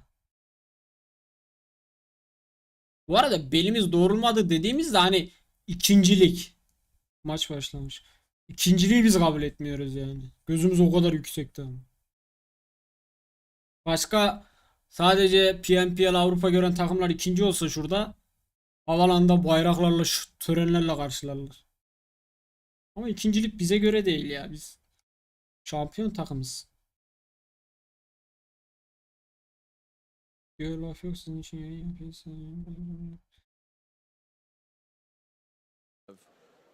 Yeah, differently. Hayır bir de kulübün kanalındayım ya. O sorun. Kulübün kanalında olmasam hiç bu kadar içimde dolmaz. Ana avrat dümdüz veliaht giderim burada. Ben de kanalımda kendi sevdim yani o kadar. Ama kulüp kanalında olmuyor işte. Adam arkadaşını bekliyor ya arabada. Yine boktan bir alan. Vehicle problems can be very real here. We just got a glimpse of Turkey there. Bizim main'e takım geldi. And we see a similar thing around the southwest, where we do have Kazakhstan very close together with the Philippines, and we have this hot drop that we've seen time and time again in El Pozo. Yoksa bir söverdim, bir söverdim. That hot drop is safer than what some of the other teams are doing here. What is Sizin that? derdiniz ne lan? Says, well, you've got Hayırdır? I've got headshots with my M4. You're out of the lobby. Chile losing. Bunlar niye atladılar buraya? Bunlar niye bizim main'e atladı? Not messing around. No armor there. Herhalde son maçlar diye kaçıncı ki bunlar? Sondan ikinci maç. Bunlar kötü yani çok kötü bunlar. Evet çok şeyimiz yok diye atlayıp bize mi atladınız? Ya bize niye atlarsın? Bizim altımızdaki takımlardan birini seviyorsundur. Onu üste çıkarmak için atlarsın. That is a rude prediction, but an understandable one. Excuse me. Yeah. Then again, Turkey has the second time so far today. Hamsi yeme oğlum o bombayı. Yapma. İyi vurdu da.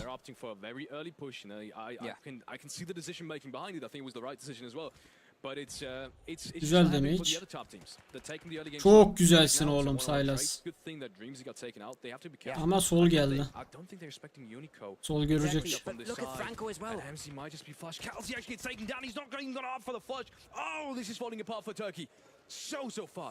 Oh, now they have to pivot to this other side. They have Bunlar ne yarası var ben anlamadım.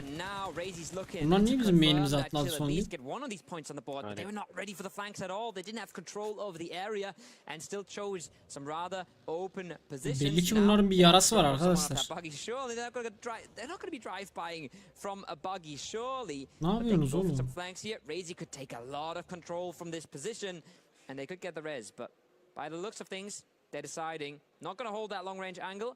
We're just going to be falling back to the cigar building, and we're going to be hoping to pick up the res from there. 2v3, we've reset it almost completely into the 2v3.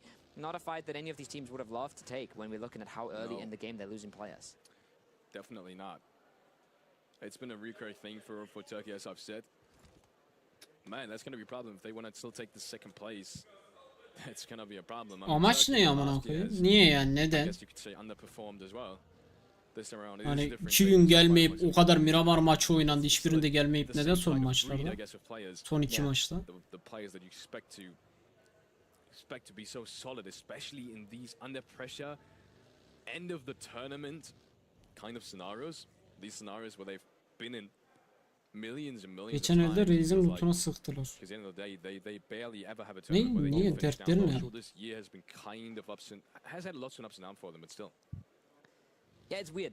Not a team you would expect to fumble towards the end, but they've really just changed their playstyle completely. We talked so much about how calm and collected they were, how good their early game splits were, how good they were at keeping 4 alive. Now look at that. SYLAS is driving 3 circles to try and find Dreamzixki, gets his car stuck, has to jump Biliyor out. orada birinin olduğunu. They're committing to a very early 3 versus 3 in that compound. Not the Turkey that we were used to seeing. Oyun bozmaktan başka hiçbir şey değil bu ya. Gerçekten oyun bozmaktan başka hiçbir şey değil. Yani hiçbir şey yapamasa böyle yatar pusar. Senin rotate'ini, loot'unu engeller. Sadece oyun bozmak bu. They're looking like a completely different team, and I hate to see that. I would love to see them continue playing the way they are. They were the most consistent, most reliable team. They aren't right now. They're a completely different breed. Yes, they are. Berke hoş geldin. Same thing for them. I think this is the second round, maybe the third round. Hiçbir şey de yapmıyorlar ya. And they're always picking kind of like the hardest enemy to fight. So I don't know. We'll see. We've also seen Arjantin bizi geçsin diye yapıyorlar. Aynı bölgenin takımları mı? I think they picked this fight, to be honest. I think they picked this. I'm not necessarily picked, but they weren't shying away from this either. No. It's like definitely not. Sure, you get pressure into it, but you still have the chance to like go away. Aynı bölgenin takımları mı? Olabilir. Bilmiyorum. Why not? You know, we've been happy to lose at this point, which is a dangerous thing to fight against if you're in the top 3. Absolutely. I mean, that's what I'm saying. I'm not liking it. I'm not going to say it's bad or anything. Obviously not. And obviously these guys know what they're doing.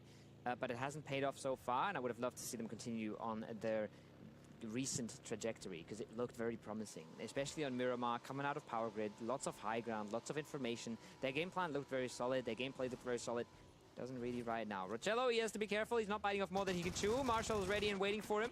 The SMGs ring out. He's in a 1 versus 2 right now. He's toying with the angles. He's trying to play nice pre-fire around the corner.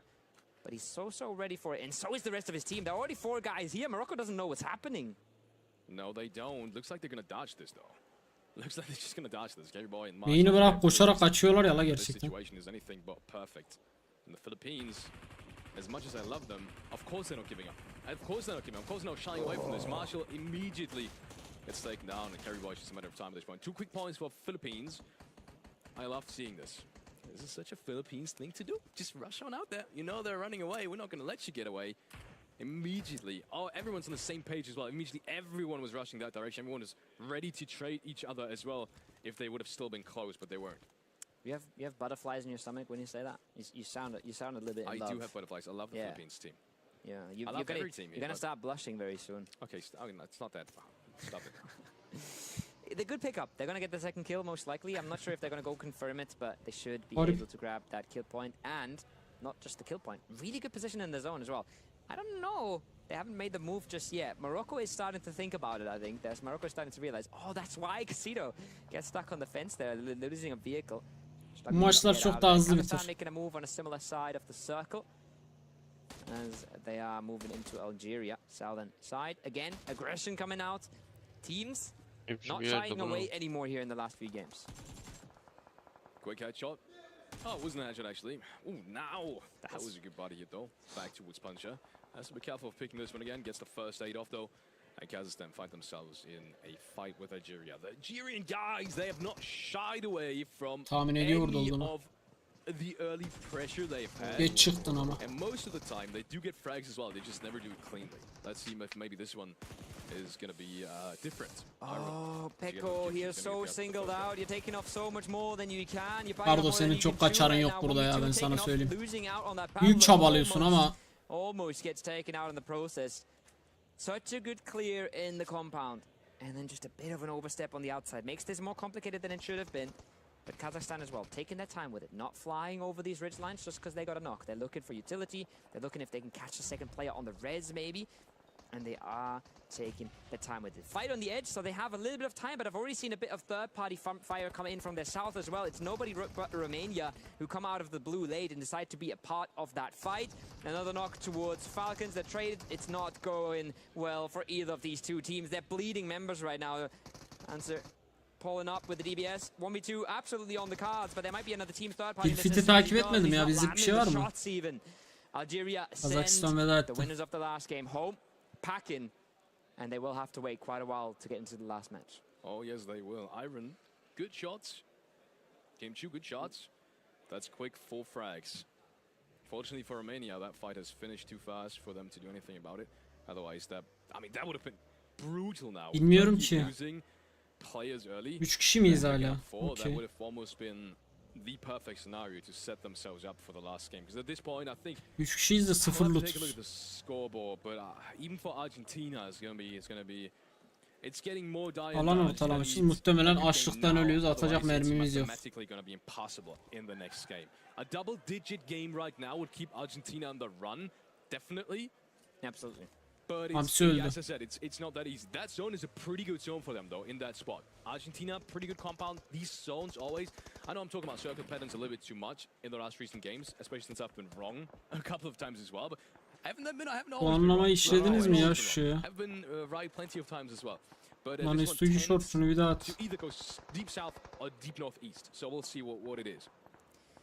Legal finds a knock back towards Kazakhstan. Marion has a good angle on this as well. Not a bad fight for Colombia, but hard cover is still very prominent here for Georgia, and have a good off angle as well. That's a good knock. Psych takes one out.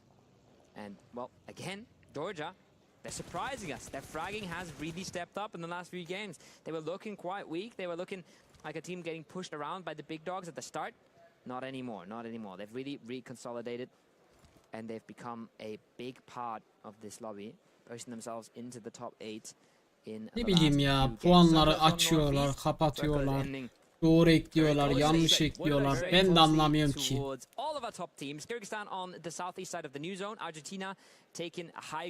Bilmiyoruz ki arkadaşlar. Puan durumu Allah'a emanet. Haberimiz yok. And it might just get taken away by Morocco. What did I say though? The one time you're right. You're gonna repeat it 7 times. Are you kidding me now? Oh my goodness! Stop it. Give me a new co-caster, please. 2 mi kalmışız? Get him out. Security. This is disrespectful at this point. But yeah, Northeastern, that's perfect for Argentina. Argentina actually repositioning onto what's a compound area where 2 teams are around them. I'm not so sure if that's the play they should be going for. I'm gonna call it out again. These circles, now that they have gone northeast, tend to go even further north. They do end north of La Gilera, I want to say. Almost always.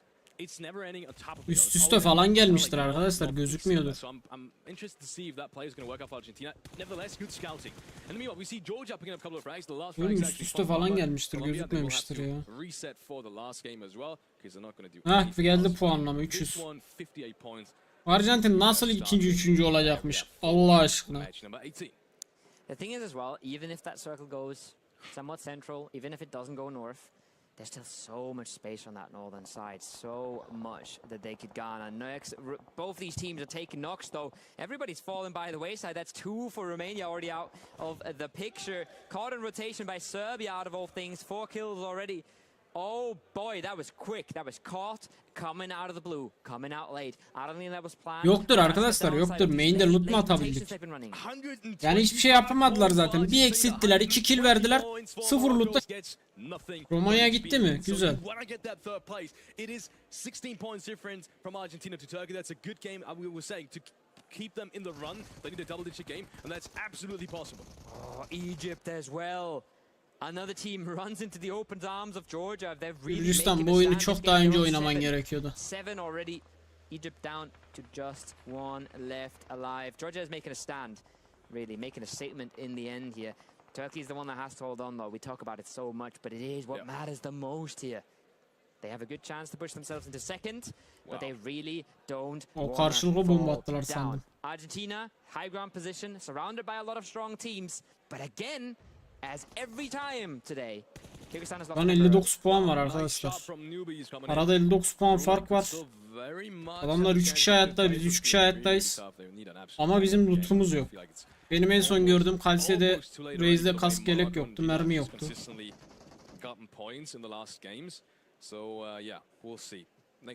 F5 atın yayına, yayında bir şey yok. Bu YouTube'da bir sorun var galiba bu ara. Abi benlik değil, benlik değil. Bir şey oluyorsa bile benlik değil. F5 atın. Ne benim izlediğim yayında bir sorun var, ne verdiğim yayında bir sorun var. Benlik değil. Ya YouTube'dandır ya sizdendir. And a very smart caster said there was no reason to give up the north, right? There was no reason to send it to the center there. Look, that's 2 zones in a row. And just imagine, right? That's why you shouldn't over-rotate all that much. Because a lot of the times the circle can come back to you and you have control of all that space. All that space is completely open. Nobody is going to realize. Chile has a chance to realize. Kyrgyzstan has a chance. Arkadaşlar bizim win alabilmemiz için lootumuzun olması lazım. Adam kask yeleksiz geziyordu diyorum size. Kaskı yok çocuğun. Ne yapacak? Mermisi yok. Ne fırlatacak? Bir baksana Steam güncelleme yapıyor. İnternetlik bir şey olsa OBS'te gözükür zaten. So why are they not already driving down? It might just be too late now in order to get shot on the back. The thing is, they can still get the high ground compound. Yes, that's what I'm saying. There's so many good positions around that as well. But this is also pretty reasonable. This is still pretty good as long as you don't get stuck on that edge. You don't have to fight Yaklaşık 20 dakikadır maçı izliyoruz. İlk bir dakika bir main fight'ında kendimizi gördük. Bir daha hiçbir tur atmadı. Yani şöyle takımları ara ara bir geçsen mi? Mesela şu an Arjantin ne yapıyor hiç görmedim. Onu da görüyorum. That information is 6-7 minutes ago, and they've been busy fighting off Kyrgyzstan, pushing away Algeria. They don't have all the information we have. Obviously, it'd be better. Yorulmam önemli değil. Sinir olmam yeter. I think that compound for them is still massive, but it's not free. It's not an easy game out of it by any stretch of the imagination. I mean, it's good that Morocco is kind of diminished towards the western side. It's not good that you have Serbia creeping up. Yeah. It's good that you have Armenia with the 2 players only down low. And it is good on the other hand that we still have 2 essentially full teams. Misal şu adam böyle boş boş duvardan sağa sola baktığını izlerken ara sıra da bizi de göster. Yani neyimiz var, neyimiz yok, neredeyiz, ne lootumuz var. Ha, bir göster, bir gir bakalım KALSE'de ne var. Görelim ya. Well, the only thing I'm a little bit afraid of is Serbia pushing in around them, but we'll have to wait and see how the other teams. Bilmiyorum, bizim 6 puan yüklendi mi arkadaşlar? Yüklenmiş. 131'den 2 yani yüklenmiş. They might still go for the shack that's a little bit more central, and then scout their way in from there and realize nobody's ever peeking from that warehouse. But right now, there's a good chance that stays free for a lot time longer. I think Brunei from the top of Mountain Wave. Bu da çok mide bulandırıcı bir şey yani. Puanlar bir yanlış giriyor, eksik giriyor, fazla giriyor. Ekranın puan tablosunu kapatıyorsun. Neden? You know, Argentina might have sightlines on that. We can see the next circle. Yeah, this is crazy that there's no one on the northern side. I hope at least Brunei is gonna realize that. They could. They could, but there should be no way no one is gonna play this northern side except for Solo, obviously. Hayatımdaki en kötü turnuva. O zaman dün doğmuş olabilirsin Fatma. Biz daha kötülerini gördük yani. 14. rücükten şampiyonluğa gittiğimiz de var. Ki şu an durumumuz kötü bile değil yani. Biz sadece şampiyonluğa üzülüyoruz. İkinciyiz oğlum. Genelde kulüplerin ilk amacı hep de şey derler, ilk 3'te bitirmek.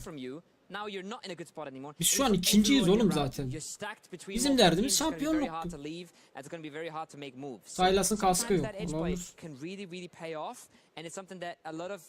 Beginners struggle to understand because you look at the map and you're like you want to be in the center, right? You have to organizasyona mı diyor? It's not always that easy.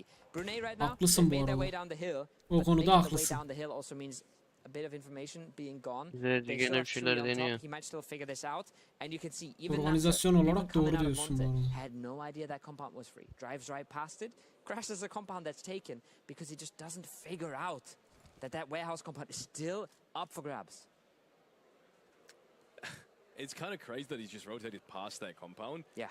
And he's not rotating back now. No. Instead, he crashed on the one team that's on the top half of this complete zone. Look at his POV. He's surely figuring out there's nobody peeking that. He should. Akşam olur yani. I mean, at least give it to the solo player.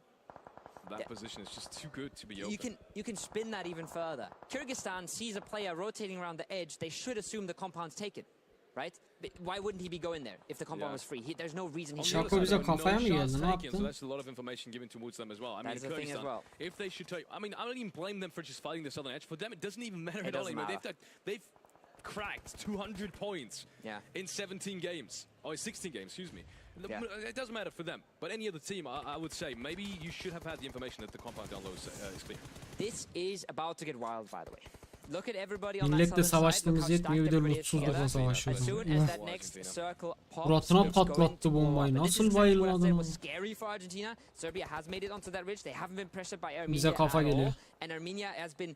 Reasonably busy with Algeria making a push on that compound. So far, it's been free roams for Serbia, and if they can get the util into the buildings, if they can get all the angles on the compound, that is yemeyin bombaları yeter. Brunei on the west. Burayı var ya, o yukarıdaki faslarla birlikte ölür bunlar. Gitti bombaya bastı. It's Pekka who falls, and it's Kyrgyzstan who is about to wipe the rest of Algeria. Uchol's coming in. Brunei is going to opt for that fighting kind of position on towards the eastern side. I think they did realize. Puan eklemişler. Ama bombaya nak vermeyelim yeter. KALSE çok güzel yerde yatıyor bu arada. But even then, does it matter? No. You should take the fight right now on towards the west. Güzel, önümüzden oynarız. You can isolate some of the players and you do have the man advantage, which I think they're doing right now. Look, that is a breach on towards CALSE, and one of the Turkish players may Kafa be geldi RAYZ. işte, Yeah, I think kötü RAYZ oldu. is still left alive and SYLAS in the back. Şu an hak So yemeyelim. there's the breach coming in on RAYZ'e SYLAS. gitmez Sylas ha. baydı bir. Neutralizes things. 2 baydı, çok Bombalara- güzelsin oğlum. Bomba geldi, helalsin. Bir canı var. Ben bunu da yapıyorlar. RAYZ vur onu.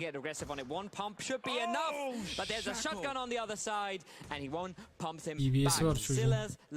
BBS Kalseden can hak yedi. And Shako trying to make things work for Brunei Darussalam. They're doing so much work. Bunun right kafada now. They're kask posing yok ya. such big issues. And Kalse'nin look, they're beating kafada, them as şeyin well. Sylas kafada kaskı Yes, yok. that is such good timing. I love that they're still playing active as a two-man right Ha there. iyi, bu The şey RAYZ fas is gonna bunlara be tört on geldi. the side. Brunei is Tamam, just bunlar not ölür. aggressive enough on it, and it might just fall apart. Orada 1v2 yemezse fas He tamam has tamam just bunlar been ölür taken burada. out. Senkai in the backlines picks him Biz de up. fası That's bu. DBS Kafaya bir yoğurt kabı buldu lan. And now it's a 2v2. Vallahi buldu sonunda bir şey ya. Argentina has figured it out. They sent it down the hill. They took the compound. They're taking all the space in the world right now. And while Turkey is Güzel tört yediler. Tepeden yiyorlar. Çok güzel. Çok güzel arada kaldılar şu an var ya. the best part of the zone for themselves. This could be massive. Arabaya binip kaçmayı deneyecek. Kalse çıktı. Dedi ki nereye kaçıyorsun Kardo? Bir dur Akü. Keşke can basıp mı gitseydim? Oradan mermi yersin kanka. Bunda kitimit yok ki. Wild stuff. Turkey doing their very best to hold on. They get a few kill points there. They lose only one member. Still Morocco to deal with. Brunei out of the picture. Another good game from Brunei, but not gonna be enough. Koa finally coming alive for Serbia. They get the kills that they've so dearly missed throughout the rest of this tournament. But look again who's in it still. It's Kyrgyzstan. Okti. Oh, he's in deep. Gruplar zaten turnuva odalarında 1x olur arkadaşlar. 3x olmaz. Ama biz bir de main'de yani loot atmadan çıktık. They're just gonna fall away from it. They're gonna try and play it safe, and he barely makes it over that ridge line. One more bullet would have taken him out. One more bullet and it would have been over. Bilmiyorum, ben olsam dönüp lootlardım yani. Bullet from afar. Man, Octi, please don't throw this again, Argentina. You can only hurt my feelings so much. Before I start crying. Bu 5. maç arkadaşlar. Bundan sonra bir maç daha var. Should be flushed here. Where's the rest of them? Where are they focusing on? If not this, they have to realize that. Kanka sen o açıktan öyle gidersen seni bayarlar. O MP'le sıkma mesela, geç başkasıyla yok. Octi, please get rest up. Please Argentina, for the love of God, actually finish around well. They're getting in there. Octi's flush. Bomba geldi, bomba geldi. Finally gets the trade from afar. Frega and him work together, but they have just lost a member. Güzel, onu da eksilttim.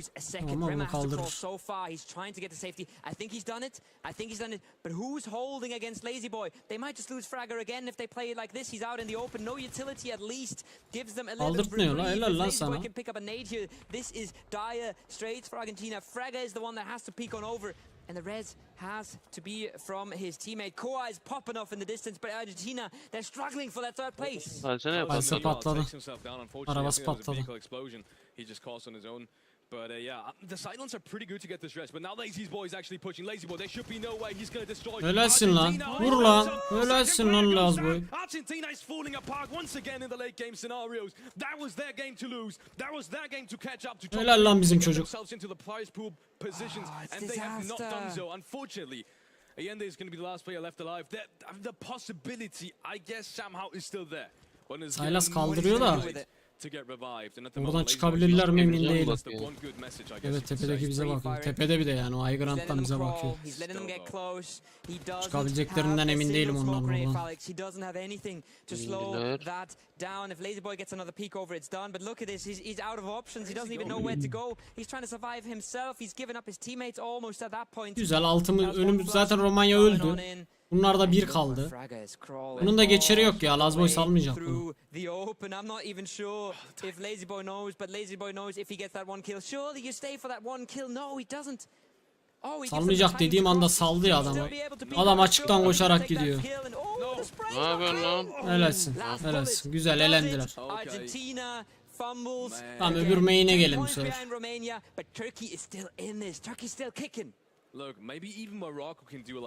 Biz alana atmışız kendimizi de. Önümüzde 4 kişi olan bir takım var.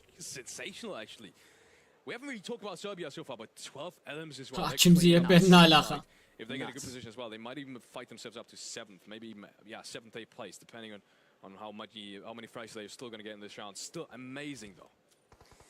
Amazing round for Serbia. It comes in very late, but finally they're there. Finally they're popping off. Finally they found their footing, and it's Turkey who suffers at their hands. They're not stopping. Bishkek's on the push, Koa is on the pull-up. They're looking to clean this up. Don't overstep right now. Don't overheat. Don't give him a free knock. Güzelsin. Koa should be on the trade, but he's Hadi oğlum. KALSE picks him Ne up. yapıyorsun ya? Çok güzelsin oğlum ya. Bas kitini. Geldi. Team as well, just behind Argentina. If they get a second place, this becomes possible now to even get a first place. Look at this, he's making a move on this. Max, he could very well still lose this 1-1. I mean, it's KALSE on the other side of it. He gets the spray, he gets the knock. Bishkek is not finished. MG vs Vektör yapacak bir şey yok. Potentially a 3v1 now in this late game ending. We'll see what LazyBoy does, but I think at that point you got to give it to Serbia, right? Güzel. Kaçıncı öldük biz? 3 mü öldük, 4 mü öldük? 3 öldük değil mi? That can decide a second or a third place.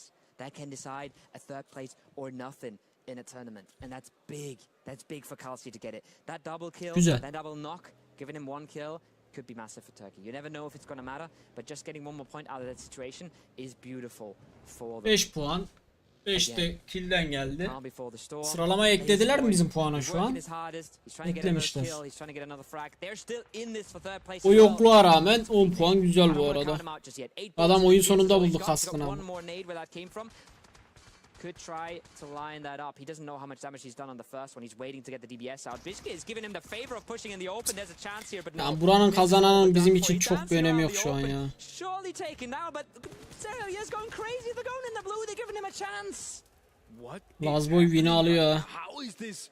How does he have a chance in this one? If Morocco picks up this round, I mean, I could see them even going very close to Romania. They are definitely going to be very close to Romania. There should be no way in hell. He's going to get the med kit off as well. 6 maç arkadaşlar. Son maça geçeceğiz şimdi.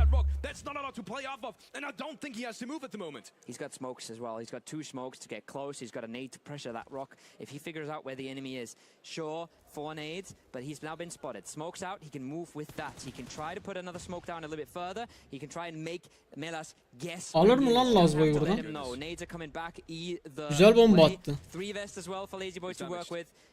There's a chance. There's a chance he Ama gets yani Simon anlamı kalmadı ki. how much that's working out. Melas doesn't even know. Melas doesn't even know. He knows now. He's on the rock. He's got the high ground. He's got the cover. He should be winning this, but you know he's sweating. He's tripping. The peaks are not clean. Damage advantage. Çocuğun biraz el ayağı birbirine girdi şeyin de. Hop. Yakar mı? Yakmadı. And that's no more util. UMP versus M4 LazyBoy. He's done İnşallah'dan çıkmaz o much for the taktimeler. Moroccan squad. I don't know if he can pull it out. Even whips out the pan. He's looking for everything he's got. Pan is not going to hit anyone just now. He's found that Bu da ona tava fırlatıyor. Pan is going to be thrown back. That's the unity we want to have at the International Esports Federation. And that. Bak kalayı fırlatıyor. One more thing gets thrown over. Even trading meds now. Why does he have 2 melee weapons? Can we talk about that? Why does he have 2 melee weapons? What's going on? He's picked one up. He's really picked one up. That's actually smart play in the end there. But look, this situation has changed now. He's got zone. He's got zone. He might just go for that 1v3. Oh my God! He's just stunning. What is happening? Kaldı çocuk harbiden. I mean, they are going wild. Everyone's just looking at Here them bir şey yaptı because o. that did not look possible. But they've done it somehow. 1v3 to back things up, and that changes everything. We were going for Argentina in this round. Adam harbiden 1v3 attı ve aldı. Morocco going very close to prize pool. No way. We didn't realize he had zone. He had all the time in the world. He's throwing melee weapons out there. He's going to take this, catch that one. It doesn't even matter. Ses bu adamdan mı çıkıyormuş ya? What is happening? Morocco, they're still in the run to get some placement, some prize pool. There's no way. They're not even close to Romania only. They're close to Turkey as well. Turkey did not have a great game in this one, points-wise either. They're going to be very close. It's going to be 10 Evet Sırplar da büyük sattı. O arabayla özellikle uçan var ya alan dışına yani. Morocco was down to 2 that entire match. Morocco was down to just 2 that entire game. Jesus, man. Ladies and gentlemen, I mean, we're gonna have to take a breather. Yes. After this one, I think the players are gonna have to take a breather. I mean, all the players were just screaming after this one. Not sure if you could hear that, but yeah, even the little crowd out here. Pas bizi geçemez ya. Manyak mısınız oğlum? O kadar puan farkı vardı. Bakacağım şimdi ne kadar puan farkı var.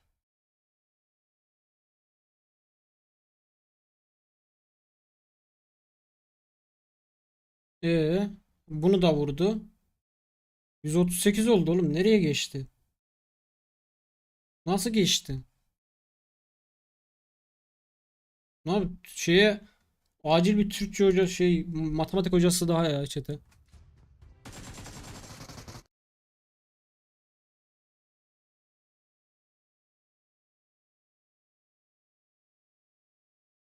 Hemen bir topluluğa bakalım. Abi bizim takım 10 mermi yoğurt kabı ile maç bitirdik. Herkese çocuklar buraya kadar canları sağ olsun. Hafta sonu sabırsızlıkla bekliyoruz. Şu an eğri oturup doğru konuşmak lazım. Şu an şampiyonluk gibi bir umudumuz kalmadı. Arada çünkü 55-56 puan gibi büyük bir fark var. Hadi bir win aldın. 10'da 46 kill falan olması lazım takımda. İmkansız.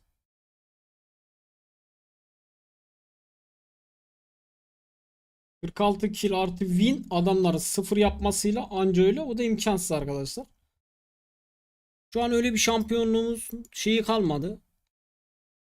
Şampiyonluk gelmesi gibi bir durum kalmadı. Ama ikincilik asla kötü bir başarı değil. Asla azımsanmayacak bir şey. Sonuçta ikincilik aldığın yer ne bileyim PNPL değil veya Avrupa değil. Dünya şampiyonasında ülkelerin takımlarında ikincilik alıyorsun. Şey gibi düşünün bunu. Euro 2008 vardı. Ondan sonra ben hiç izlemedim zaten de. Euro 2008'de ikincilik almışız gibi düşün. Evet ben de dünya şampiyonluğumuzun yanına bir şampiyonluk daha eklemek isterdim.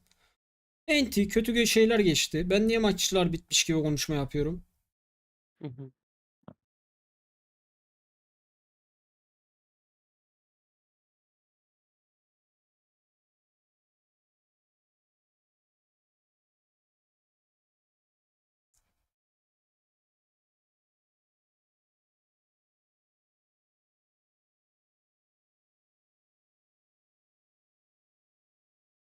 Civaç Mehter'i topladım orduya arkandayız. Mounted Blade değil mi lan bu?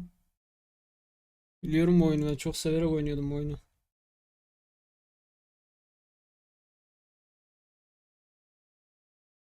Kaldı bir maçımız. Ya abi Romanya'yı ne zaman kuşatıyoruz? Biraz daha kuş toplayalım da ondan sonra. Kafayı yersin, esprileri kes ya. Abi kazanan kupayı eve mi götürecek? Yok, Game House'una götürür.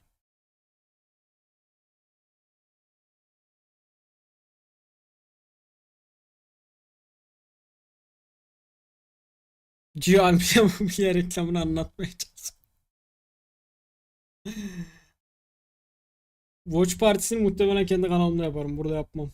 Ben burada hiç rahat değilim. Bir daha bizim main'i atlarlar arkadaşlar. Muhtemelen birazdan gene bizim main'imizi atlayacaklar.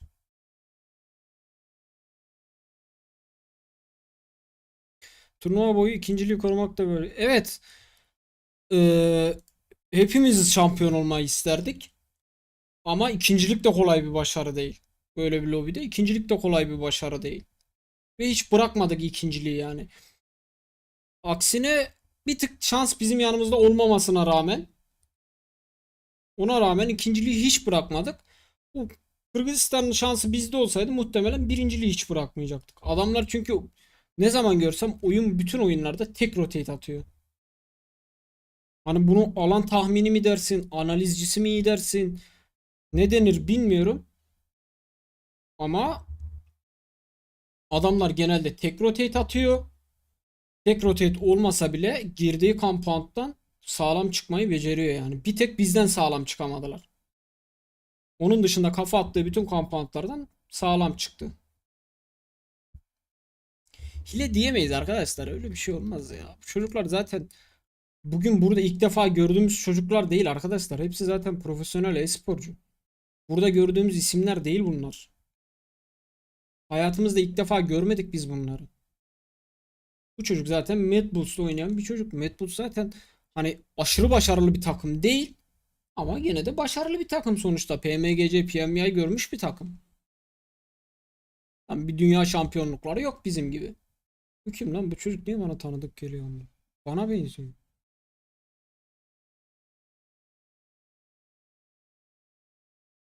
Bizimkiler full leşe oynayacaklar. Yok, bizimkiler muhtemelen ikinciliğini koruyacaklar. Çünkü şey tarafında Romanya, hadi Arjantin'de çok OP bir maç geçirdi diyelim. Veya işte Morokko. Fas'ta çok OP bir maç geçirirse ikinciliğe gelebilir. O yüzden şu an bizimkiler stabil oyun oynayacak. Muhtemelen benim tahminim. Çünkü birincilik zaten imkansız gibi bir şey. 46 kilo asla ulaşamazsın. Ulaşırsan zaten bu bir şey olur. Dünya tarihine geçersin yani. Muhtemelen stabil oyunumuzu oynayacağız. İkinciliğimizi koruyacağız. Neden yapamasınlar? Zor bir şey değil. Hakemi satın al, organizasyon kötü. Olmaz öyle şeyler.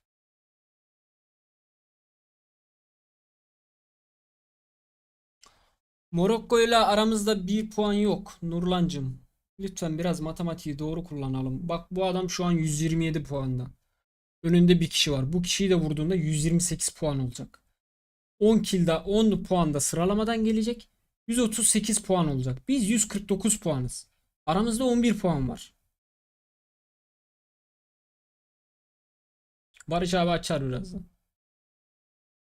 Barış abi Yükselen Yıldızların yayını açacak. Biz de zaten bu maçlar bittikten sonra oraya geçeceğiz. Barış abi uyandın mı Afık? Uyanık uyanık. Okey.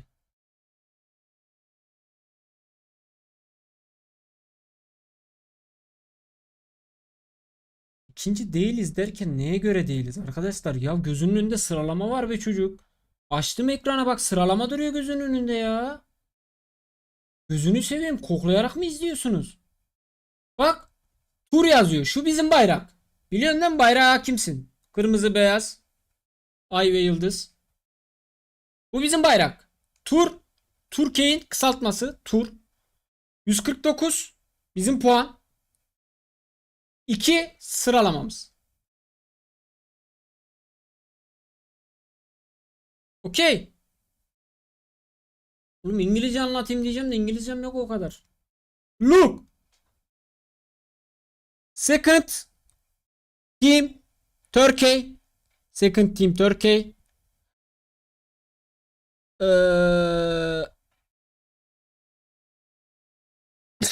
Boğazımda kaldı İngilizce, bir dakika.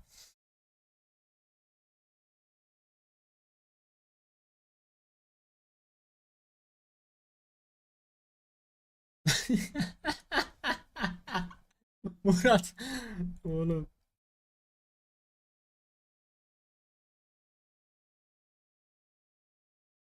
56 değil, 46 bin okeydir yani. Okey, anlattığıma göre bence gayet açık anlattığımı düşünüyorum.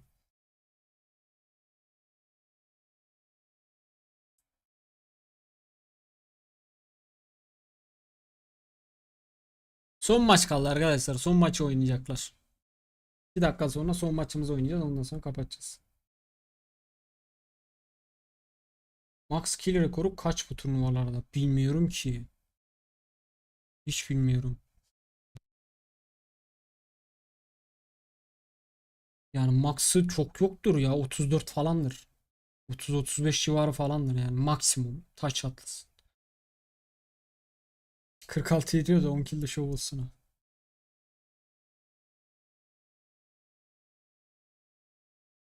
...31 vardır kill rekoru. Abi 31 kill win. 27.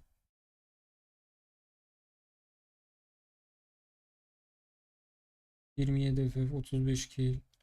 Bilmiyorum, hiçbir fikrim yok yemin ederim ya. Ne desem yalan olur. Ama 30'u görmüşlerdir ya.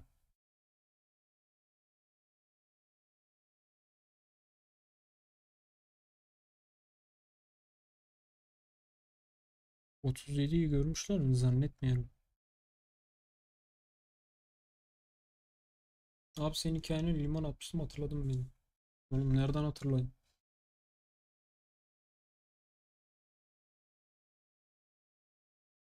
Yayına bakayım. Yayın başlamadı daha.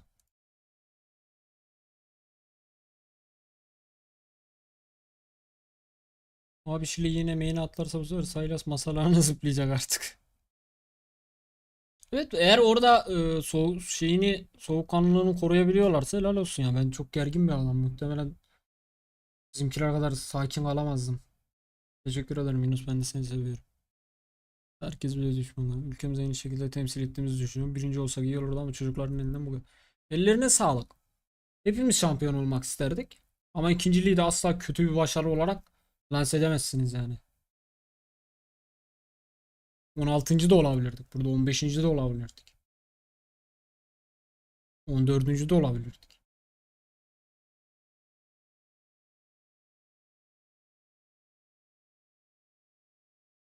Abi ilk günü izlemedim. 2000 aldık. Bırak burayı, terk et. Bu adamın akli dengesi yerinde değil. O ses bu adamdan mı çıkıyormuş lan? Ben başkası sunuyor zannediyordum ya. İnce ses bundan çıkıyormuş. Ya ne oğlum, bir tane espri yaptık altı üstü ya.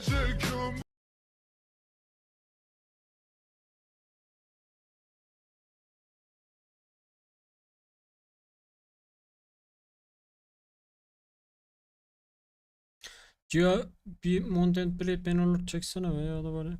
Ya o oyun çok uzun süren bir oyun arkadaşlar. Zor bir oyun ya. Onun videosu yapılmaz. Cia bir şampiyon olursak YouTube kanalını siliyorsun. Tamam, şampiyon olalım buradan, birinci çıksın. 46 kill win alıp şampiyon olalım, biz buradan sileceğim hadi. Arkadaşlar şu adam bir espri yaptırmayın. İntihar koydum ben.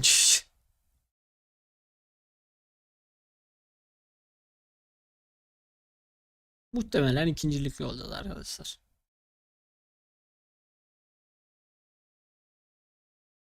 Yani şu an puan farkı birinci ile, dakikayı gene uzatmışlar.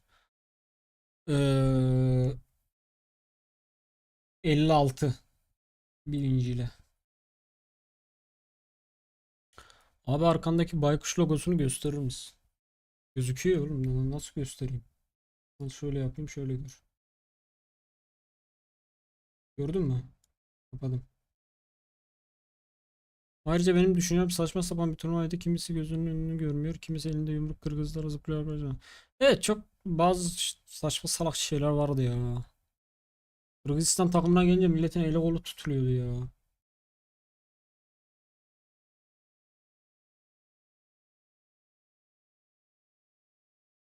Türkiye aynı bu şekil. Karşıda Kırgızistan gelince rakipler. 3 ay onları daha güzel azacağını görsel eklenir. Geçen sene FF gitmişti değil mi?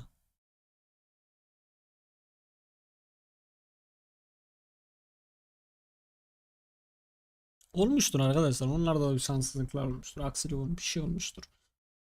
Sorun değil yani. Abi nasılsın? Nasıl gidiyor? Kötüyüm, iyi gitmiyor.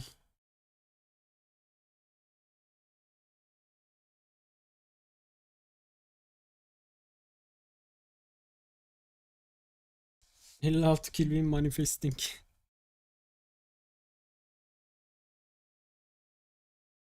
Maçı izlerken mod. Sylas mı? Puz benim çok hoşuma gidiyor ya. Estüdyo olmasa Gio El abi. çabukluğu var herhalde sende. Evet. Ben YouTube'dan önce hazır betonda çalışıyordum arkadaşlar.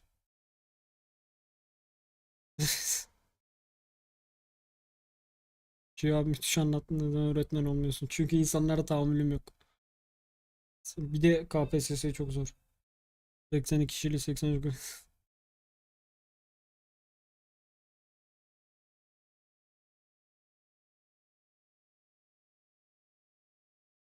Barış'ı yayın açınca herkes gider. Sorun yok. Yabancıya gitmiyorsunuz oğlum.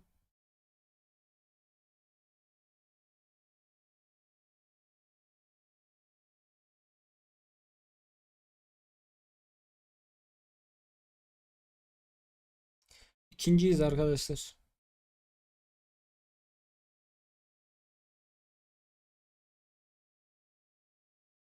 Çünkü ikimiz de farklı turnuvaları izliyoruz. O yüzden. Aynı anda yani kafalar yanar o zaman. Biz şurada bir ikinciliğimizi alalım çıkalım. Ondan sonra oraya atlayacağız zaten. Barış abi Yükselen Yıldızlar yayını yapacak.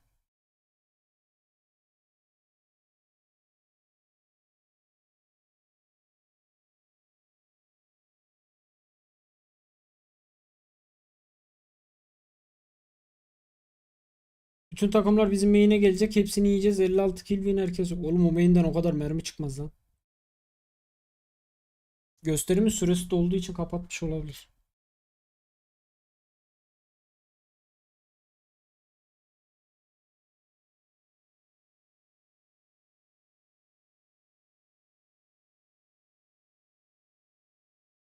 Teşekkürler Eymen'cim. Ben de seni seviyorum. Valo'da Ras ve Power'a takım arıyor. Acaba Valo'dan çekilecek mi? Bilmiyorum. Valo tarafıyla hiçbir fikrim yok. Ben de seni seviyorum Karabağ. Karabağ Azerbaycan'dır.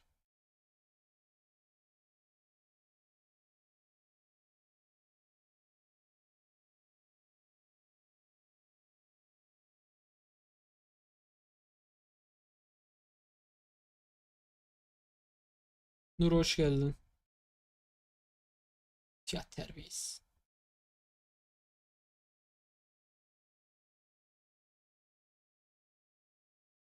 Evet şu an hesaplarımız doğru arkadaşlar. 56 puanla 56 puan farkla ikinciyiz. Romanya'nın 8 puanı var bize yetişmesi için. Fas'ın 11, Arjantin'in 28. Yok 18.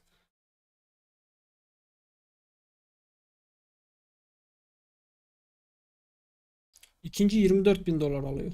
Birinci 40.000 dolar, ikinci 24.000 dolar, üçüncü 16.000 galiba. Evet.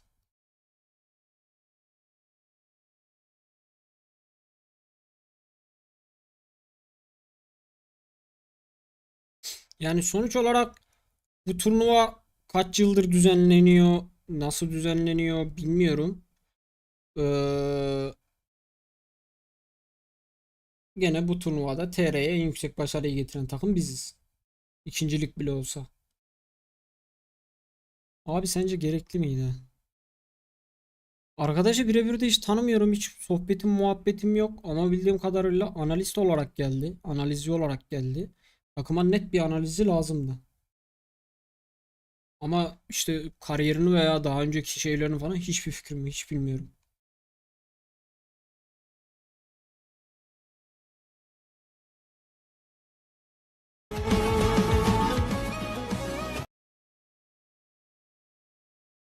Ah lan.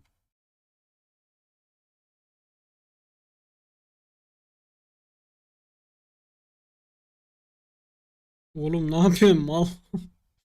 Ya Seyus. Mal mısın oğlum ne yapıyorsun? Korktum bir anda. Cevabı söylüyorsun cansın. Eyvallah abim cansın.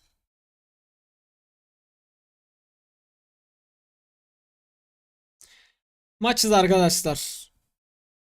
İkinciliğimizi alıyoruz. Bakayım bizimkiler geliyor mu? Kimdi lan bizi atlayan? Nerede onlar? Evet atlamışlar gene kafamıza. Gene atlamışlar.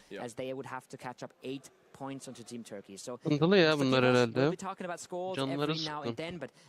Alan bir de nereye verdi? No player that is on their feet is in this zone right now.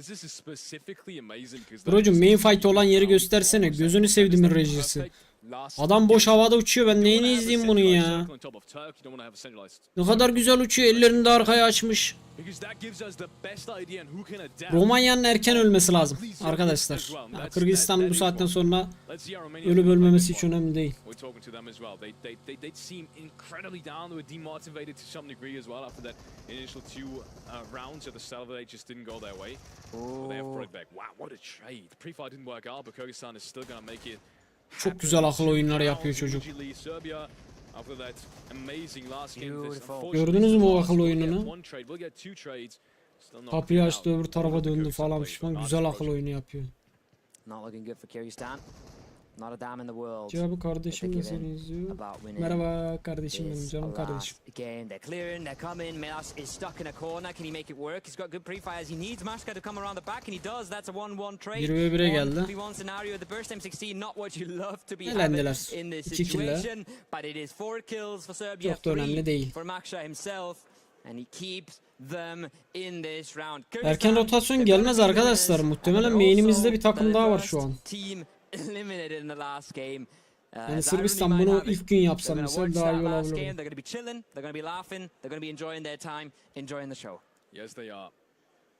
Ya bir Sasuke izliyorsunuz. Yavşak Sasuke. Maybe put some socials up already. Guys, we want the tournament. It's amazing to be here. It's great because they've got all the time in the world. 207 points. It's mathematically impossible to catch up to them, and they still make. İsteyince yapamıyorlar zaten. Elleri kolları tutmuyor isteyince. That's the best way to end it. Just get a couple of frags. Yeah, I mean, bizde herhangi bir knock fight bir şey olmadı. Bilmiyorum. Salmışız biz main'i. Riske girmemişiz.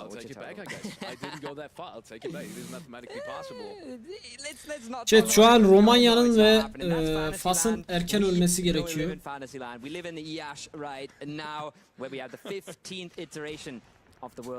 Esports Championship. Next fight on the cards, your favorite team, the Philippines, versus the comeback team of the day. Brunei gets the first knock there, looking to find an angle through the bottom of the card. Ayakta 3 kişi var hala kile deniyor ya. Koparsın ya. Gonna be tricky. You never want to over push the DBS. It's just, you can feel the threat in PSL's hands at this point. Beautiful nade. Beautiful nade. Makes the fight a whole lot more easy. Yeah, he's going to get one finish and knocks down another one. Shako with these nades. He might just find another one. Actually, with this one bouncing off the window frame. In the meanwhile, though, isn't even necessary. Another knock going the way of Brunei. They just seem to be unstoppable today. Kim vuruyor bunları? Bruno vuruyor. Gelemez onlar. Just with that 50 puan çekemezler. And I think the last one should surely be found as well. Casino sprays, only hits one of the bullets. Gitti. Ey. On the other hand, worked out way better. Didn't amount for the last frag. No meds. But it has to be a matter of time at this point. They know where he is. Flash comes through as well. That's another point for Brunei. No meds for him, and Nate comes in, and Nate clears him out. O da bitti. 4 kills. 4 kill'e başladılar. And we're already down to 49 players. We're already down to 13 teams. They're falling by the wayside. The teams we care about, Turkey, northwestern side, outside of the zone, not in position. Nexus, we talked so much about how late they come to circles. We talked so much about how they love being in the blue. Bu adamın ilk cümlesinden biri Türkiye. Yeter brocum ya. Center circle, not something an Impala team can very Sal bizi be, bırak be artık bizi. They've been dealt a hand to come back in this last game and claim their second place. This is the run. Morocco, on the other hand, on the map we see they are down to that towards that southwestern side where we've just seen Serbia. Arkadaşlar birincilik imkansız, kafayı mı yediniz? 46 kill zaten gelmez. So I'm a little bit concerned about them. Still, look at how all of these teams are rotating in so late. Usually at that point in time, sure, it's phase one, but we saw so many teams already opting for centralized positions. At the moment, it's only Romania.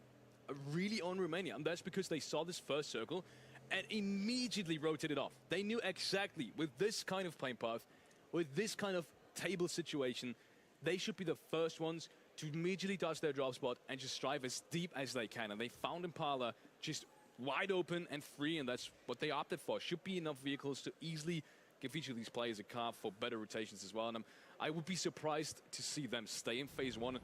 Ya adamlar oynamak istemediler zaten. Gerek yok arkadaşlar. Ne oynayacaklar? Çocuk gider şimdi arkada azlık uzanır ya, dinlenir. Şu an bizim için Romanya'nın ve Fas'ın erken elenmesi lazım, yani ikinciliğin riske girmemesi için.